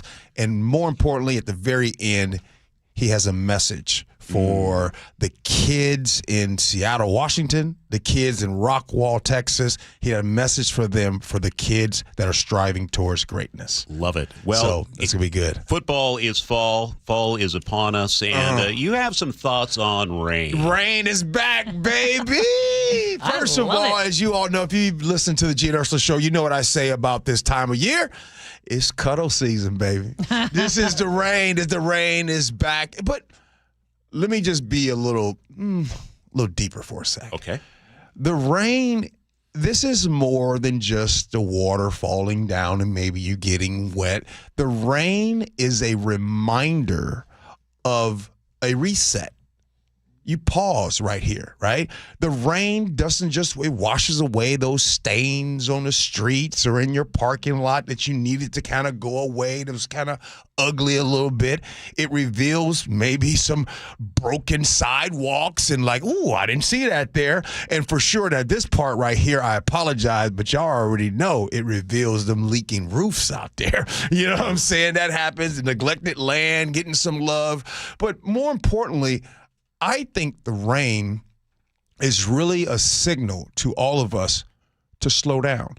In the summer, we're hustling and bustling and vacations and trying to do this and do that, and you're ripping and running. And sometimes you just need to be forced to be like, hey, sit down a little bit and relax. And so I think that's what the rain does to us. It slows us down, and it's something that we need, right? We need to maybe sit down and have a little bit more conversations with the families and friends. And, hey, by the way, Manda, we missed you, yo. I'm glad to be back. How was that wedding? My daughter is happily married. Everything went off without a hitch. It was beautiful. Come on now. Yeah. Listen, if y'all ever need expertise about marriages, holla at your boy. I will holla at my boy. Holla at me. But back to the rain, you definitely need to reset. Look, aren't you all happy if you have grass and stuff like that? This is a great thing. You know, as beautiful as the wedding was, one of the most exciting things that happened while I was away for a few days, my furnace kicked on. And I was like, it is time to sit on the couch. The fireplace is on. I love it. Yeah. Charlie. Yes. You look perplexed. What are you thinking? No, I'm just thinking of the fall, and I'm trying to come up with some sort of joke about slowing down in the rain because Sully knows people aren't slowing down in the rain today. No. Did you hear how many crashes happened today? No, I didn't get to lift at my least bag. 10. Seriously? At least 10 significant crashes, yeah. Well, look, I think that we would have less crashes, whether it's raining or not raining, if we all left 5 minutes earlier. True. I mean, right? And then a lot of times when people were, maybe there's some of the road rage, like, oh, get out of the way. It's because, are you running late? You know what I mean? Because I don't like the feeling of running late. I don't think anybody likes the feeling of running late. On time is late. That's the reason why I like to leave early so you're not frustrated and have anxiety. Charlie, you don't be getting road rage, do you? I did. I did recently, but I've learned a thing. Here, can I give you a pro tip? You don't want to stick out a certain finger at people, but if you give them the thumbs down, that sticks with people. Giving them the thumbs down. I don't want to make any gestures. I'm terrified. Manda, yeah, me and you both. Yeah. Right? Nothing. Let it go. Like Frozen. Let it go. I try to. Let it go. I find myself doing the opposite, Charlie, a sarcastic thumbs up. I'm like, hey, great job, man. That's usually my go-to. Charlie, did you watch Good Times? Y'all know I got a Good Times shirt on. Did you watch this show? Yes, I did. It was always on. But that was CBS, right? It was 1970s, early 80s. I don't even remember what channel. Oh, it was great. Manda? No. No. Sorry. Charlie, he threw you up an alley-oop and you just stuffed it into the rim. You saw that? When you said, what do you think of great? It was dynamite! Come on! That was the easiest alley-oop in the history of radio, and you stuffed it into the rim. I apologize. Good job. I'll have time to make up for it until tomorrow when G visits us. Hey, you guys like the little Brady Bunch way that I did? do. So that all 5 of us can be on the cameras watch on at the once? YouTube. Hey, That's cool. I used to love the Brady Bunch. That was my show. Yeah. Yeah. Well, I don't have anything to say. I got 3 things, but probably shouldn't say it. Time to check traffic now with Chris Sullivan at the traffic desk. Thanks, G. And it's rough out there, but we're getting better. We're picking up the pace across the board. It's just going to take a little bit of time. Like we're back down to 35 minutes from Bellevue to Renton, a 20-minute delay after a long-term crash we had in Renton. So that's getting a little bit better, and maybe down to a half an hour now. So that's great. Renton to Bellevue, not so much. We're seeing the brake lights, still about 45 minutes there. Behind that, the Valley Freeway, still about an hour and 15. Not only we have the issue for the bridge strike, but also at the north end. Northbound I-5 now starting to see some gaps in that braking from Tacoma up through Federal Way. 30 minutes on the drive there is basically about a 15-minute delay, so we're getting there. Then you have an hour and 15 from Federal Way to Seattle. Still about an hour and a half, though, from Everett to Seattle, so a little behind schedule. And eastbound 90 struggling 20 minutes plus as you go across because of that expansion joint work. KIRO Newsradio real-time traffic. I'm Chris Sullivan. Seeing some peaks of sunshine, but we expect some showers by afternoon after the clouds build throughout the day. 66 the high for today. Right now it's 53 in Seattle. Coming up on the G and Ursula Show, we'll hear from Luke Ducey in Portland, and G and Ursula talk about the new state taxes beginning tomorrow. You're listening to KIRO News Radio.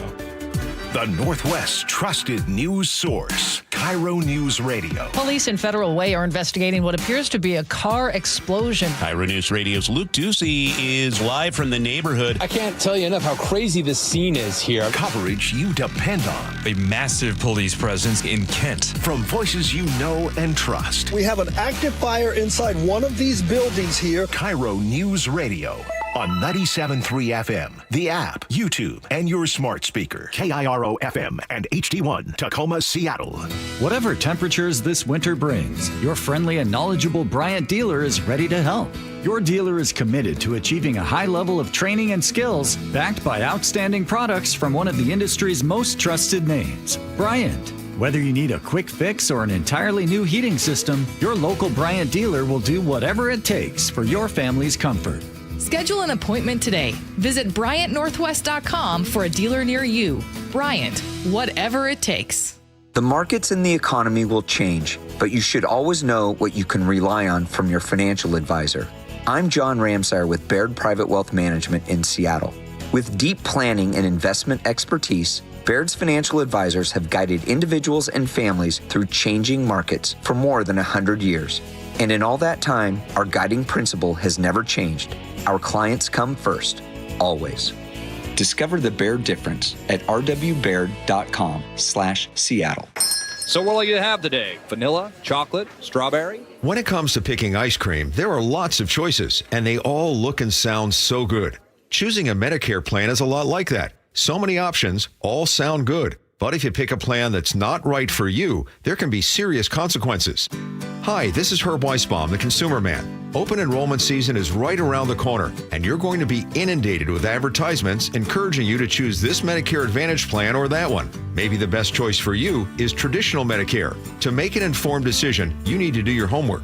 The Insurance Commissioner's Sheba program has a free Medicare Jumpstart Toolkit to get you started. This is Insurance Commissioner Patty Kuderer. Our Medicare Jumpstart Toolkit has a checklist of 7 easy steps to help you decide which Medicare plan is right for you. Order your free toolkit today at insurance.wa.gov. That's insurance.wa.gov. Or pick up a copy at your local library or senior center. Then go get an ice cream. What if you had the smartest Wi-Fi? If you did, it'd be Xfinity, of course, and it'd come with their best state-of-the-art equipment. It would boost speeds to the devices that needed them most, prioritizing your most important connections, whether you were streaming, gaming, or gaming while pretending to work. And it would let you stream 4. That's right, 4 games on one screen. It would even power your mobile connection so you could bring faster, secure Wi-Fi speeds with you where you use it most. It would be proactive and fix problems before you knew you had them. Impressive, right? And it would have security features that protect you from threats at home and online. Kind of like a force field for your life. If you had the smartest Wi-Fi, well, everything would work together seamlessly to keep you connected, no matter what. Xfinity. Imagine that. Restrictions apply. Spike O'Neill here. Sharp Vision Modern LASIK and Lens gave me back the perfect vision I had up until a few years ago. Now, never need glasses again. Never develop cataracts. Been about 6 months since my RLE surgery. My vision is better than it's ever been in my life. Sharp Vision Modern LASIK and Lens, privately owned, no corporate shareholders or boardrooms. Dr. Sharp built his business on the principle of always strive to overaccomplish, never overprice. Call 425-451-2020 or go online to sharp-vision.com. That's sharp-vision.com. Official eye care providers of Sounders FC. Care Partners Senior Living is growing. Amanda here. We are very excited to introduce our newest communities in Port Orchard, Sumner, and North Creek Bothell, bringing compassionate, quality care at an affordable price, closer to more of you. Visit carepartnersliving.com today. Your best source for local news, KIRO News Radio.